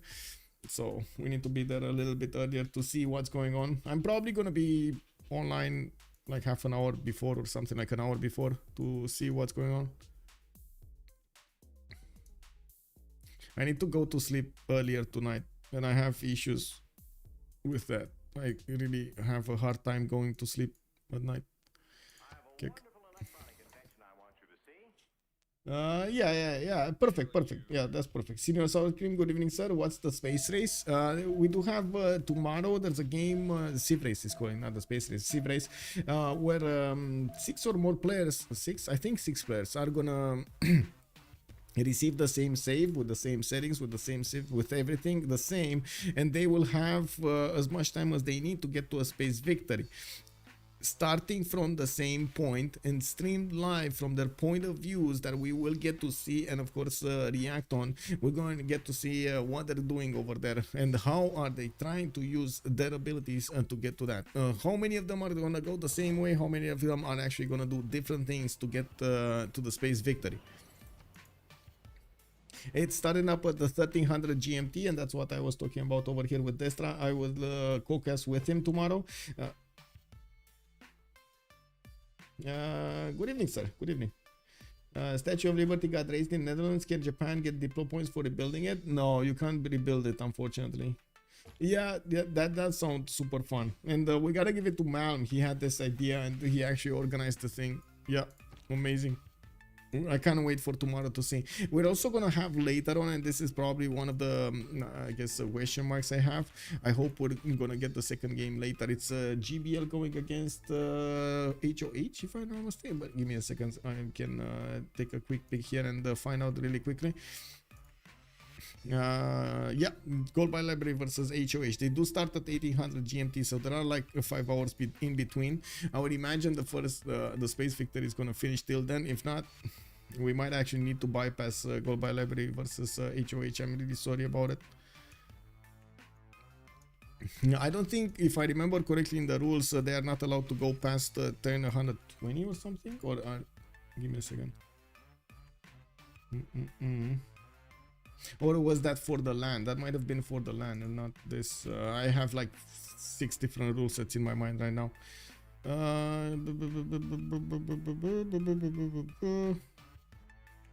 Give me a second. Sunday at 2 p.m. You have to say we can load it, don't play. Okay, when I give you okay, both you must not finish after turn 120, as this will invalidate your run. Okay, so this is it. Turn 120 is the hard ceiling for that game. And of course, being played in a single player fashion, it's all up to the timing of the players. We will see players that are faster, and we will see players that are taking their time to look at their choices. Look more at their choices, I should say.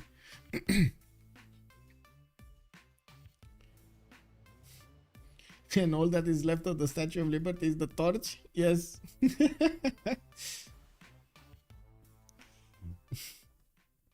Yeah.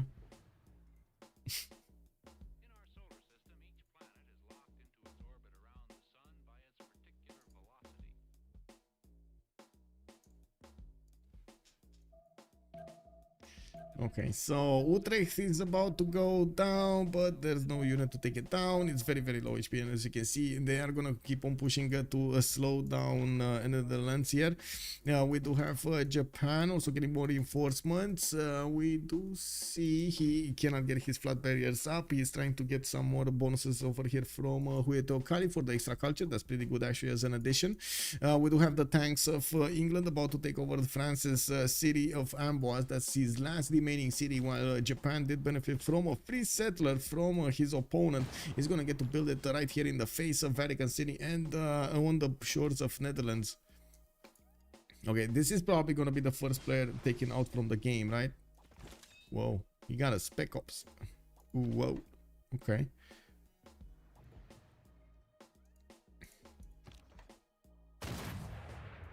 Yeah, there we go. Rakas has been defeated. The 4 versus 3 situation starting to appear here. Of course, with an advantage for WSS. We're going to need to see if they can actually punch through that disadvantage and finish the game here. Uralfish is 40 out of 131 to get that cultured victory through, and he's on a 882 tourism per turn. He's definitely making a lot of that tourism. We might actually see another player die here. Let's actually see if Mongolia is going to survive. Mongolia getting pushed by both Scythia and Japan is starting to lose cities. His capital city, Karakorum, is under attack here. Scythia is deploying artillery armies on his opponent's shores and bringing battleship support from the seas to take down the defenses here.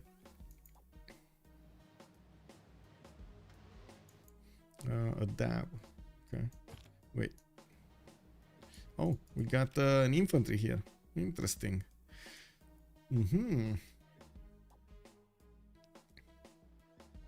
Yeah, I gotta say, Uralfish over here does have a lot of production, 700 production points versus Japan's 580, and we do have Brazil with 627 of that culture per turn. I'm pretty sure he got him. Oh, wait, he didn't have environmentalism? Wow, he's going for rapid deployment right now. Rapid deployment is right before environmentalism. I would have thought he would have gotten environmentalism way before he got computers.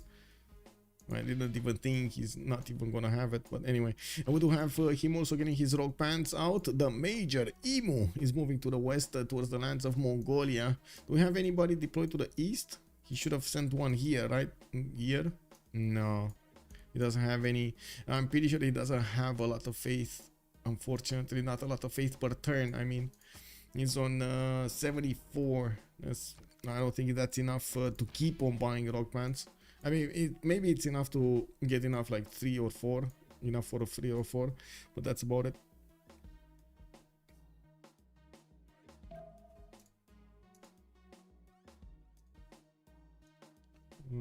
Okay.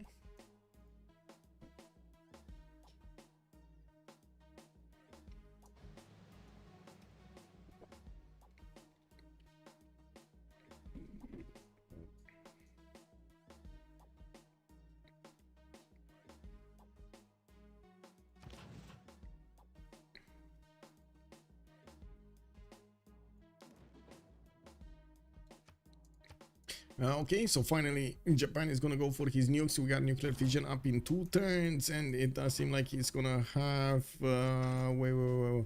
Does he have one of his privateers, or he's gonna need to hard be? Oh, there we go. Yeah. Oh, wait, he doesn't have bombers there.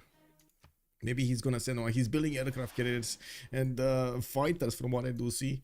Not getting the bombers to drop the nukes from. We do need to see if he's gonna get some of those nuclear submarines in the water.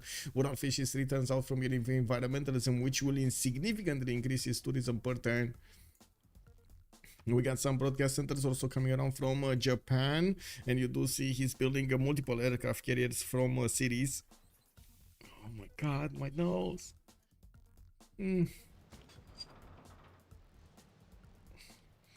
Again, itchy stuff. I'm sorry. I don't know what. I think it might be something like on the nervous level, like the itchiness of my nose becomes a tick or something. Sorry about it.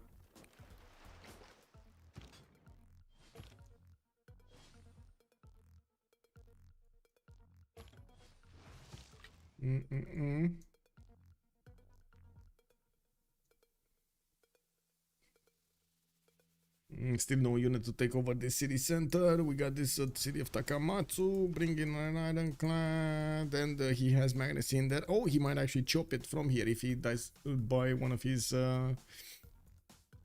builders. He might actually get to chop with Magnus whatever he wants here. He also has a coal tile that is going to be quite useful.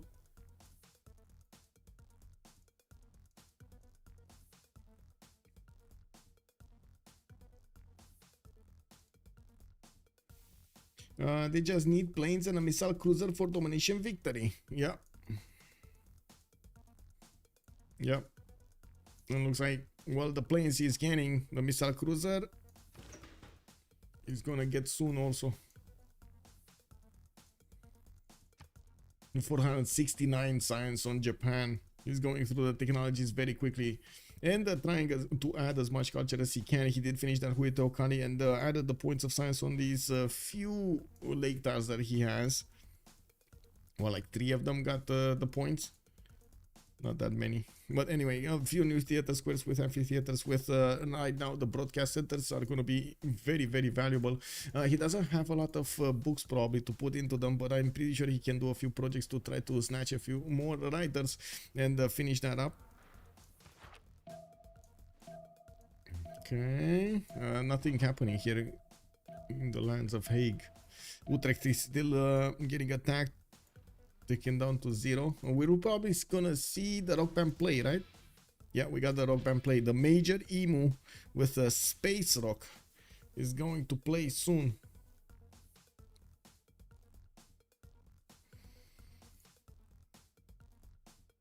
Aircraft incoming. Where? Well, there are so many aircraft incoming.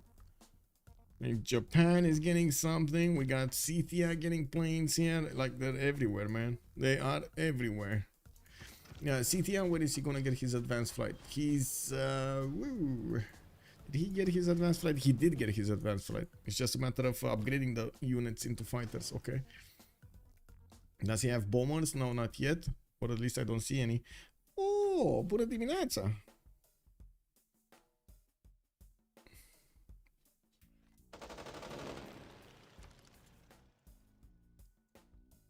Oh, no, don't press buttons. Okay, think.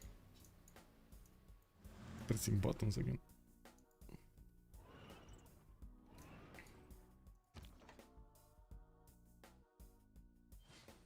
Okay, tanks from England are going forward towards the northwest. They might actually want to get that city of Verido to liberate it back to Sumeria. Do not press buttons. Yeah.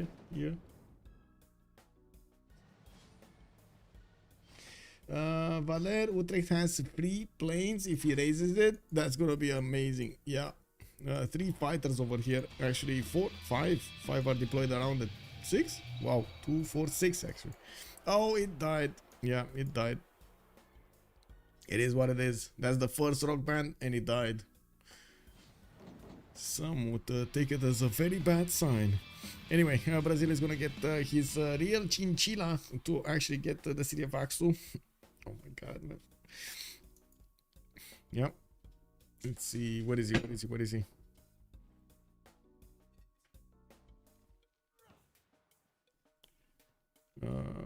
Not him. 940 tourism per turn.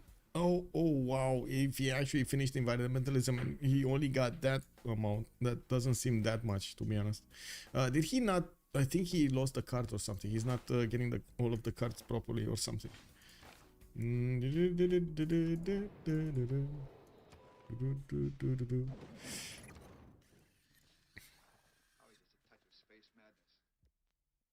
Why can't I? Give me a second.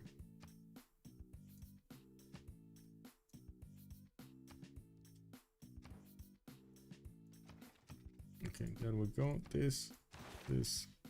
So Brazil is here. He's rapid deployment. Oh, he didn't get it. He didn't get to environmentalism yet. He's still 3 turns out. Okay, I thought he got it. Okay, that makes sense. That makes way more sense. So where is the unit that Japan needs to take over Rotterdam, Utrecht and all of the other cities he has on the coast here from Dutch? There's no unit. He's not doing this. Why are you not doing this? Holy site getting repaired here. We got the broadcast centers from Japan. He's also getting the bombers to flex against his opponent on the east. Mongolia doesn't really have any anti-air, and of course he's going to have need to a very modern mix of how to defend himself here with anti-air guns, with strong tanks and something range that could attack back into those artilleries. Unfortunately, he didn't have enough production to do so and couldn't get there. Scythia is slowly overwhelming the defenses of the capital city of Mongolia, while we do have the other cities soon to be taken over also. Pedro II 2 turns away from getting his environmentalism, 1 turn away from getting chemistry for the research labs, while he is going to get pushed by his opponent. We're going to see if Japan is going to get the nukes to flex against him. I did not see the nuclear fission project. Oh, there we go. Manhattan project started up here. 5 turns from finishing in the city of Kyoto. That definitely makes more sense. Okay, very nice, very nice. Where is his nuclear deploy? So fighter. Where is bomber? Is he just gonna buy a bomber from Takamatsu? I guess he could, or get the nuclear submarine going.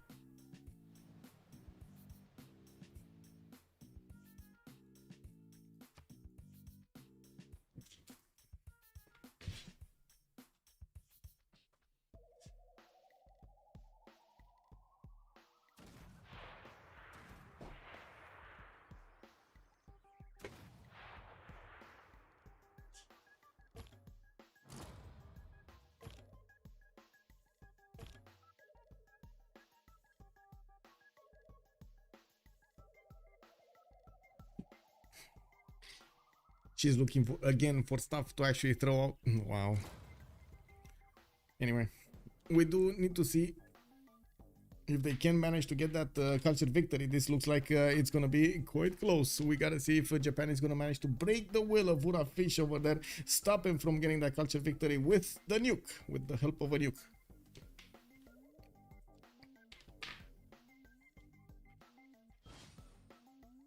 Can buy nukes up only by bomber from city. Okay. England should be able to print nukes faster here. Yeah.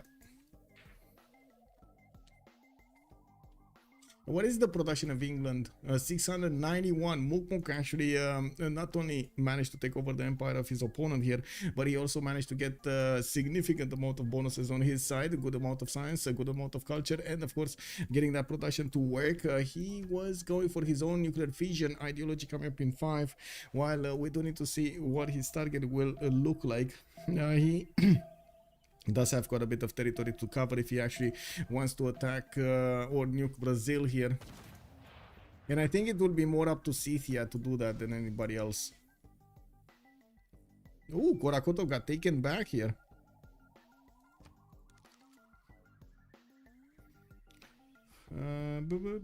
Is biosphere tourism viable? Yeah, biosphere tourism. Okay. Hello.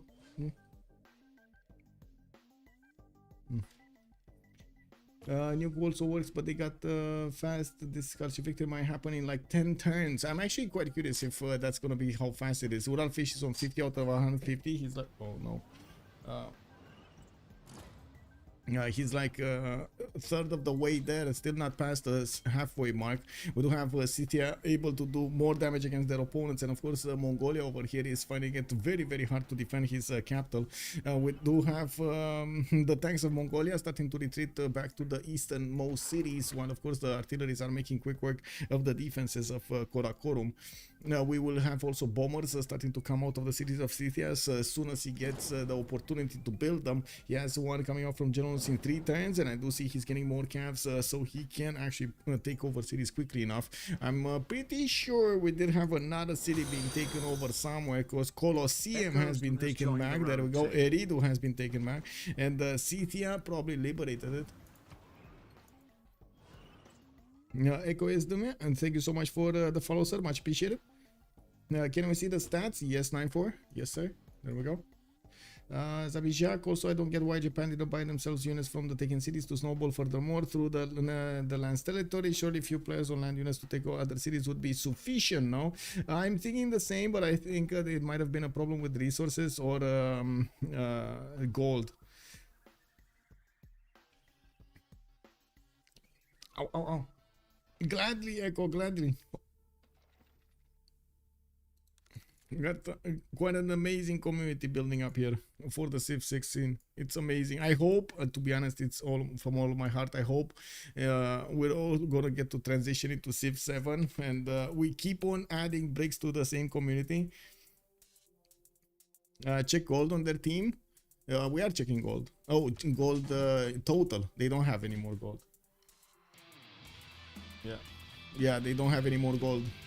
But they do have a lot of gold on Tomelis though. He's pillaging the lands over here of Mongolia.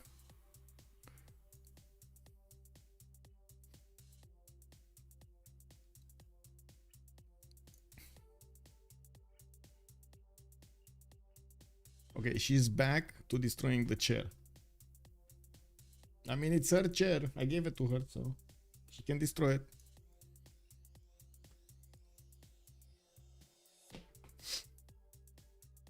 Oh man. Anyway, we do have Hermitage here also coming up from Rio de Janeiro. Did Uralfish get his environmental next turn, right? So he has 1034 right now before environmentalism. Yes, Civ7. Woo! Yeah, exactly. We still don't have any news about it, by the way. I guess we're going to need to wait for it to be announced at some point. Or just hopefully it's, of course, going to happen sooner rather than later.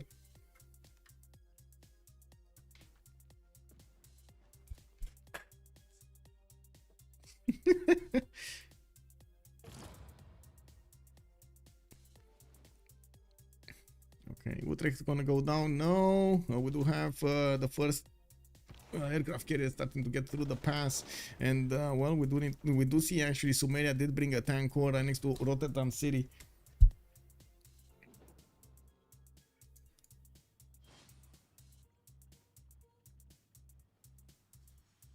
No, leave the wires alone. No, altceva. Go.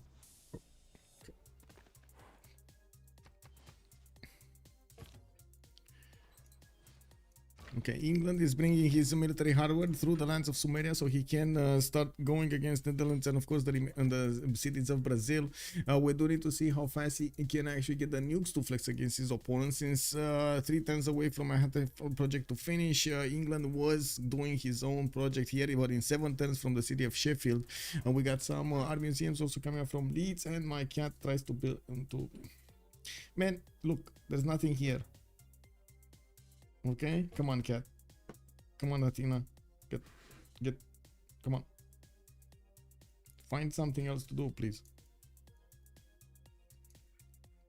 Anyway, let's hope I don't have to wait for a decade, actually. Yeah, I hope so, too. Well, to be honest, I'm pretty sure it's in the works, right? They do have a history of working on a game well before it is announced, so I'm pretty sure it is in the works. We just don't know what it is. If it's gonna be a Beyond Earth, if it's gonna be like a Civ7 with other stuff, what kind of changes and so on. Like, it's just all of mystery. I just hope for the best. I guess prepare for the worst in the meantime. You know, it is what it is. We need to keep our things slow. Is that a coon? No, a Maine coon. You're talking about that big cat. I don't think it's that big of a cat, but I don't know what it is because I found her on my steps. Was in the steps in front of my house. At some point when I was getting back home, I just saw like a head pop around from the stairs next to my house, and I wanted to actually, like, you know how to say, see if she's social and whatever, but she was like so tiny. I didn't even understand how she got on my steps over there, because I find it unlikely that a mother would have given her cub away like this. But anyway, So we started giving her some food, and eventually we took her in after I had to take her to the vet to try to get, you know, every detail checked out, so I can put her alongside the other two cats that I have, so she's not carrying any stuff. So I don't know, neither the doctors, they didn't know. Well, they called her, they tagged her as in European. They say European if it's like a stray cat, if they don't know what kind of breed it is. But to be honest, I did check it out on the internet, and the closest one would be Aegean cat, I believe, because of how the markings are on her body and so on. It looks like an Aegean cat. She has a very fluffy tail to be actually from the south, to be honest. But anyway, how much tourism per turn and how close to a cultured victory? Wow! Wait, Uza! Good evening, sir. Frisbee 3 Monk. Let's see. We do have 66 out of 155. He didn't go over the halfway point here, and by looks of it, Japan is getting very, very close to attacking Rio de Janeiro. He does need to prepare himself, and I do see the Japanese aircraft carrier is getting through the chokes over here in Hong Kong. Slowly, a second one is coming in. He's gonna start deploying his fighters to take out the biplanes of Netherlands here. Tourism per turn, we're talking about 1544 tourism per turn from the lands of Brazil before they're gonna get nuked. We do have Scythia also getting in through Karakorum and Korakoto, moving towards Aksu, Kokikota, and Tungliu.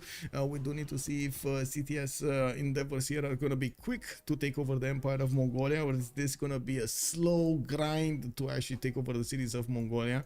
He did make a good amount of advancement since the last time we take a look at this. Geneva has also been defeated. It looks like we did have Scythia, or who was it? Scythia killed it? Was this Geneva? I remember it was in the north of some empire, but I don't remember where. Oh, this was Geneva. There we go. This was Geneva. So Sumeria managed to take it out. That shaves off actually a significant amount of science from their opponents. Mitla is still alive and kicking. Mitla, it's probably not Suz, but they need to Suz it. They're not benefiting. I do have to point out, yes, they're not giving the points to their opponents, but they're also not benefiting from the points for the universities and consulate building, or the research labs one. So it's kind of a give and take there. Francis Ganzo, yeah, he got taken out. Rusty, good evening, sir. Anyone going nukes? We start asking us. Yes, we do have actually two of them. Echo is asking us. Echo is asking us about 2026. I don't know if I have no idea, man. I hope it's actually 2024 or 2025, but yeah, we'll see. We'll see.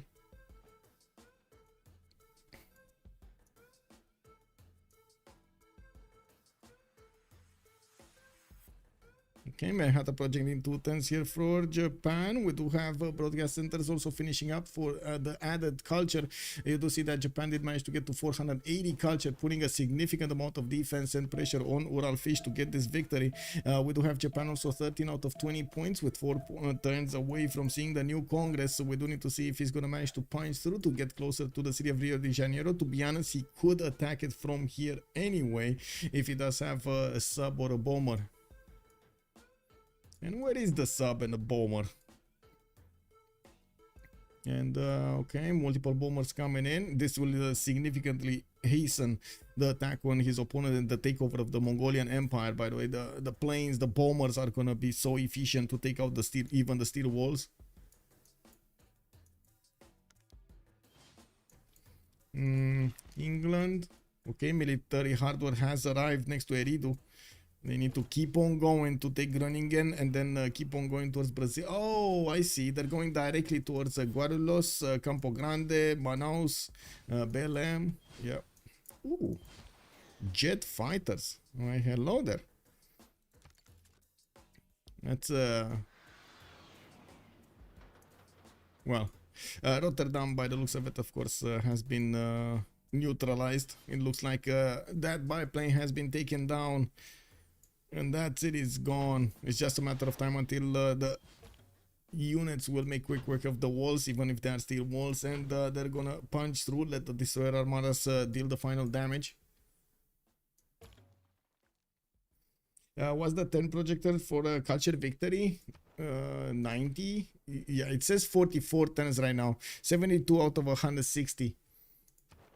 You can imagine he's not gonna get there. Like, they already have 3 capitals of their sorry, 2 capitals, well, total 3, because he has this one also, like Paris, of their opponent's empire. So they just need 1. They need Rio de Janeiro. If he gets this one, that's over. And I would imagine he's gonna get telecommunications that will go for the sub. And we do need to see if he's gonna manage to get the subs in. Oh, there's a very banged up sub here. A level 2 Japanese submarine. Can we... has anybody seen Down Periscope? Does anybody know about that comedy with the submarines? With the team of misfits that were going against another captain that had like the best ones, and so on and so forth, and a nuclear submarine, and they were like going at each other at how to say, military exercises. Well, I want to say the first scene over there when the captain is being introduced to his submarine, you know, he's seeing all of the docks. Imagine seeing all of the docks, right? He's on the boat on the waves with the admiral next to him, and the guy says, look, we're just coming out to your boat right now. And this guy, the captain, sees the boat over there, the submarine, like 5 submarines in a row, all of them nuclear submarines, pristine, best condition ever. And then and he was like, oh no, you haven't. Oh my god, this is amazing. I'm gonna get to actually drive one of those nuclear submarines, and I'm gonna get to do a lot of amazing things in my career. And then the admiral is, oh, you thought that is your boat? No, my friend, wait a second. We have a new boat over here. It is called the refurbished submarine. No. Yeah. And he sees, he points to the Stingray. The Stingray being a very, very old submarine from like the 30s or something. Diesel powered. That's basically this one, you know, like this banged up submarine that's going to the front line here thinking he's a bad boy, but he can't even shoot it straight. 1 second, cat going crazy.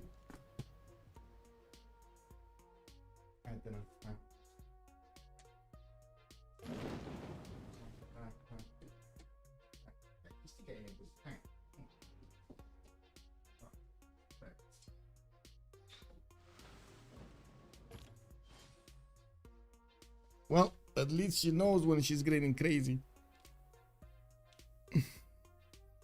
They just can't buy a sub for him. Yeah, that's true. What movie made it all? That movie made it all the way to Romania. Well, I mean, it made it all the way to me. I don't know if it was Romania entirely. I haven't seen that many people or talked with that many people that know about that movie. It is what it is. Okay, missile cruiser armadas are getting upgraded here in the city of Vatican. He now has 3 of them, and from what I do see, he gave up on attacking Rotterdam. He doesn't care as long as Amsterdam can be taken over easily. I don't think he cares at all about Rotterdam or even the other cities of Dutch here. We do have the jet fighters also getting to attack the Netherlands jet fighter, trying to punch through. One of them did get taken down, and we do have, there we go, another one getting taken down. Japan just doing the damage here, and that fascism bonus of +5 is making the difference.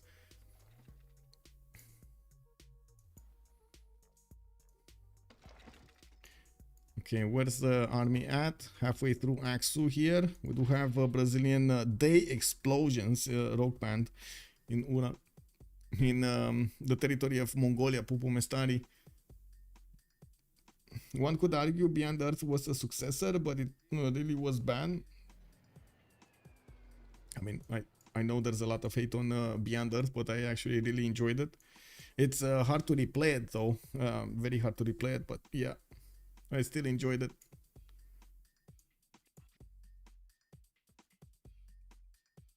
It was also, I think, a good platform to experiment with different ways of mixing the units. For example, they had that hybridization of the technologies that you could get with different bonuses added from different sides. I really like that one. and kind of makes sense in the future, like the three major ones, the ones that were going for domination, the ones that were going for like organic stuff, and the third ones that I totally forgot what they were. It's probably like still scientist or something.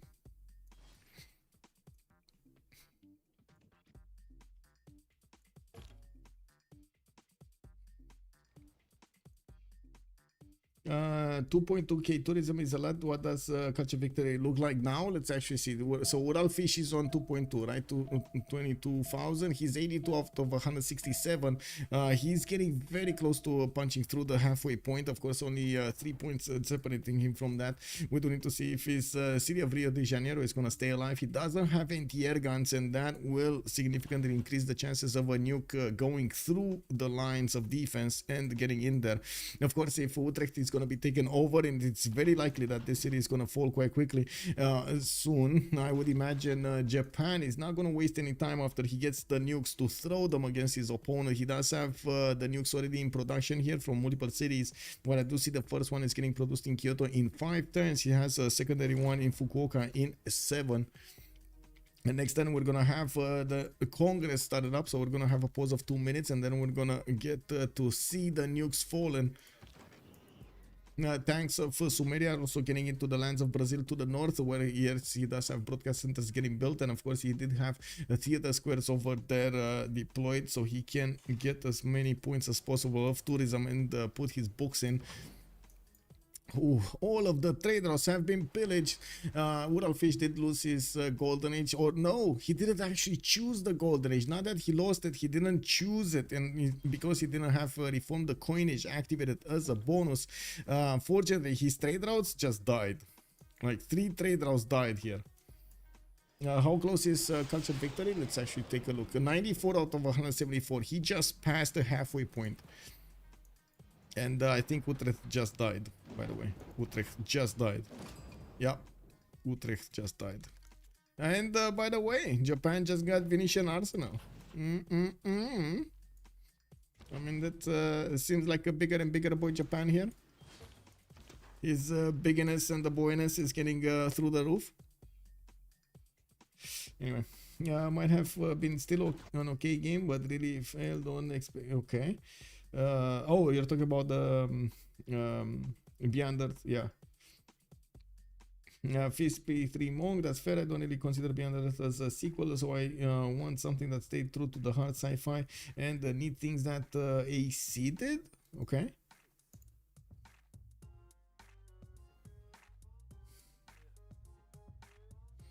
I think they can win domination in time. Yeah, I think they can win domination in time. I'm pretty sure Rio de Janeiro can be taken out immediately after the nukes are finished. And since he does have only 4 turns to go, it's not that much time. Of course, we're going to have that pause in 40 seconds, and we're going to need to see if they will go through with it. AC, remind me what AC is. Are you talking about that old, like very old game that was, how do you call it, sci-fi based? I don't think I played that one. What's the wishlist for Civ7? Much better. Yeah, there we go, Alpha Centauri, man. Yeah, there we go, Alpha Centauri. Yes, thank you. I was just missing it. I know what it was and I know what you're referring to, but totally forgot the name. Okay, wishlist for Civ7. A lot of leaders. Definitely much better multiplayer. Like all around quality of life stuff. A lot of quality of life stuff, to be honest, added. And the spectator mode. Like that is a must. A spectator and replay system. That is a must, I believe. In this era with multiplayer, with what's going on with the content creators, I think those two are definitely a must. Nuclear power plant, spectator, and so on.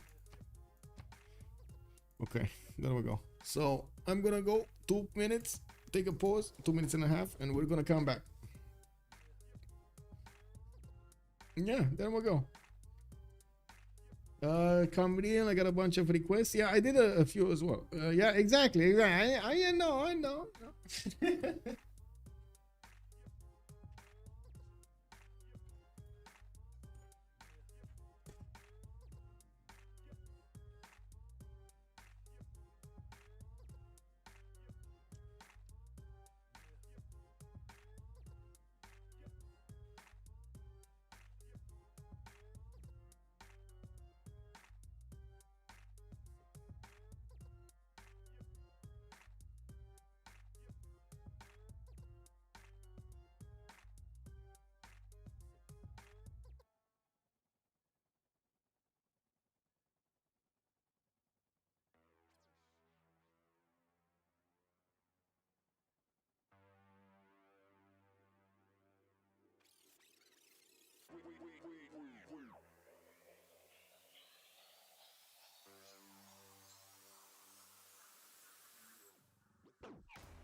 Okay, so after Utrecht has been taken over, we do need to see if he's gonna manage to take over Rio de Janeiro as well. My cat did some very bad things, I gotta say. Very bad things. It is what it is. I'm gonna need to repair them during this night. Anyway, coming back to on multiplayer, just talking in general, I do not think it is a real possibility for a game to survive in the next like 10 years without a working multiplayer or enough content creation capabilities for the marketing machine, which are basically streamers, to work. Then I can give a very basic example of this: Escape from Tarkov. Escape from Tarkov was built from a lot of the community feedback and was also built because the streamers put a lot of time into it. Like, they have such an unsustainable economic, how to say, model that it's unbelievable they did manage to survive for so long. Anyway, yeah, Lucifer Star, good evening, sir. Okay, all power plant, but in Batibira, it looks like we don't have soon. Where are these? Okay, so the missile cruiser armadas are getting in there. Where's the banged up Stingray? Where's the Stingray? Oh, there we go. Stingray just got an upgrade. It's a very banged up nuclear submarine. Man, this guy is gonna die by throwing rocks at it. We do have a plane coming out from Rio de Janeiro. It's a fighter, and we do need to see if no, he got through. He got through. We do have destroyer fleets from Japan starting to attack the city of The Hague, and of course with the missile cruiser armadas getting closer to the lands of Rio de Janeiro, you can imagine Uralfish over here is having a bit of a problem staying on his feet.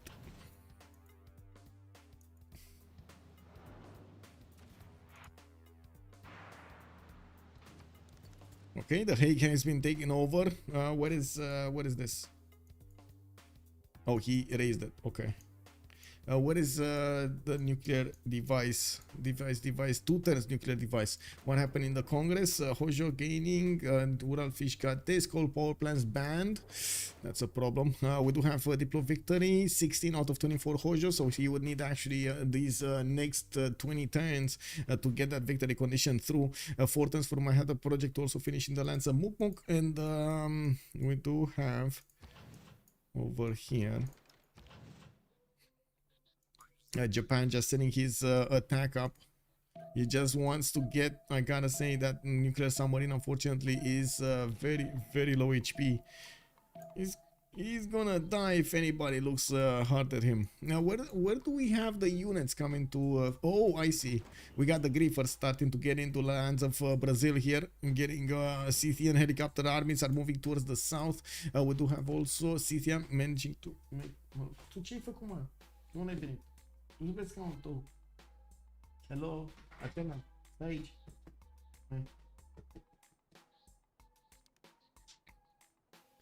Anyway, I guess I'm gonna need to tire her out a little later, throw stuff. Wow, so much low oil on Japan. Yeah, there's definitely a lot of oil needs on him. for the culture, the victory is imminent. We got 117 out of 181 on Uralfish. He's definitely punching this through if he would have enough time with the Sumerian tanks getting so close, and of course the Scythia and the helicopters falling behind. Of course, they are getting there right at the good amount of time for the nuke to punch through the defenses of the capital city of Brazil. We do have one more turn for the nuke to finish in the city of Kyoto, and that nuclear device is gonna need to be thrown by this Stingray here, the Japanese nuclear submarine. Stai și tu potării un pic, te rog? Mulțumesc.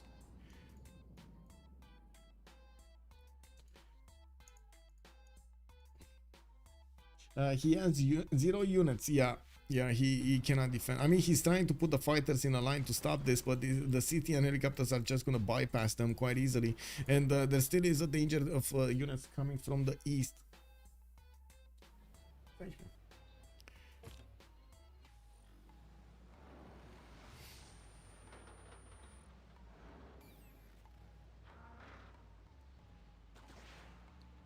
Okay, Utrecht is next up on Japan's list of cities to be taken down. Scythia has a helicopter corps that is going to try to pass through, but there is an encampment blocking his pathway. We do have Japan's nuclear submarine slowly getting in there. I think the nuclear... Yeah, there we go. Next turn he's going to finish the nuclear device. Aksu has been taken over. Ulaanbaatar is about to be taken over. Scythia not yet having the ability to build the nukes, but he has so many bombers, it's going to be quite easy for him to start chewing through the Brazilian cities from the west, if of course Rio de Janeiro is gonna get defended, because otherwise a diplomatic domination victory will activate here for WSS. Ribi Morim by settling on Dutch Sea and fighting him enough for if they push through. What? Oh, you mean Sumeria did go in and settled on Dutch Sea, kept him busy? Yeah, yeah.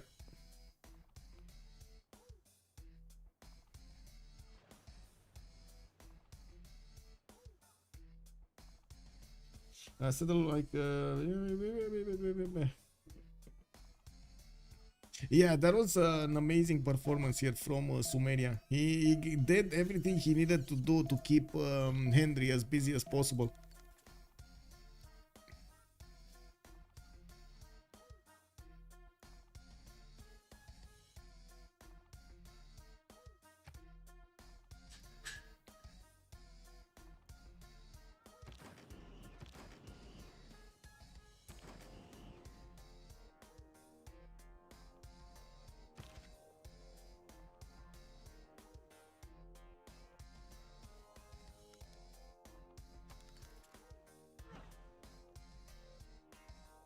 To be honest, I'm just waiting to see the conclusion here. I'm pretty sure the units of Scythia are gonna get in. Come on.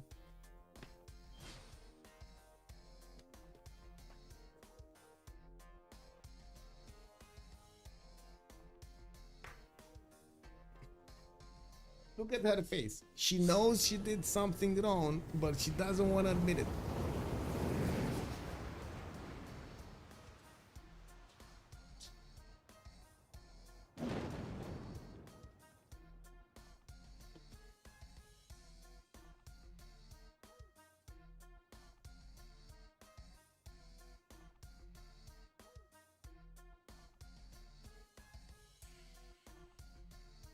Sorry about that. Yeah. Wait, what? What happened? Oh my god.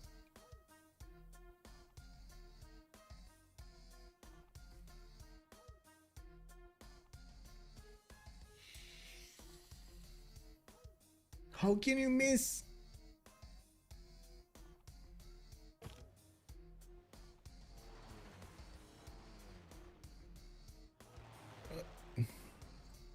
Did he actually do this on purpose?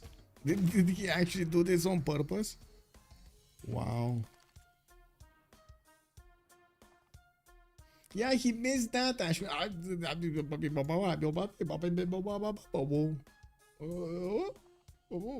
Yeah. Basically that kind of language comes into my brain when I see this. They could have legit won next turn. Yes, relobby, relobby. Yeah. Oh man, it happens, man. Well, a nuclear submarine, full HP here. Let's actually see when's the next nuke. When the next nuke? 3 turns away is the next nuke, and we got another one following up in 2 turns after that. Okay. I hope Yoto is gonna put another one in production. And looking at the army tab, they should have more than enough fissionable material over here, the uranium, for this. Okay, Groningen has been taken over. We do have to see if the helicopters are getting in. I guess they couldn't actually have taken over that city center, but they could have dealt with it next turn with these helicopters from Scythia. Yeah. When the culture victory, let's see. 132 out of 105. The computer says 6 turns over here, and Uralfish has been getting so much tourism. 2644, 2644 tourism coming out from his cities. I think Japan is playing at the very close to the wire here. Way too close to the wire. And the funny thing is, he does have a spy in there. Was he afraid that he would kill the spy? I don't know. Maybe he has a special relationship developed with this spy over here. He cares too much about him.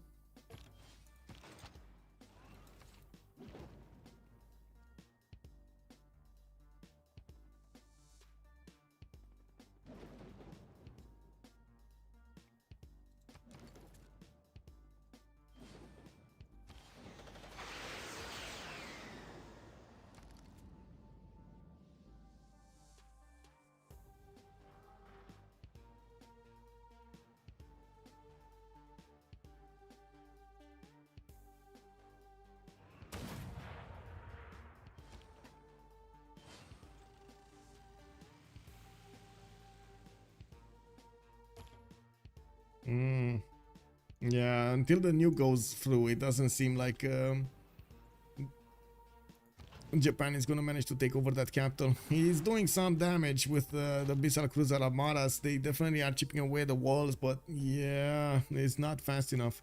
It definitely needs that nuke. Let's see where the nuke comes in. Come on, let's go Japan. You gotta get it, man. 2 times nuclear device in Fukuoka. Come on, you gotta get it. Is he, wait, actually, is he gonna have enough from these missile cruiser fleets to actually attack into that? No, not enough. Oh, maybe this is very hardcore, actually, the missile cruiser armada. Elephant Guy, good evening, son, and welcome. Thank you so much for the raids. Welcome, everybody. We're at the last moments of the game here, a 4 versus 3 situation between Why So Serious going against Suomi. Suomi did lose a member. France has been taken out of the game, being taken over by England. And now we do have the final attack on from Japan on Brazil. They are trying to take over the capital city of Rio de Janeiro. This is the last capital they are missing from their opponent's grasp. And I do have to point out Uralfish is also the one trying to go for a culture victory here. He's very close to getting at 146 out of 188 points. Computer says 4 turns. Nukes are coming in 2 turns here soon from him. So again, he's gonna get to a nuke. The problem is, we did have something very curious happening. Even though he did have the vision of on Rio de Janeiro, he missed the first nuke. I don't know how he missed the first nuke, but he missed the first nuke.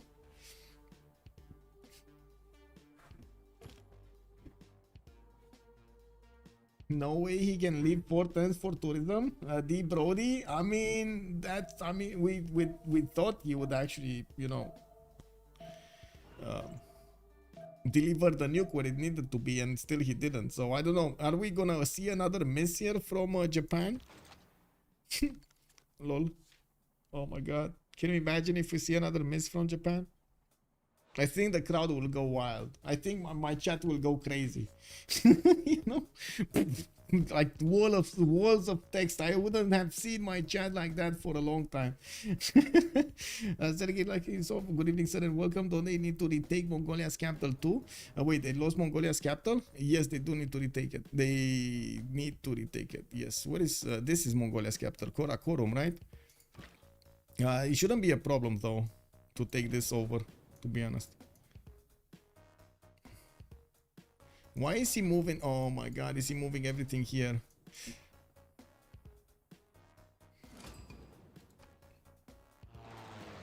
Okay, foreign culture victory imminent again. The notification is showing up every turn here. 159 out of 190. It looks like the computer is starting to nail this 3 turns for a victory condition. While Uralfish is 1,000 culture turn and 2,600 points of tourism. We got Scythia getting in all of those units next to the city of Rio de Janeiro, while Japan is throwing these missile cruiser shots against that city's walls. We do need to see if he's going to manage to punch through to allow these helicopter armies to take over the city, and of course how is he gonna use his next nuke, if he's gonna actually get to nail it or not. He's National History Museum in 1. I do see the nuke finishing up next turn in Fukuoka, while there was just, wait, 2 rock bands played? 1 died, 1 successful. Where did the first one die?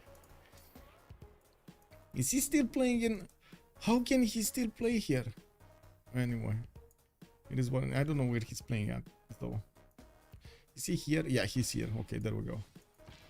Yes, 1, 2. How many did he get? Well, nothing right now. Okay, let's see. Missile cruisers getting ready, attacking into the Rio de Janeiro capital city.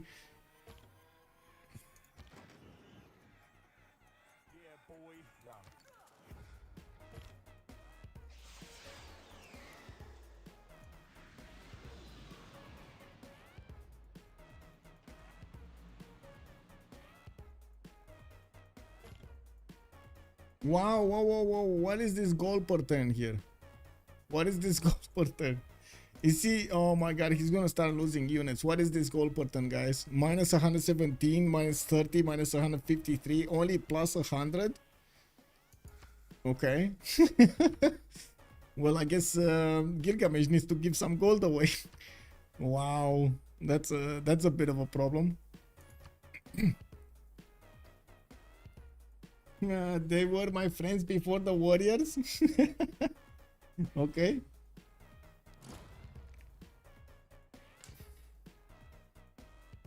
You'll abandon, you died if it happens again? Ah, come on, man. No melee unit around? Yeah, there's no. Well, I mean, Scythia does have this unit here. If you're talking about the takeover of Rio de Janeiro. Oh, wait. I think you're talking about this one, Axu, right? Yeah, no military, no melee unit to take it over. There's a pikey shot getting in. And I do notice that city is gonna make, well, it is gonna get taken very, very quickly. Looks like Mongolia is trying to get it back. Do we have, why does he not have a unit here? Oh, that's kind of weird. But anyway, can he bring back a helicopter at least? No, doesn't look like. Oh well, we'll see. To be honest, we might actually see the culture victory being stopped entirely if Rio de Janeiro is going to be taken over. That's a big chunk of his tourism right there. Okay, a helicopter has been taken. Okay, this is just a nuke. 1 nuke to finish the game. We do have the nuclear submarine armada. Oh my god, it's not an armada. Is he gonna fail here? There's no anti-air other than these jet fighters. But is he gonna fail here, guys? Is this nuke not gonna go through? You might as well just throw it in the middle of all of those, you know? Wait, whoa. Where did Netherlands get this battleship from? Okay, there we go. Nuke is coming out of the boat. It's poking out. The tip, we can see the tip. It's flying to Rio de Janeiro. Defenses are not online. Rio de Janeiro has been taken over. Sumeria walks in with a tank, flexes and takes that city, Rio de Janeiro, down. Okay, I see how this goes. And this is the big question. Are we seeing the GG? Are we seeing take over all of our empire if you want? We will go on. Oh my god, that's half the tourism cut down. The capital was making more than 1,200 points of tourism, guys. I think that's a problem. I think that's a big problem. I'm not sure if he has enough time right now. That might just have stopped entirely the culture victory. And we do have Japan on 543 points, and they do need to take over Karakorum back. They don't have a unit to do so, though. Where is the unit? Where? Oh my god, there's a Muskeman coming in. That's a very, very weird way of taking over Karakorum with a Muskeman. Turn 180. Another problem if you have units in position, which they don't. Yeah, that's true. Check Mongolia capital. Yes, I am. Yeah, he's taking the time to pick the right tile. Exactly. Inflaming them all after this? Oh, you're flaming them all after this? Why? Don't flame, bro. Don't flame. Come on. I mean, it is what it is. I'm pretty sure they know their own mistakes. They don't need more pressure. I'm pretty sure they're gonna learn from them and they're not gonna do them. Or at least that's what I choose to believe. Auckland has also been defeated. Okay, where was Auckland? Here somewhere, right? No, this is Atusa. It was somewhere. Behind the rainbow. No, this is quiet. Ooh! Mongolia has a safety settler. Okay, well, he really wanted to stay alive there. I see this helicopter might actually take Karakorum next turn, to be honest. Like, it should have enough movement. All of these tiles do have railroads on them, so I'm pretty sure he can get there. How does Adam not have a unit there? That's a very good question. I don't know. He just kept on going, wanted to get the city of Rio de Janeiro, sent everything against it. And I think he just forgot about having Karakorum in his ramps, or he did not expect these cities to flip so quickly, and he didn't check the numbers.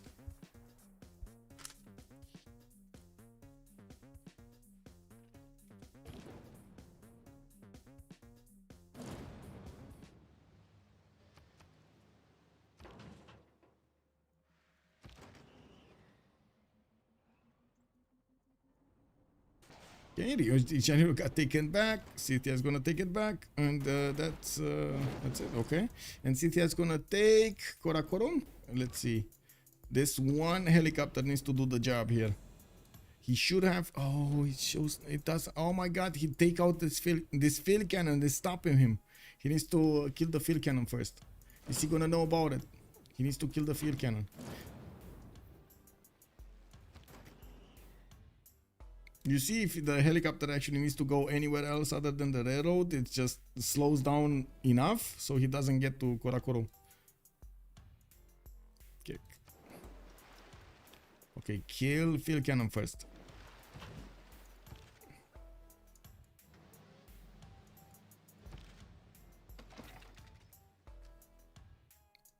Why? Okay, I guess they want the next turn. Yeah, next turn. It's fine. We're gonna see another nuke, maybe. We're gonna see another nuke. We do have Sendai next turn. Popping out another nuke. What's happening in the culture screen? 178 out of 202. It definitely feels like this culture victory is dead. The computer is not even giving us an estimate on when it will happen. Just the takeover of the capital and another city here to the west side. That was his second city, I believe. It looks like it was, yeah. It was very painful for Brazil here. Children's also, what is the slot order on culture victory and how much off? Well, we do have, what is it, 178 out of 202 to get there, and by the looks of it, Pedro II is on 1243 tourism points, while we do have the defender Japan on 617 culture return. The capital city of Brazil has been taken over, so he lost the guy from Plaza with all of the theater square buildings and so on. He lost also the buildings, the wonders, right? There is the Apadana and the Hermitage, actually. If he had it in Holy Site, I don't know. The palace building. all of, like, more than 1,000 tourism has been shaved off. And now we're waiting for Karakorum to be taken out. This is Scythia's job over here to deal the final blow. That's the fourth capital of their opponents. They have Paris, they have Amsterdam, they have Rio de Janeiro, and they will get Karakorum. And Sasu, bonsoir monsieur, bienvenue. Annie George, good evening sir also. WSS is balanced, every person is taking one capital. Yeah, good point. Yeah, they did their job, I guess.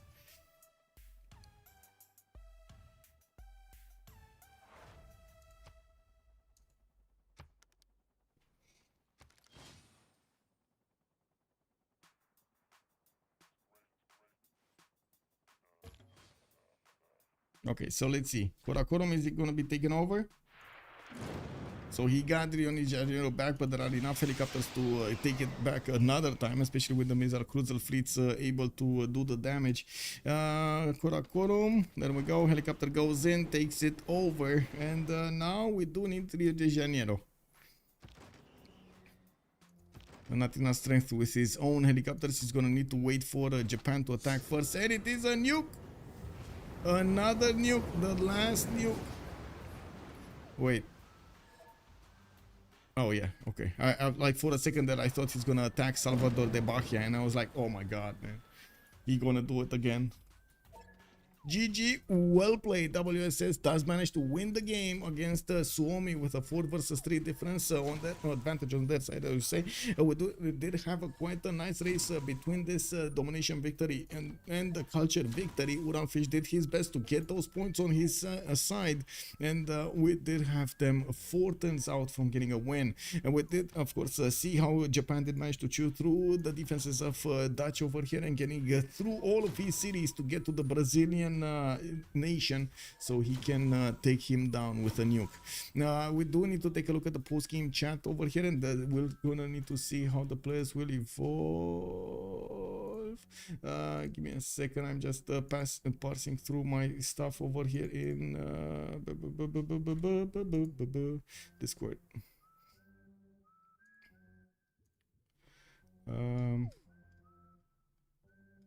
Okay, there we go.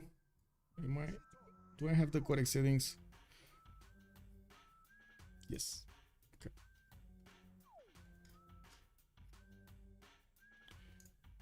Let's see if they're gonna join the post-game chat so we can ask them about their little things happening in the game over there. Oh, GG, well played. Thank you. Quite a run over there, Uralfish. Well run. It was close, even though I kind of decided to go for the culture quite late. Yeah. If our guy didn't die, I think he would have had it.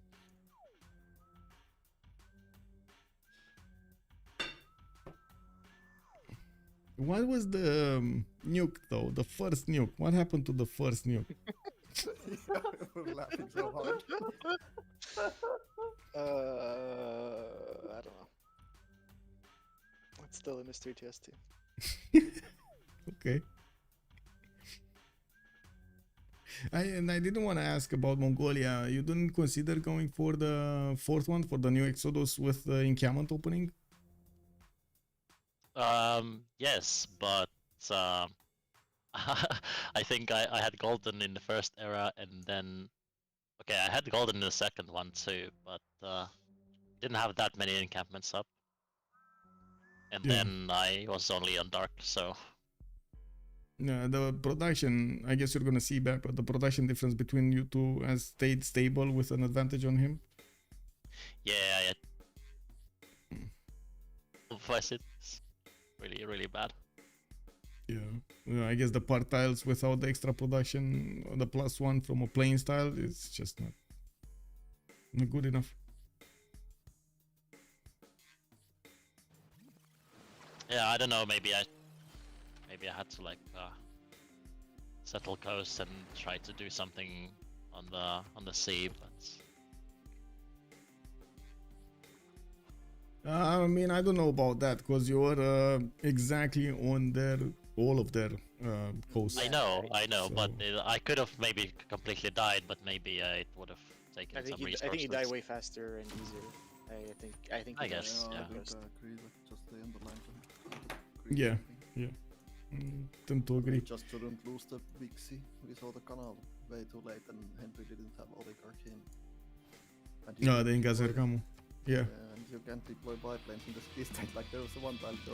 I saw. I was. Oh my god! I was going crazy because I thought you can, and I totally forgot about that aspect. Yeah, You I mean the cannot- other tiles were out of range, and the city state tile was still like, or blocked by boats.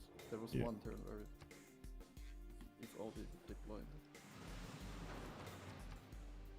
or just have oligarchy and make more boats, would also make more boats. Wait, Dutch didn't have Oligarchy Legacy? No. Wow. That's why he had problems even against Sumeria's boat.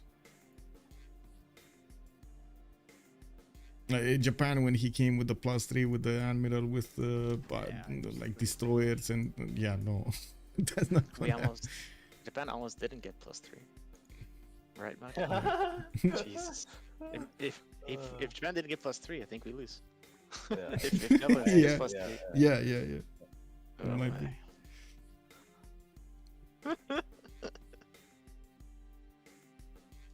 Wait, did you almost grieve that one from Japan? Yeah, I took without thinking. And then it was actually on Dutch. Dutch could take +3 for like 15 seconds, but then we sent gold to Japan and he bought it. Oh, Oh, so close. Yeah, that was quite close.